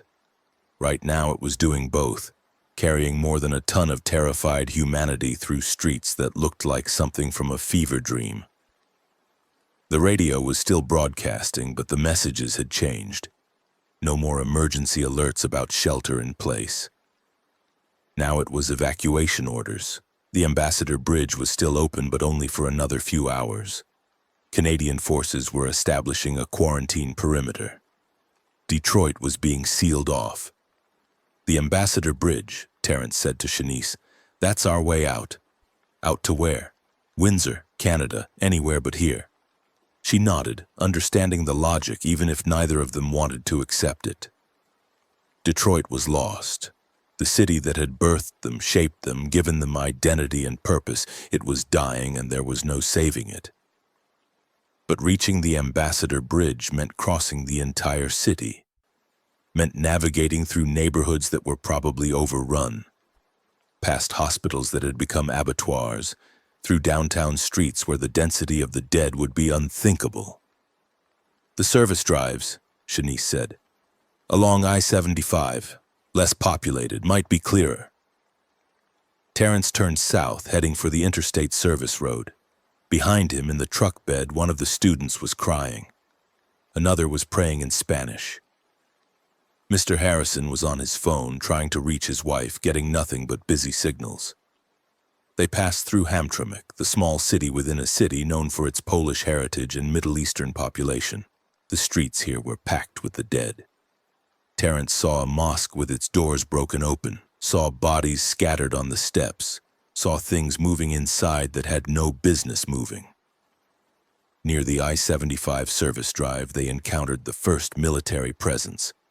A National Guard checkpoint, 2 Humvees parked across the road, soldiers in full combat gear manning a heavy machine gun.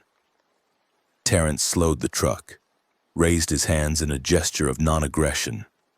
A soldier approached, rifle at low ready, young, maybe 22, with eyes that had seen too much too fast. "Sir, this area is under quarantine. You need to turn around." "We're trying to reach the Ambassador Bridge," Terrence said.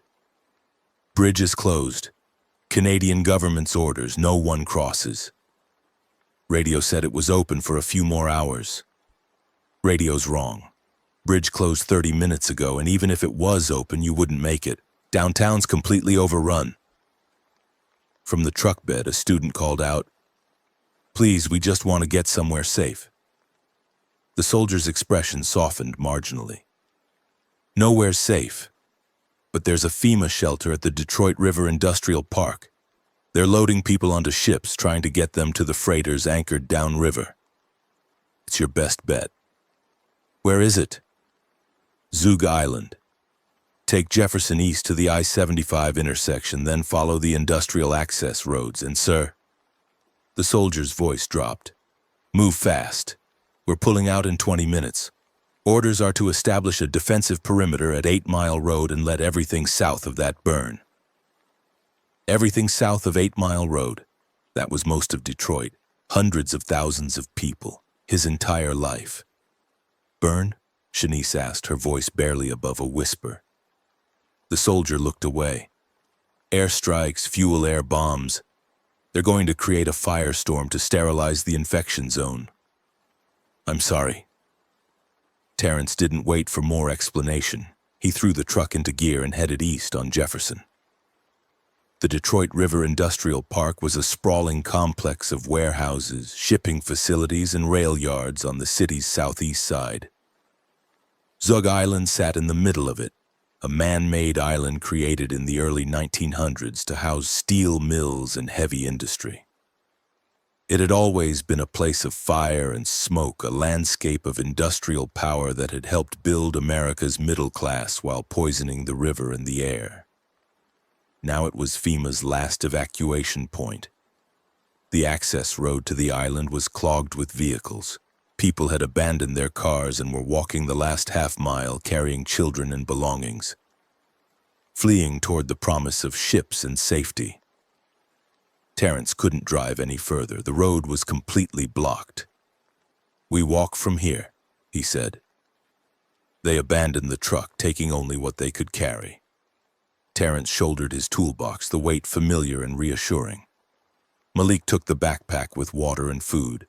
Shanice kept her baseball bat. The students and teachers gathered around them, forming an unconscious convoy with the Williams family at its center. The walk to the evacuation point was a descent through circles of hell.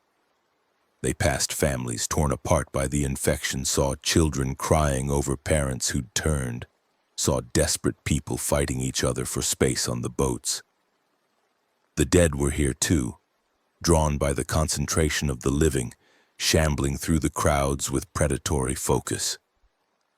FEMA had established a perimeter with temporary barriers and armed guards, but the barriers were failing. Too many people pushing forward, too many dead pressing in from behind. The guards were firing into the crowd of infected, but for every one that fell, 2 more appeared. The ships were cargo freighters, massive vessels designed to haul iron ore and coal, not refugees. But they were loading people anyway, cramming them into holds and on deck with the kind of desperation that acknowledged there was no other choice. A man in a FEMA vest grabbed Terrence's arm. "You got kids?" "My son," Terrence said, pulling Malik close. "Families with children on the first boat. Single adults wait for the second." "What about the teachers?" Shanice asked, gesturing to Mr. Harrison and Ms. Chen. "Second boat?" "No," one of the students said. "They stay with us." "I don't make the rules," the FEMA worker said, but his voice was tired, defeated. "Look, there's room for maybe 3 more on the first boat. After that, I can't promise anything." Terrence looked at Mr. Harrison, saw the teacher trying to decide whether to argue for his students or accept the reality. Saw Ms. Chen already backing away, understanding that her weight on the boat meant one less child saved. "We'll be on the second boat," Mr. Harrison said firmly. "Get these kids out of here."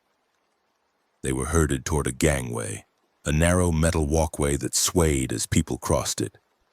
The freighter loomed above them, its hull dark with rust and age, its deck already packed with hundreds of refugees. Terrence climbed aboard with Malik and Shanice close behind, with 14 students from Cass Tech following in a tight group. The ship was called the Paul R. Tregurtha, and it had been carrying limestone when the emergency began. Now it carried the survivors of Detroit, packed into spaces never designed for human cargo. The captain was a hard-faced woman who stood on the bridge and watched the chaos below with the expression of someone performing triage on a dying patient. They found space near the forward cargo hold, a small area sheltered from the wind. Terrence could see the shore from here, could see FEMA workers still trying to organize the evacuation, could see the growing mass of the dead pressing against the barriers. "Second boat's not coming," someone said nearby. An old man with a police radio listening to transmissions that were becoming more desperate by the minute. "Perimeter's collapsing. They're ordering the ships to depart immediately." Terrence looked back toward the shore, toward the dock where Mr. Harrison and Ms. Chen and hundreds of others were still waiting for transport that would never arrive. He wanted to shout, to warn them, but his voice would never carry over the chaos. The ship's engines rumbled to life with a deep vibration that Terrence felt through the deck.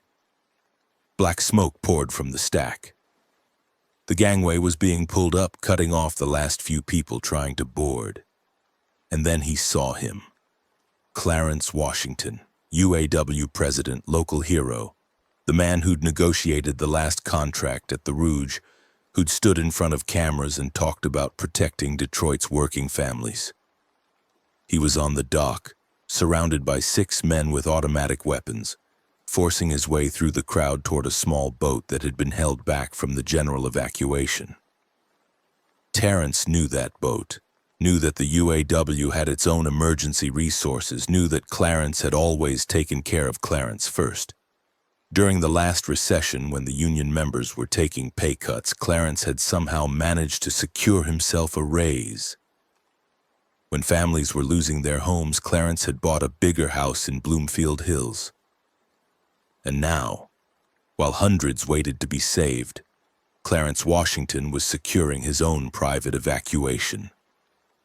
Something in Terrence's chest went cold and hard. "I'll be right back," he told Shanice. "Terrence, what?" But he was already moving, shouldering through the crowd on deck, heading for the gangway that was being raised.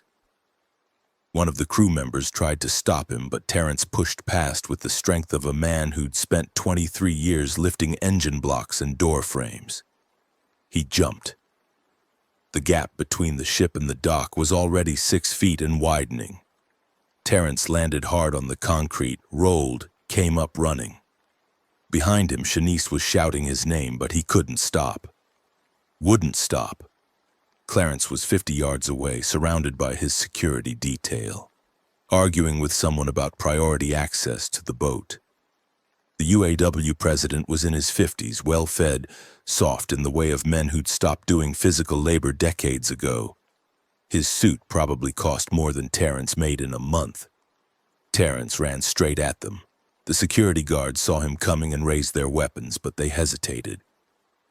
Terrence was just one man, unarmed, not obviously infected. In the second of their hesitation, he was on them. The first guard went down to a straight punch that Terrence put his whole body behind. Years of swinging sledgehammers and hefting steel had built strength that executive protection training couldn't match. The second guard brought his rifle up, but Terrence got inside his reach, drove an elbow into his throat, and the man went down, gasping. Clarence tried to run.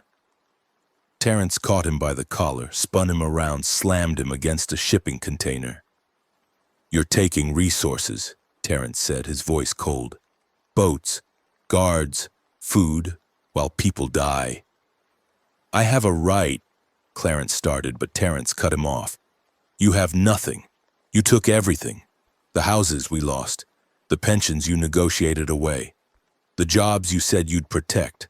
And now, when it all burns, you're still taking." He saw it then, coiled on the dock near a maintenance cart. A timing belt, the kind used in engine systems, 10 feet of reinforced rubber and Kevlar designed to withstand thousands of hours of compression and heat. Terrence picked it up. "What are you—" Clarence's eyes went wide. Terrence wrapped the timing belt around Clarence's neck. The UAW president fought, clawing at the belt, kicking, trying to scream. But Terrence had the angle and the leverage. 23 years of precision work had taught him about mechanical advantage, about pressure points, about exactly how much force was required to break things. Clarence's face turned purple, then blue. His struggles weakened. Finally stopped. Terrence let the body fall and stood there, breathing hard, staring at what he'd done. Around him, the dock was chaos. The remaining guards had fled. The crowd was pressing forward, desperate to reach the boats. And the dead were coming, drawn by the noise and the terror. He looked back at the ship. It was pulling away from the dock, engines churning the water, creating a gap that was now 30 feet and widening. He could see Shanice and Malik on the deck, could see them shouting, but he couldn't hear the words over the sound of the engines and the screaming and the approaching thunder.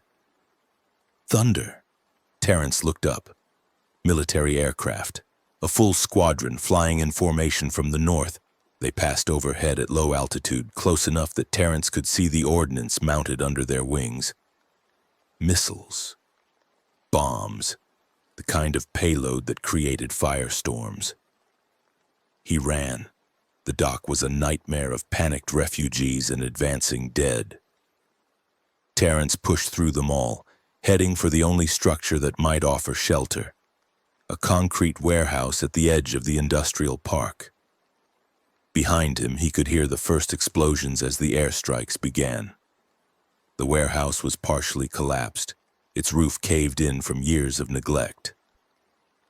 Terrence found a corner that still had intact walls on 3 sides and dove for cover just as the world exploded. The first bomb hit the FEMA evacuation point directly, creating a fireball that turned night into day. The shockwave knocked Terrence flat, drove the air from his lungs, left his ears ringing with a high-pitched whine that would never completely fade. More bombs fell. The incendiaries created firestorms that sucked oxygen from the air and turned the Detroit River waterfront into a vision of hell. Terrence pressed himself into the concrete corner and felt the heat wash over him in waves that scorched his skin and singed his hair. The bombing lasted for hours, or maybe minutes. Time lost meaning when the world was ending in fire. When the explosions finally stopped, Terrence emerged from his shelter to find Detroit burning. The entire southern section of the city was engulfed in flames. Buildings that had stood for a century were collapsing into ash. The river itself seemed to be on fire, oil and chemicals on the surface creating patterns of flame that danced across the water. In the distance, Through the smoke and the heat shimmer, Terrence could see the Ambassador Bridge. Canadian forces had destroyed it. The massive suspension bridge had been reduced to twisted steel cables and concrete fragments jutting from the river like broken teeth. Detroit was sealed, an island of fire surrounded by water and military checkpoints, and he was trapped inside. Terrence walked through the burning ruins with his toolbox in his hand and murder on his conscience. The dead were still there, shambling through the flames with the kind of persistence that came from no longer feeling pain. But they moved slower now, damaged by the fire, reduced to burning husks that barely registered as threats. He found a motorcycle near the remains of a parking garage, a Harley-Davidson, old but functional, with keys still in the ignition. The owner was 20 feet away, partially consumed by fire and completely consumed by the infection. Terrence didn't hesitate, just took the bike and rode north. The freighter, the Paul R. Tregurtha, was visible for another hour, steaming downriver toward Lake Erie. Terrence could see it from elevated sections of the road, could see the tiny figures on deck that might be his son, his ex-wife, the students he'd helped save. He watched until the ship rounded a bend and disappeared behind the smoke, carrying his family to safety while he rode through hell. 8 Mile Road was a war zone. The military had established their defensive perimeter exactly where the soldiers said they would, and they were holding it with the kind of firepower that treated everything south of the line as enemy territory. Terrence approached from the east, riding through neighborhoods that had been bombed into submission, past houses that still smoldered and streets that ran with melted asphalt. The soldiers at the checkpoint looked like they'd been fighting for days. Hollow-eyed, exhausted, running on stimulants and adrenaline. They raised weapons when they saw Terrence approach, and for a moment he thought they might just shoot him and be done with it. "I'm not infected," he shouted over the motorcycle's rumble. "Everyone's infected," a sergeant replied. "You just haven't died yet." "Then let me die somewhere else, somewhere that isn't on fire." The sergeant studied him, weighing protocols against pragmatism. "You got anyone waiting for you? Family? Someone who can vouch that you're not going to keel over in the next 5 minutes and start eating people?" "My son's on a freighter headed for Lake Erie. My ex-wife's with him. I got nobody left in Detroit." "Then you got no reason to leave." Terrence felt something break inside him. Some last restraint that had been holding back the rage and grief and horror of the past 12 hours. He dismounted the motorcycle and pulled out his toolbox, set it on the ground between himself and the soldiers. 23 years, he said, his voice steady despite the storm inside. "I worked 23 years at the Rouge, built trucks, good trucks, helped build this city even when the city was dying. Paid my taxes, raised my son, did everything right." He opened the toolbox, pulled out a wrench, held it up. "This is a 19mm combination wrench. Snap-on, professional grade. I used it to torque ahead bolts on engines that powered America. And you know what? It's worth more than your checkpoint, because when I use this, I build things. When you use your guns, you just destroy." The sergeant's expression didn't change. "That a threat?" "It's a statement of value. You want to shoot me, go ahead. Won't change anything. Detroit's already dead. I'm just trying to survive it." A long silence. The soldiers looked at each other, communicating in the wordless language of people who'd shared trauma. Finally, the sergeant lowered his weapon. "There's a refugee camp at Oakland University, 40 miles north. They're screening people, trying to separate the infected from the survivors. You can make it there in 2 hours if you stay on I-75 and don't stop. And if I'm infected, then you won't make it 2 hours." Terrence packed his wrench back in the toolbox, secured it to the motorcycle's rack. Rode through the checkpoint into a world that was no longer Detroit, no longer Michigan, no longer anything he recognized. The ride north was a journey through collapse, Every mile showed the dissolution of society. Abandoned cars clustered around gas stations, bodies in ditches, towns that had tried to create safe zones and failed. The dead were everywhere, but in smaller numbers here. The infection had started in Detroit, concentrated there, and spread outward in waves. But the waves were weakening as they moved away from the epicenter. Or maybe that was just wishful thinking. Oakland University sat on a sprawling campus in Rochester Hills, a suburban area that had always seemed insulated from Detroit's problems. But insulation had failed. The university had been converted into a massive triage center, with FEMA and CDC personnel screening thousands of refugees, trying to identify who was infected before symptoms showed. Terrence submitted to the screening. Blood tests, temperature checks, neurological examinations that involved following lights with his eyes and repeating number sequences. The medical staff worked with the desperate efficiency of people who knew they were operating on borrowed time. "You're clean," a doctor told him after 6 hours of testing. "No elevated temperature, no abnormal blood markers, neurological function normal. We'll monitor you for 72 hours, but you should be clear. And if I'm not, then you'll turn and we'll put you down. That's the protocol." The refugee camp was organized chaos. Families clustered together in gymnasium spaces marked off with tape. Food arrived in military trucks and was distributed with strict rationing. Information came in fragments, news reports, government bulletins, rumors that spread like their own kind of infection. The Walker virus, they were calling it now. A pathogen that every human carried, dormant until death, then triggered by the dying brain's final electrical impulses. The chemical attack in Detroit had been intentional. A terrorist group nobody had heard of had released an accelerant that caused rapid cellular death in exposed populations. The resulting mass die-off had created a cascade of reanimation that overwhelmed all containment efforts. Detroit wasn't the only city affected. Chicago had fallen the same day. New York was under siege. Los Angeles was on fire. The entire eastern seaboard was in collapse. But Windsor, Canada, was still holding. The Canadian government had acted faster, sealed borders, implemented martial law. The ships from Detroit had been allowed to dock, but only after intensive screening.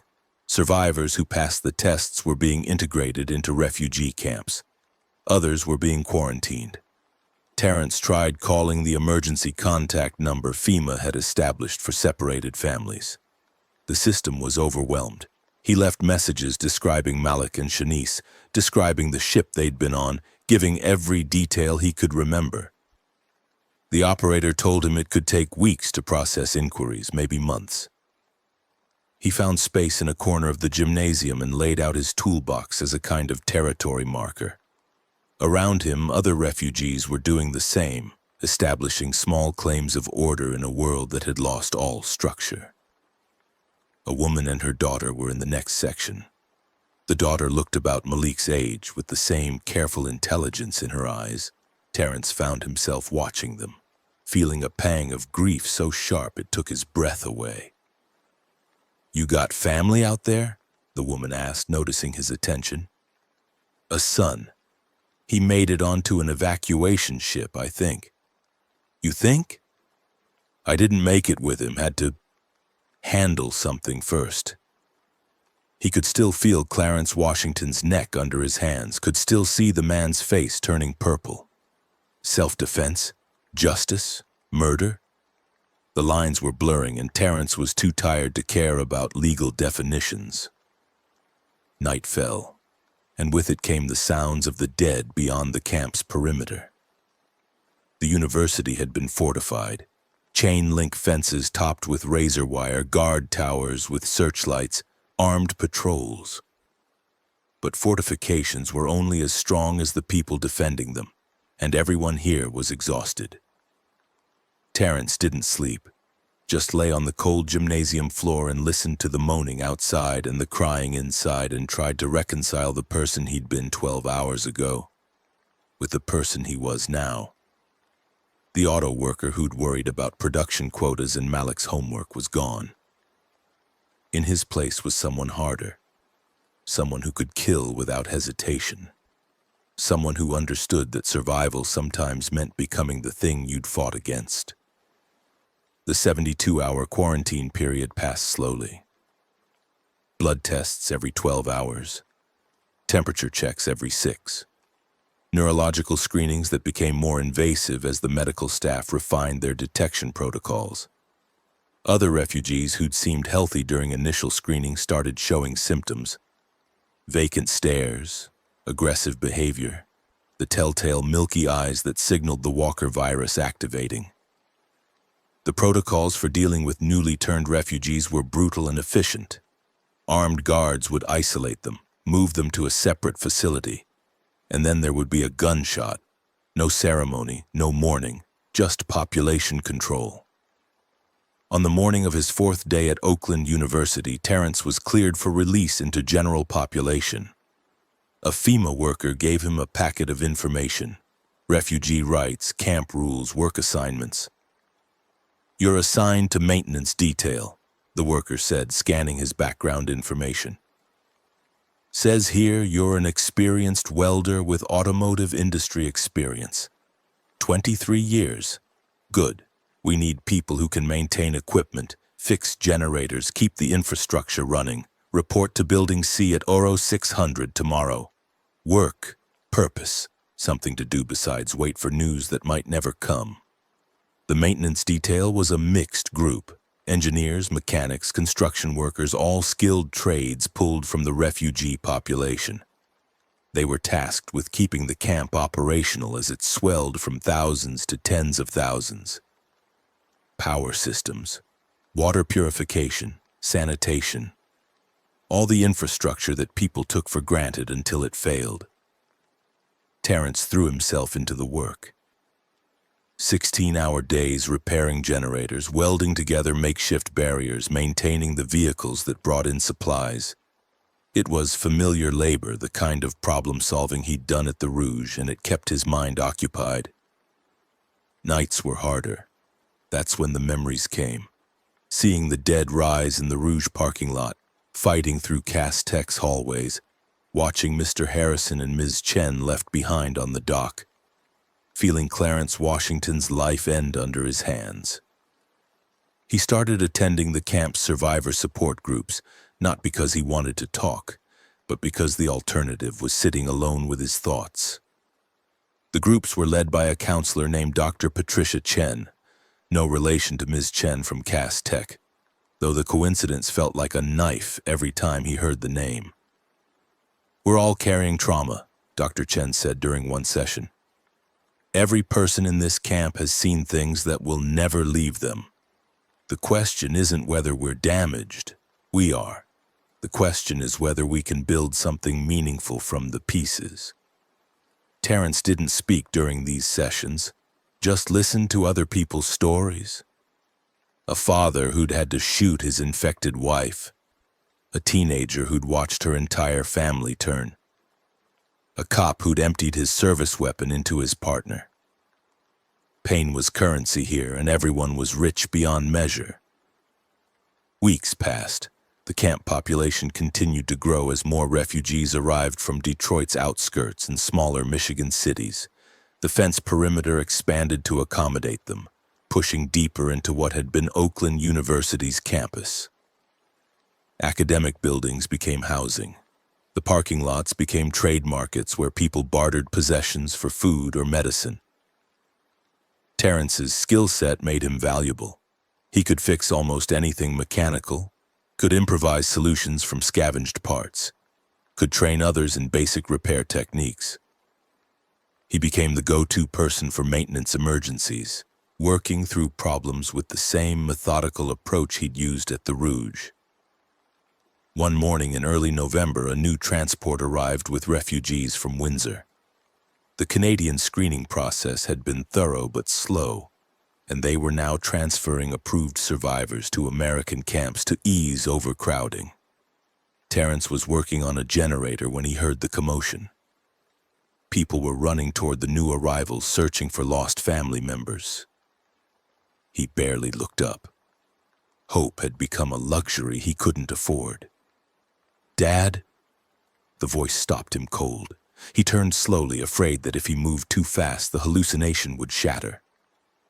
Malik stood 20 feet away, thinner than Terrence remembered, older somehow despite only a few weeks passing. Behind him, Shanice was crying, hands over her mouth.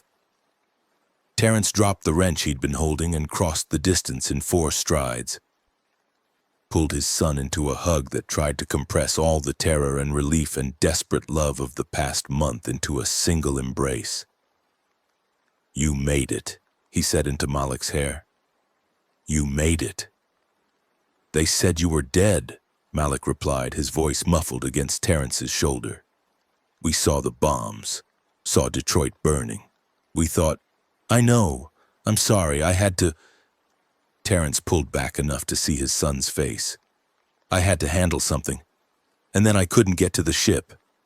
Shanice joined the embrace, and for a moment they were a family again, united by survival if not by marriage. "The students?"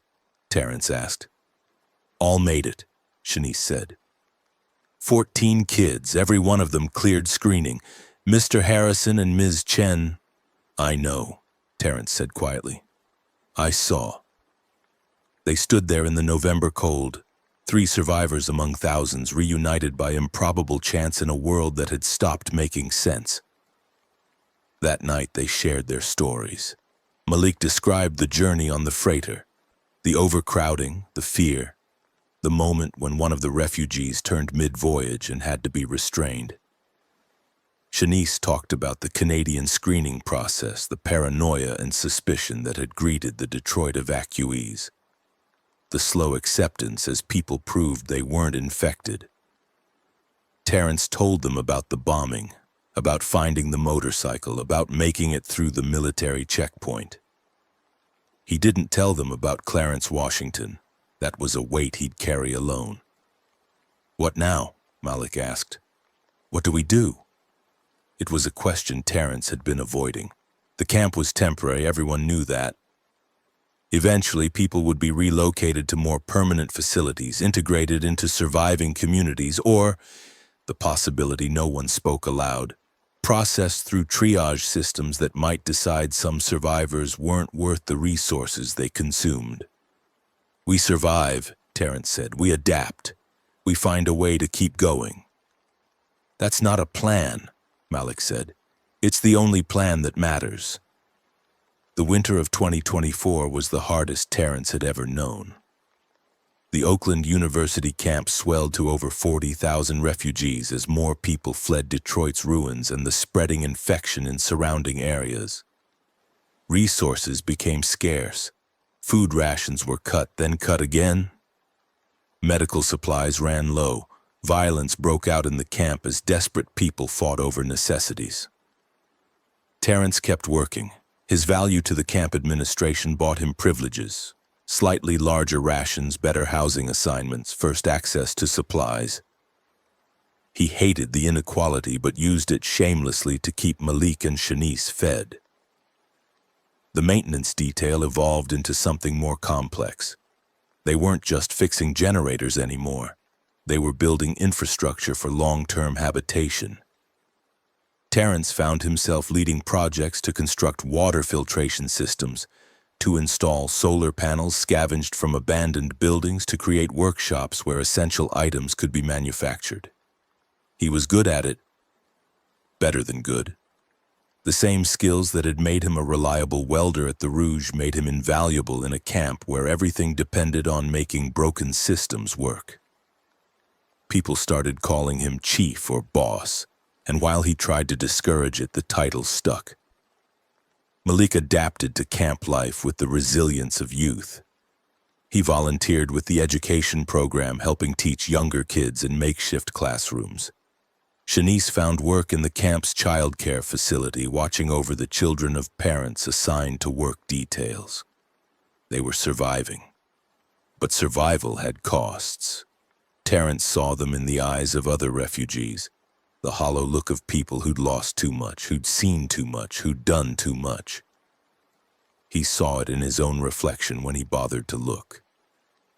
The Walker virus had changed the dead, but it had changed the living too.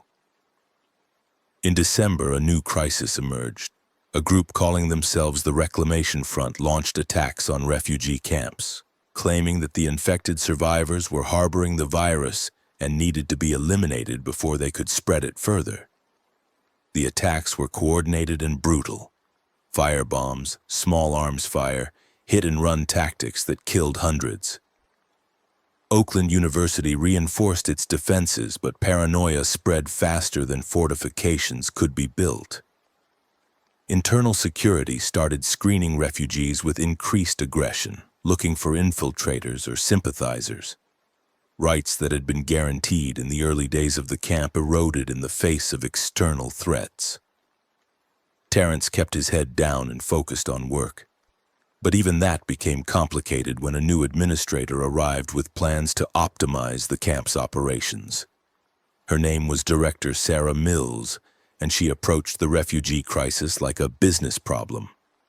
Efficiency metrics, resource allocation algorithms, performance reviews for work details.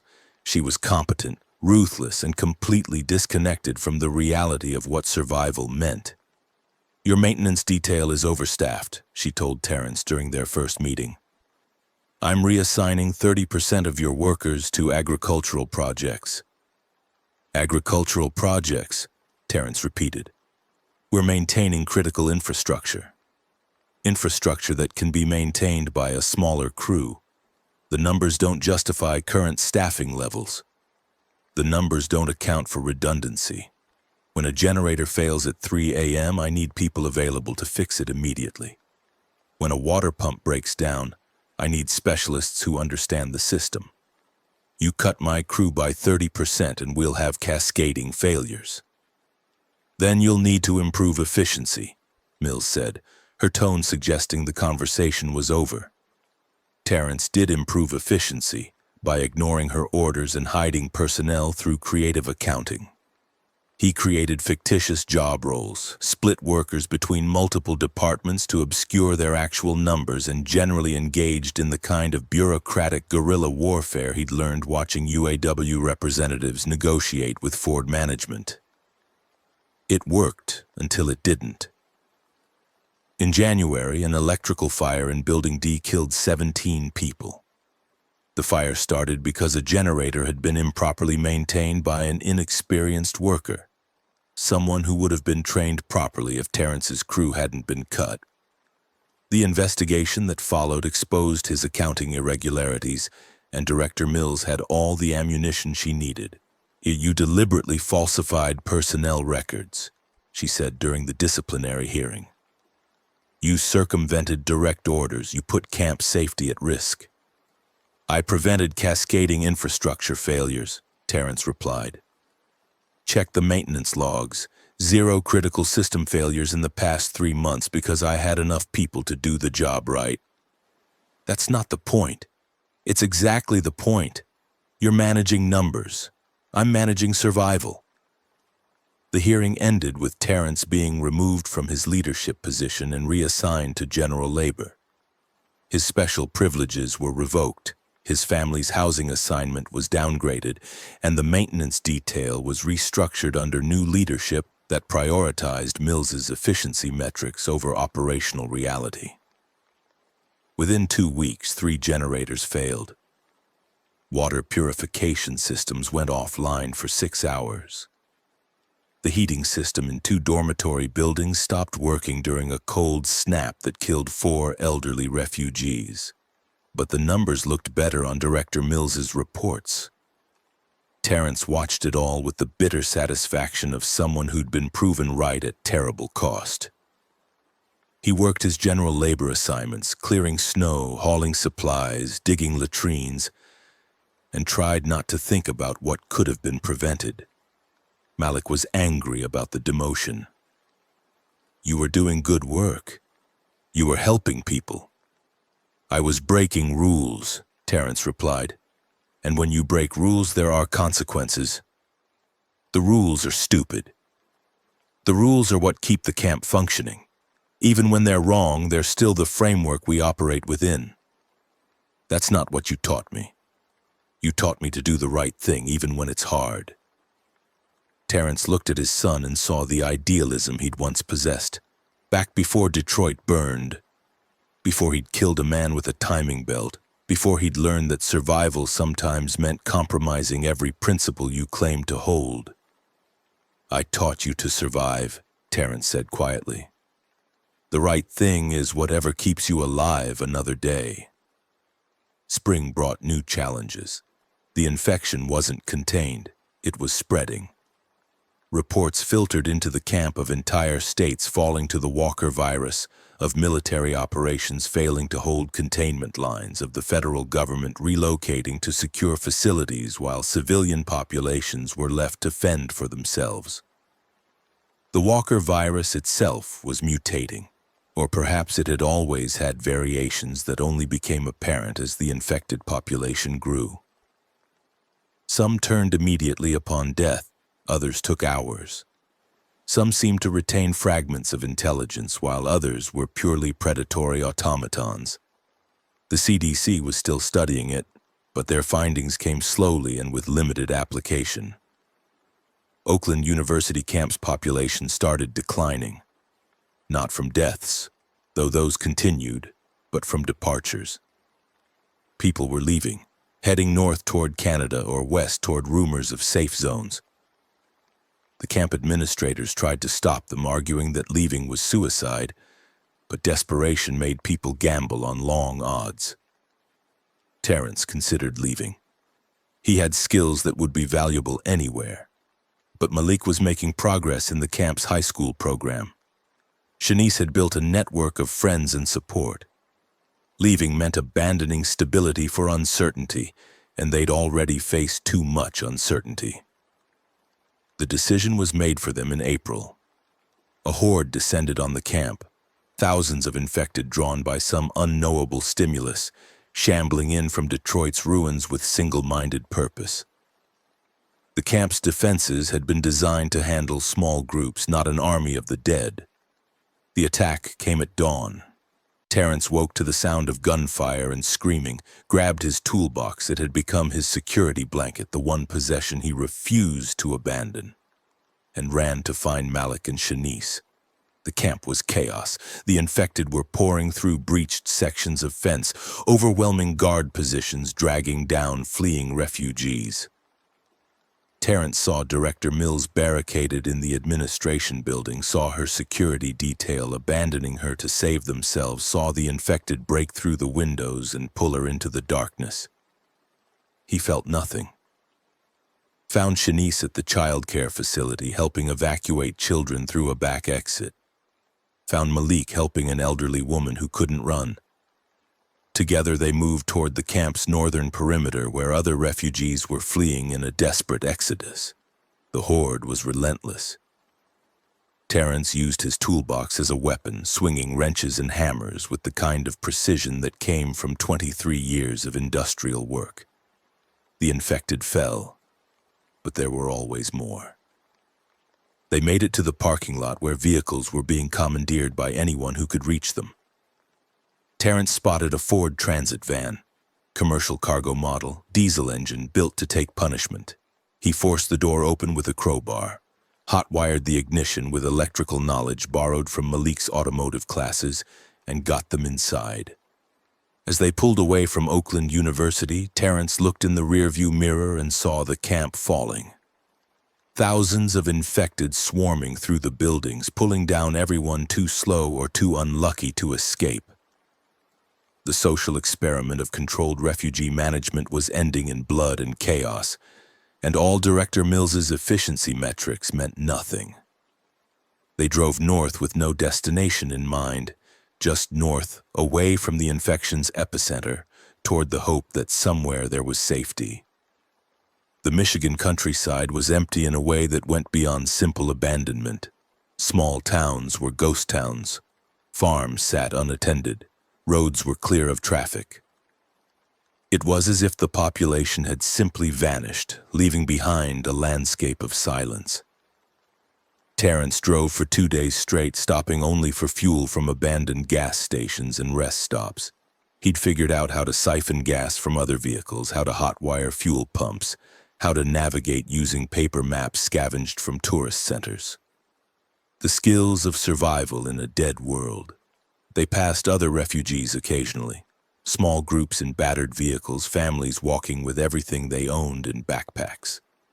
Some tried to flag them down, begging for help. Terrence kept driving. The van could hold 6 people comfortably, maybe 8 in an emergency. Stopping to help meant making impossible choices about who deserved saving, and he'd made enough of those choices. Near the Mackinac Bridge, they encountered a military checkpoint. Real military this time, not National Guard with armored vehicles and heavy weapons and the kind of discipline that suggested functional command structure. A sergeant approached the van, rifle at ready. "State your business." "Looking for safe territory," Terrence said. "There is no safe territory, just degrees of danger." "What's north of here?" "Canadian borders sealed. We've got containment zones in the Upper Peninsula, but they're at capacity. Best bet is to head west toward Wisconsin.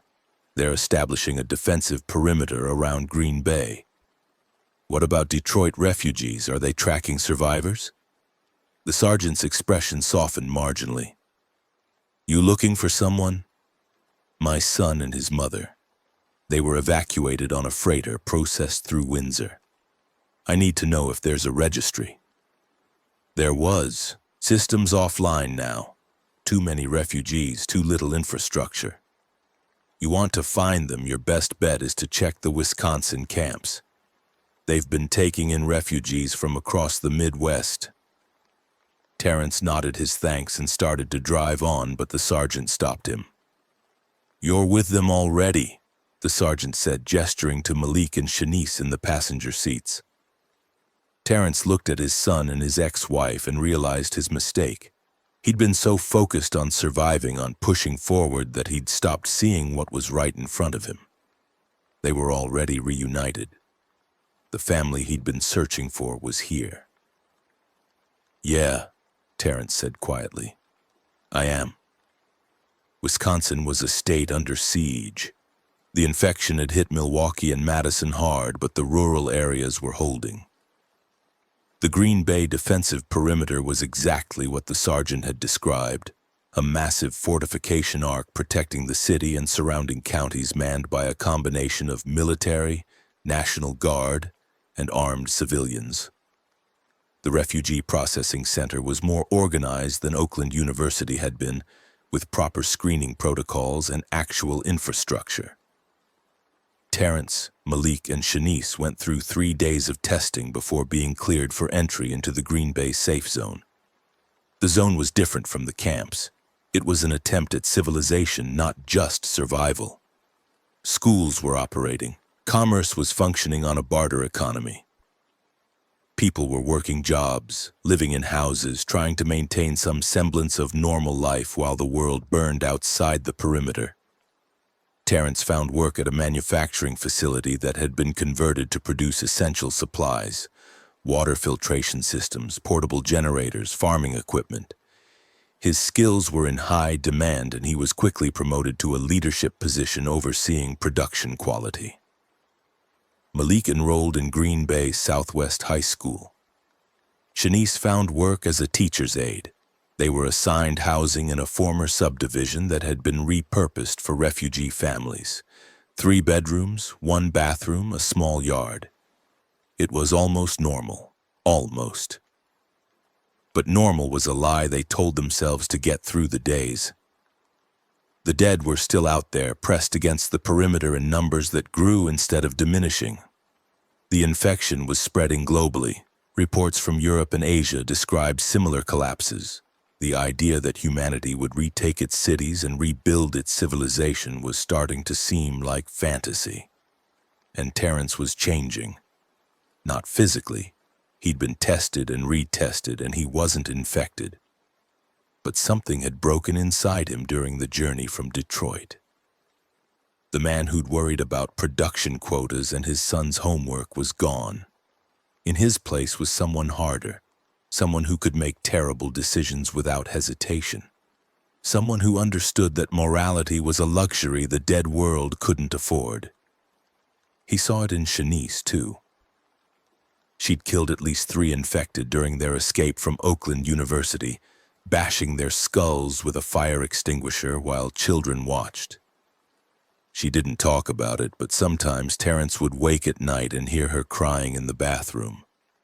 Malik seemed to handle it better, but Terrence suspected the boy was just better at hiding the damage. He'd seen his father kill the dead with mechanics' tools. He'd watched his school become a slaughterhouse. He'd learned that survival meant choosing yourself over others. Those weren't lessons that left you unchanged. Summer came, and with it new challenges. Food was becoming scarce. The farms outside the Green Bay perimeter couldn't produce enough to feed the growing refugee population. Rationing was implemented, then made more severe. People started getting hungry. Hungry people made desperate choices. The first raids began in July. Groups of refugees attacking farms just outside the safe zone, stealing crops and livestock. The military cracked down hard, but the raids continued. Desperation was contagious, spreading through the refugee population like its own kind of infection. Terrence's manufacturing facility became a target. A group of refugees broke in at night looking for supplies they could trade for food. Terrence was working late. He did that often, preferring the factory's mechanical rhythm to the false normalcy of home. When the break-in occurred, there were 5 of them. 3 men, 2 women, all armed with improvised weapons. They didn't expect anyone to be there. When they saw Terrence, they hesitated. "We don't want trouble," one of them said. A younger man, maybe 25, with the kind of lean hunger that spoke of too many missed meals. "We just need supplies. This facility produces equipment for the entire zone," Terrence replied. "You steal from here, you're stealing from everyone. Everyone's stealing from us. The rations aren't enough. Our kids are hungry." Terrence understood. God help him, he understood completely. But understanding didn't change the math. You take supplies from here and production stops. Production stops and the water filtration systems fail. Systems fail and people die. Not from hunger, from disease, from contaminated water, from infrastructure collapse. So we should just let our kids starve? No. You should work, contribute, earn your rations the way everyone else does. The way you do? The woman who spoke had a bitterness that came from watching someone else get what you couldn't have. With your supervisor position and your extra rations and your nice house? It was true. Terrence's skills had bought him privileges. He hadn't asked for them, but he hadn't refused them either. He'd taken the advantages because not taking them would have been stupid, and survival wasn't about moral purity.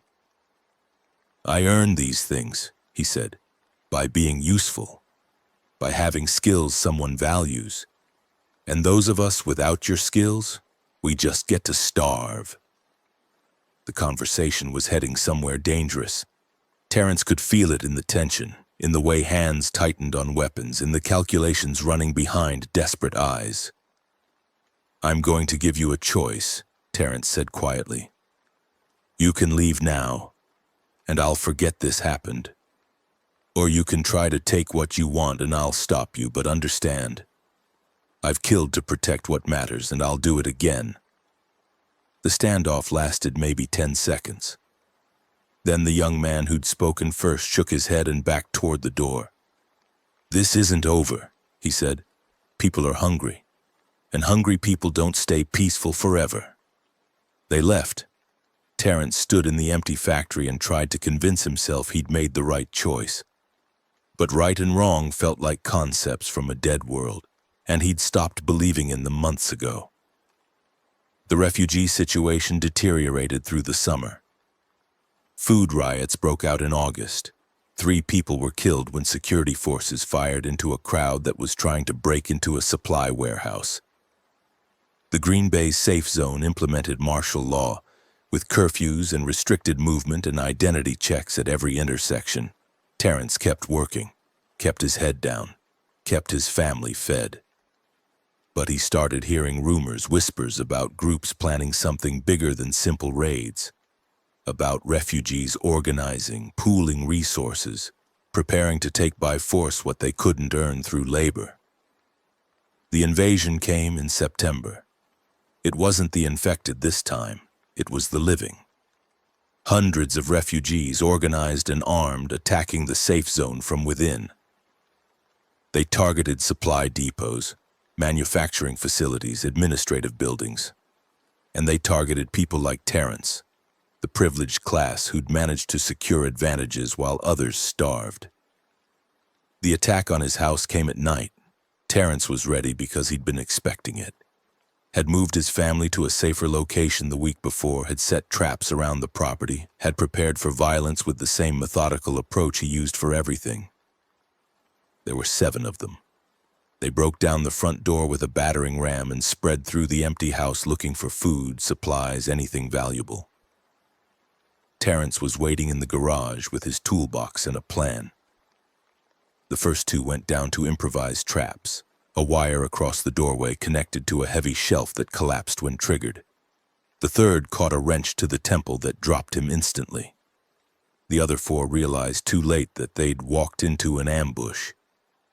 Terrence fought with the efficiency of someone who'd been shaped by months of survival. No hesitation, no mercy.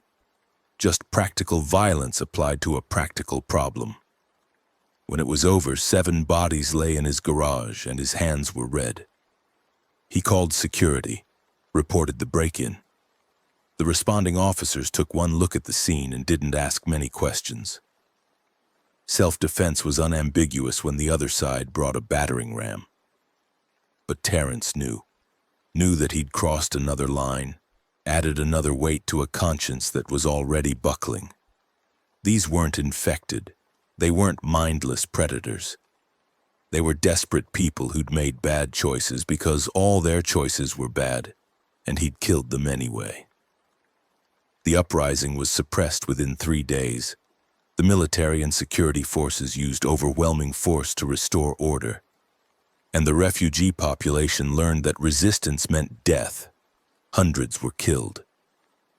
Thousands were relocated to secondary camps with fewer privileges and harsher conditions. The Williams family survived.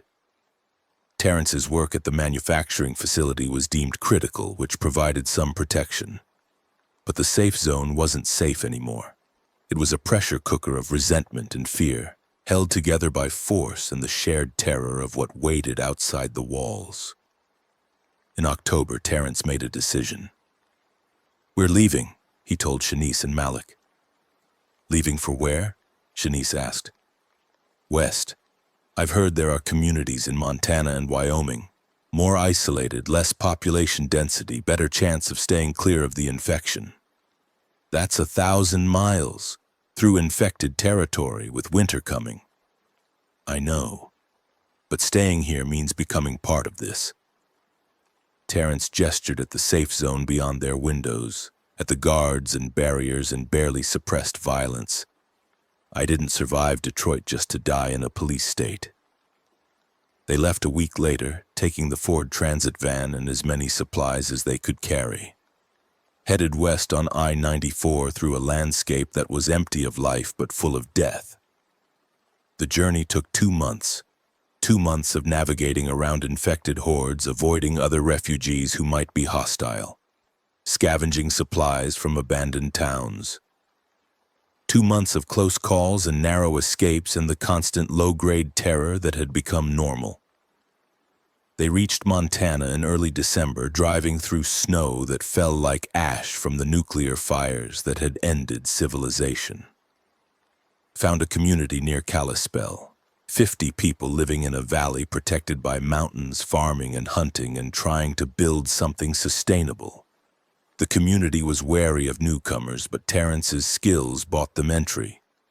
He could fix generators, repair vehicles, maintain the solar panels they'd scavenged. He could build things and solve problems, and that made him valuable. They were given a cabin, small, rustic, heated by a wood stove. It wasn't much, but it was theirs. That first night in Montana, sitting around the wood stove while wind howled outside, Malik asked the question that had been hanging over them since Detroit. "Dad, what happened to that Union president, Clarence Washington, when you jumped off the ship?" Terrence had known this conversation was coming, had prepared for it the way he prepared for everything, by thinking through the variables and choosing honesty over comfort. "I killed him," Terrence said quietly. The silence that followed was profound. "Why?" Shanice asked. "Because he was hoarding evacuation resources, using Union security to protect his own escape while people died. Because he represented everything that let Detroit rot, the corruption, the selfishness, the failure to protect the people who built everything." Terrence paused, choosing his next words carefully. "And because I was angry. Angry at what we'd lost. Angry at what we'd become. And he was there and I could do something about it, so I did." "That's murder," Malik said. Yes." "You're not sorry." Terrence looked at his son and saw judgment in eyes that had seen too much too young. "I'm sorry for a lot of things. Sorry Detroit fell. Sorry you had to see what you saw. Sorry the world ended and we had to become harder people to survive it. But I'm not sorry about Clarence Washington. He made choices that cost lives, and I made a choice that ended his. It was wrong. It was necessary. Those two things can both be true." Shanice was crying quietly, and Terrence realized she was crying for him, for the man he'd been, for the lines he'd crossed, for the weight he'd carry for the rest of his life. "The dead rise faster than the living fall," Terrence said, echoing the phrase that had been on every news broadcast during Detroit's collapse. That was the problem. We couldn't die fast enough to satisfy the infection, so we adapted. We became harder, we made terrible choices, we survived. "At what cost?" Malik asked. "Everything. It cost us everything, our city, our civilization, our humanity, but we're still here. Still breathing, still fighting. And as long as we're alive, there's a chance to build something better." It was a lie. Terrence knew it was a lie even as he said it. There was no building something better. The world was broken, and it would stay broken. The best they could hope for was survival. And survival wasn't noble or redemptive. It was just biology. The stubborn insistence of life to continue even when all meaning had been stripped away. But Malik needed to hear something hopeful. Shanice needed to believe their suffering had purpose. And Terrence needed to pretend he hadn't become the kind of person who could strangle a man with a timing belt and feel nothing but satisfaction. So he told the lie, and they accepted it, and they went to bed in their cabin while the snow fell and the dead shambled somewhere in the darkness beyond the valley. Winter in Montana was brutal. Temperatures that dropped below zero, snow that accumulated in drifts that buried cars and blocked roads. The isolation that came from living in a valley where the nearest town was 30 miles away, and the nearest survivors were people you couldn't fully trust. But it was also peaceful. The infected didn't move well in extreme cold. Their bodies stiffened. Their movements became even more sluggish. The winter was a respite. A season when the dead slept and the living could breathe. Terrence fell into a routine. Morning maintenance rounds, checking the community's generators and solar panels and wind turbines. Afternoon work on whatever construction projects the community needed. Reinforcing the fence perimeter, building storage facilities, expanding the greenhouses where they grew food year-round. Evening time with Malik and Shanice, eating simple meals and trying to remember what normal had felt like. The community was small enough that everyone knew everyone else. Jack and Maria ran the farming operations. Tom handled security. Elena managed food distribution. There were children, Not many, but enough that the sound of laughter wasn't completely absent from the valley. And there were rules. Simple rules that everyone agreed to, because without rules you just had chaos masquerading as freedom. Everyone worked, everyone contributed. Resources were shared based on need and contribution. Disputes were resolved by consensus. Violence against community members was met with exile. It was functional. More functional than anything Terrence had seen since Detroit fell. But it was also fragile. One bad harvest, one major equipment failure, one violent dispute that consensus couldn't resolve, and the community would collapse. Terrence started training others in maintenance and repair, not because he was generous, but because he understood redundancy. If he was the only person who could fix the generators, then the community's survival depended on his survival, and that was a vulnerability they couldn't afford.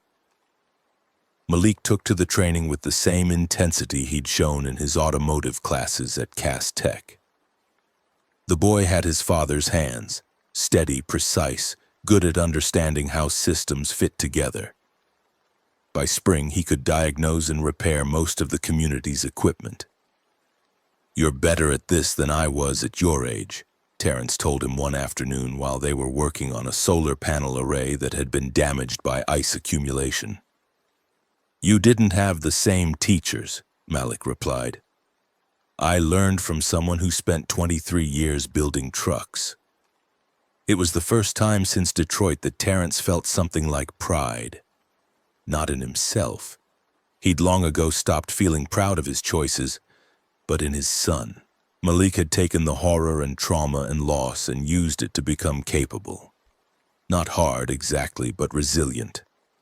That was worth something. Spring brought new challenges. The community needed to expand its farming operations to support the population, which meant clearing land and building irrigation systems. Terrence led the construction effort, applying industrial engineering principles to agricultural problems. They were making progress when the raiders came. It was a group of maybe 20 people, armed and organized, who arrived in 3 pickup trucks demanding supplies. Their leader was a woman in her 40s who introduced herself as Commander Reeves and claimed to represent a larger community 2 valleys over. "We're establishing a network of survivor communities," Reeves said. "Sharing resources, providing mutual defense, creating something sustainable. But that requires contributions from every community in the network." "What kind of contributions?" Tom asked. He was the community's security lead, a former Marine who'd survived the infection in Minneapolis before making his way west. "Food, fuel, medical supplies, and technical expertise. I understand you have skilled mechanics and engineers." "We have people who keep our equipment running," Terrence said. "They're not available for loan." "I'm not asking for a loan, I'm asking for cooperation. The world's changed. Small communities can't survive in isolation. You need to be part of something larger. And if we decline your generous offer of cooperation," Reeves' expression hardened, "then you're on your own when the hordes come, when your equipment fails, when disease spreads. You'll have chosen isolation over survival." It was a protection racket dressed in the language of mutual benefit. Terrence recognized it immediately. He'd seen it during Detroit's decline. Gangs offering security services to businesses in exchange for payment, with the implicit threat that declining meant becoming a target. "We'll discuss it as a community," Tom said. "Come back in 3 days, and we'll have an answer." Reeves and her raiders left, but the threat hung over the valley like the smoke from their exhaust. The community meeting that evening was tense. People were divided. Some saw Reeves's network as a potential lifeline, access to more resources, better security, connection to a larger survivor base. Others saw it as the first step toward losing their independence. Terrence spoke last. "I've seen what happens when communities give up autonomy," he said. "I watched Ford management strip away union protections in the name of efficiency. I watched FEMA administrators optimize refugee camps into death traps. I watched every level of government fail because they prioritized control over survival. He paused, looking at the faces around the community center. If we join this network, we're not sharing resources, we're paying tribute, and once you start paying tribute, you never stop. But we're vulnerable here, Maria said. Just 50 people. If a horde comes, then we fight or we flee, same as we've been doing. But we do it on our terms, not because some commander decided we're useful enough to protect. The vote was close. 26 in favor of declining Reeves's offer. 24 in favor of joining the network. The community would remain independent. Terrence knew there would be consequences. They came 2 weeks later. Raiders attacked at night, not to kill, but to steal. They hit the fuel depot, taking most of the community's gasoline reserves. They hit the food storage, loading trucks with canned goods and dried beans and rice. They were in and out in 20 minutes, professional and efficient. Tom organized a pursuit, but Terrence stopped him. They want us to follow. Want us to split our forces and leave the community vulnerable to a second attack. So we just let them steal from us? We rebuild. We adapt. We survive. It became a pattern. Every few weeks, the raiders would hit the community, taking supplies but avoiding direct violence. It was calculated.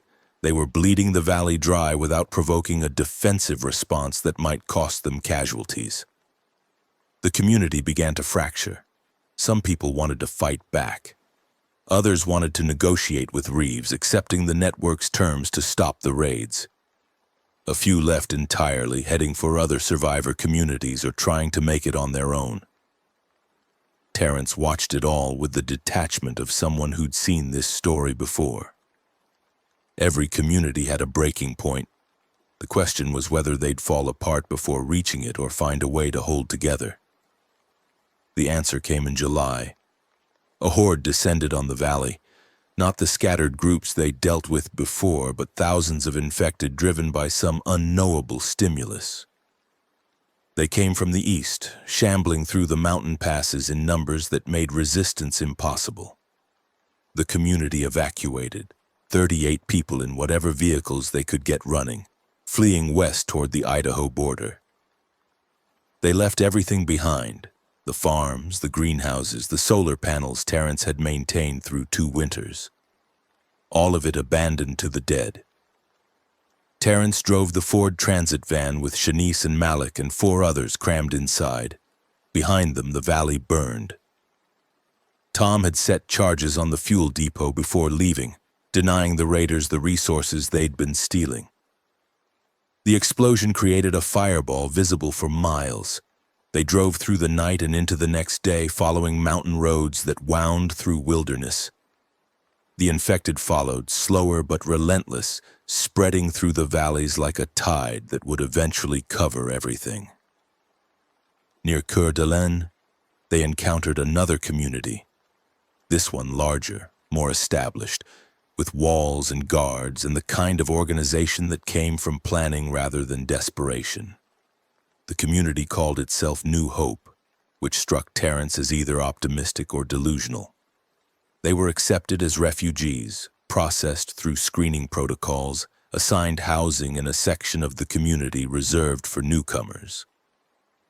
The accommodations were basic: shared dormitories, communal meals, strict rationing.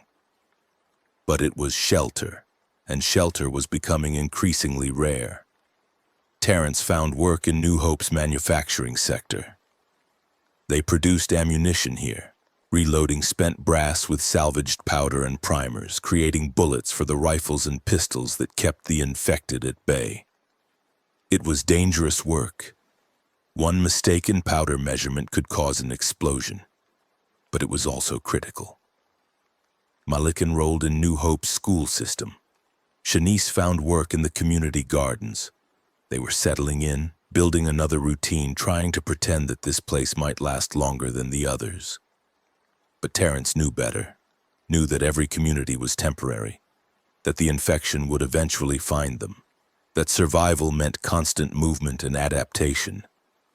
New Hope would fall eventually, just like Detroit and Oakland University and Green Bay and the Montana Valley. The only question was whether they'd be there when it happened. Autumn brought disturbing news. The infected were evolving.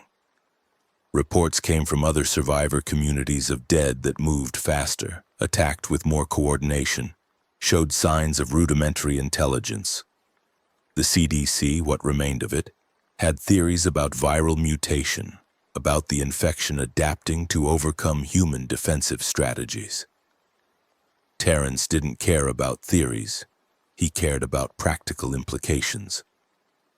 Faster infected meant current defensive strategies would fail. More intelligent infected meant they'd find weaknesses in fortifications. Evolution meant the already impossible task of survival was becoming more impossible every day. In November, New Hope's council made an announcement.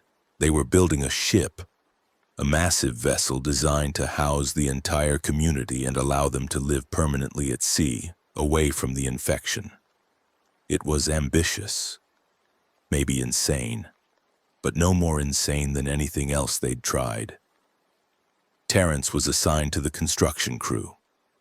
His welding skills were needed for the hull, his understanding of structural integrity for the framework, his experience with complex systems for the electrical and plumbing infrastructure. The ship took shape over the winter. It was built from salvaged materials, steel from collapsed buildings, engines from cargo ships, solar panels from abandoned installations. It was ugly, functional, a floating fortress more than a vessel. But it was also hope, the kind of desperate, improbable hope that kept people working through winter storms and equipment failures and the constant low-grade terror of wondering if they'd finish before the infected found them. They finished in March. The launching was chaotic. 1,200 people loading onto a ship designed for maybe 800, bringing everything they owned, fighting for space and position.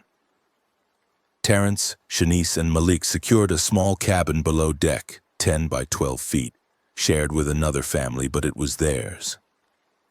The ship left Coeur d'Alene on a cold spring morning, navigating down the Spokane River toward the Columbia, then following the Columbia to the Pacific. It was a treacherous journey.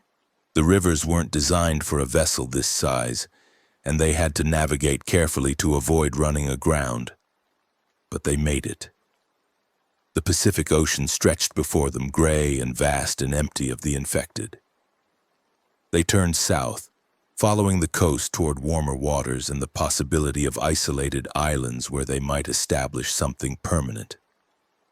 Terrence stood on deck and watched the shoreline recede, watched North America disappear behind them. Watched the continent that had birthed and shaped him become a memory. Malik joined him at the rail. The boy was 17 now, tall and lean, with his father's hands and his mother's eyes. He'd grown up in the apocalypse, learned lessons that no child should have to learn, become someone that the old world wouldn't recognize.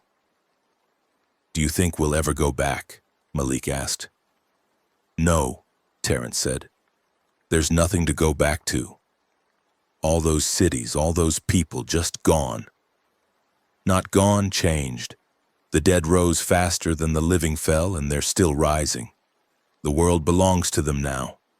We're just visitors trying to find places they can't reach." They sailed south for months, navigating by coastal landmarks and salvaged GPS units that still connected to satellites nobody maintained anymore. They stopped at islands occasionally, the Channel Islands off California, islands in the Gulf of California, random spots of land that might offer resources or respite.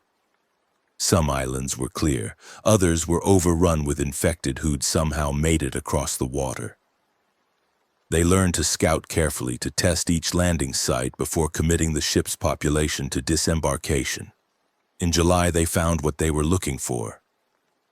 An island off the coast of Baja California, maybe 10 miles long and 3 miles wide, with a natural harbor and no signs of infection. The ship's council voted to make landfall, to establish a permanent settlement. They called it Second Dawn, which struck Terence as both hopeful and presumptuous. But naming things was important. It gave people something to believe in, something to work toward. The community that emerged over the following months was different from anything they'd built before. They had the ship as a backup, a means of escape if the infection found them. They had the ocean as a barrier, limiting the infected's ability to reach them. They had experience, hard-won knowledge about what worked and what failed, about how to organize and govern and survive. Terence built a workshop near the harbor, continued his work maintaining equipment, teaching others, solving the endless stream of problems that came with trying to sustain civilization with salvaged parts and improvised solutions. Shanice returned to teaching, establishing a school for the children being born into this new world. Children who would never know Detroit or Oakland University or any of the places that had shaped their parents. Children who would grow up with the infection as a constant reality, not a sudden catastrophe. Malik became an engineer. Not just a mechanic, but someone who designed systems, who understood infrastructure, who could look at complex problems and develop elegant solutions. He was better at it than Terence had ever been, and Terence felt a complicated mixture of pride and grief watching his son exceed him. Years passed. Second Dawn grew. The population increased as other survivor ships found them, as refugees fleeing the mainland made it across the water. The community established farms, built permanent structures, created something that started to resemble stability. But Terence never forgot Detroit. Never forgot the assembly line becoming a slaughterhouse, the dead rising faster than the living could fall. The feeling of Clarence Washington's neck under his hands. Those memories were part of him now, scar tissue that had formed over wounds that would never fully heal. On a warm evening in October, 5 years after Second Dawn's founding, Terence sat on his workshop's porch and watched the sun set over the Pacific. Malik approached, now 22 and engaged to a girl named Sarah who'd arrived on one of the refugee ships. "Dad, I wanted to ask you something," Malik said. "Go ahead." "When you talk about Detroit, about what happened there, you always focus on the survival part, the fighting, the escaping, the practical problems. But what about the rest? The fear, the grief, the things you felt?" Terence was quiet for a long moment.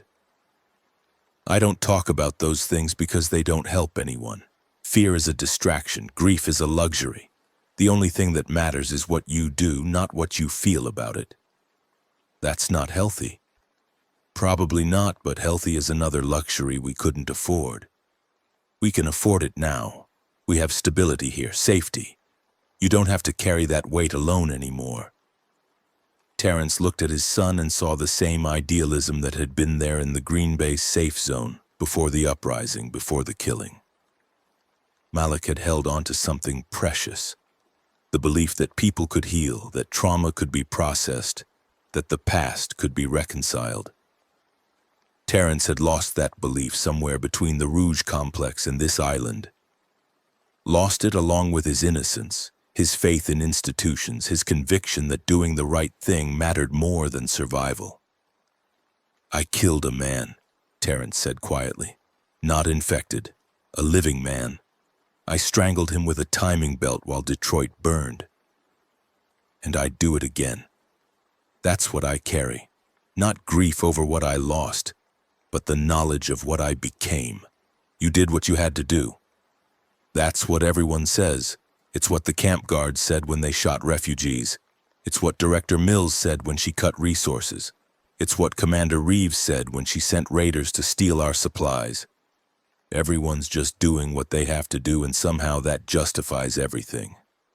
So what's the alternative? There isn't one. That's the point. The world ended and we survived, and survival required becoming people the old world would have condemned. We can't change that. Can't take it back. All we can do is live with it and try not to let it destroy what's left." Malik sat down beside him and they watched the sun set together in silence. Father and son, survivors of catastrophe, carrying different weights from the same journey. The dead rose faster than the living fell. That had been the core problem, the mathematical inequality that doomed civilization.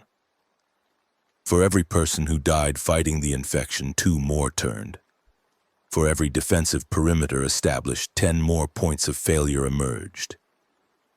The living couldn't die fast enough to stop the spread, couldn't kill fast enough to stem the tide, so they adapted, became harder, built communities on principles of ruthless pragmatism, learned that survival meant making choices that would have been unthinkable before the Walker virus turned death into something that walked.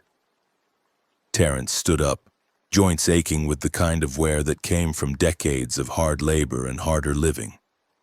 He was 46 now, which felt simultaneously young and ancient. Young because the world had been reborn in fire and he'd been there to see it. Ancient because he carried memories of a civilization that younger people knew only as stories. "I'm going to check the water filtration system," he said to Malik. "There's a pump that's been making noise. Probably just needs adjustment, but better to fix it now than wait for failure." Malik nodded, understanding that his father was done with emotional conversations for the evening. "I'll come with you. Sarah wanted me to check on the desalination unit anyway." They walked together through Second Dawn streets. Not really streets, more like paths between buildings constructed from shipping containers and salvaged materials. But they were organized, maintained, functional. The community had learned from past failures. No overcrowding like Oakland University, no resource hoarding like the Green Bay Safe Zone, no isolation like the Montana Valley. Instead, they'd built something sustainable. Not perfect, not ideal, but workable. The water filtration system was housed in a concrete building near the harbor. Terrence had designed it himself, incorporating redundancy at every level because single points of failure were death sentences in a world where replacement parts didn't exist. The pump was indeed making noise, a bearing starting to wear, creating friction that would eventually lead to seizure if left unaddressed. Terrence disassembled it with practiced efficiency, his hands moving through the familiar motions of diagnosis and repair. Malik worked beside him on the desalination unit, father and son performing the endless maintenance that kept civilization functioning. "You know what I remember most about the Rouge?" Terrence said, breaking the comfortable silence. "Not the panic when everything went wrong, not the dead rising, but the rhythm, the assembly line's rhythm, that constant mechanical pulse that said everything was working, everything was in order. And now? Now I maintain different rhythms, but the principle's the same. Keep the systems running, fix problems before they become catastrophes, create order from chaos through applied knowledge and hard work." They finished the repairs as full darkness fell. Second Dawn's lights came on, solar-powered LEDs that provided illumination without the noise and fuel consumption of generators. The community was settling in for the evening, families gathering for dinner, children playing in designated safe areas, the rhythms of normal life asserting themselves despite abnormal circumstances. Terrence and Malik walked home together, past the school where Shanice taught, past the community center where the council met, past workshops and farms and all the infrastructure of survival. "Dad," Malik said as they neared their housing section, "thank you." "For what?" "For getting us here. For making the hard choices, for killing Clarence Washington." Terrence stopped walking. "Don't thank me for that." "Why not? He was hoarding resources while people died. You stopped him. You made it possible for others to escape." "I killed him because I was angry, because I wanted to hurt someone who represented everything that had failed. It wasn't justice, it was revenge. Does the motivation matter if the outcome was right?" It was exactly the kind of question Terrence had been avoiding for 5 years, the kind of moral calculus that required believing in right and wrong. in moral absolutes that the apocalypse had rendered obsolete. "I don't know," Terence said honestly. "I've stopped trying to figure out if my choices were right. I just focus on whether they were effective." They reached their home, a converted shipping container that Terence had modified with insulation, windows, and a small porch. Shanice was cooking dinner, and the smell of fish and rice drifted through the open door. That night, lying in bed with the ocean's rhythm providing background noise, Terence thought about Detroit, about the Rouge complex and its 600 acres of industry, about California Street and the house he'd shared with Shanice, about Cass Technical High School and the chemistry lab where Malik had waited for rescue. All gone now. Burned or overrun or abandoned to the dead. The city that had been his entire world reduced to memories and scars. But he'd survived. They'd survived. And that had to be enough because there was nothing else. The Walker virus had changed the rules. The dead rose faster than the living fell, and civilization collapsed under the weight of that simple mathematical fact. But humanity adapted, found islands and ships and isolated valleys, built new communities on the ruins of the old world. Learned to survive in a reality where death was no longer final. Terence Williams had been an auto worker, a welder, a man who understood how systems fit together and what happened when they failed. The apocalypse had tested that understanding in ways he never imagined, had pushed him to make choices he never wanted to make, had transformed him into someone his younger self wouldn't recognize. But he'd kept his son alive, kept Shanice alive, helped build communities that gave people hope and purpose in the possibility of futures that extended beyond tomorrow. It wasn't redemption. The timing belt around Clarence Washington's neck didn't allow for redemption, but it was something. A contribution, a legacy built from salvaged parts and hard choices, and the stubborn refusal to let death have the final word. Outside, the Pacific Ocean continued its eternal rhythm, and somewhere beyond the horizon, the dead walked through the ruins of Detroit and every other city humanity had built. The world had ended and been reborn, and Terence Williams had been there to witness both. That would have to be enough.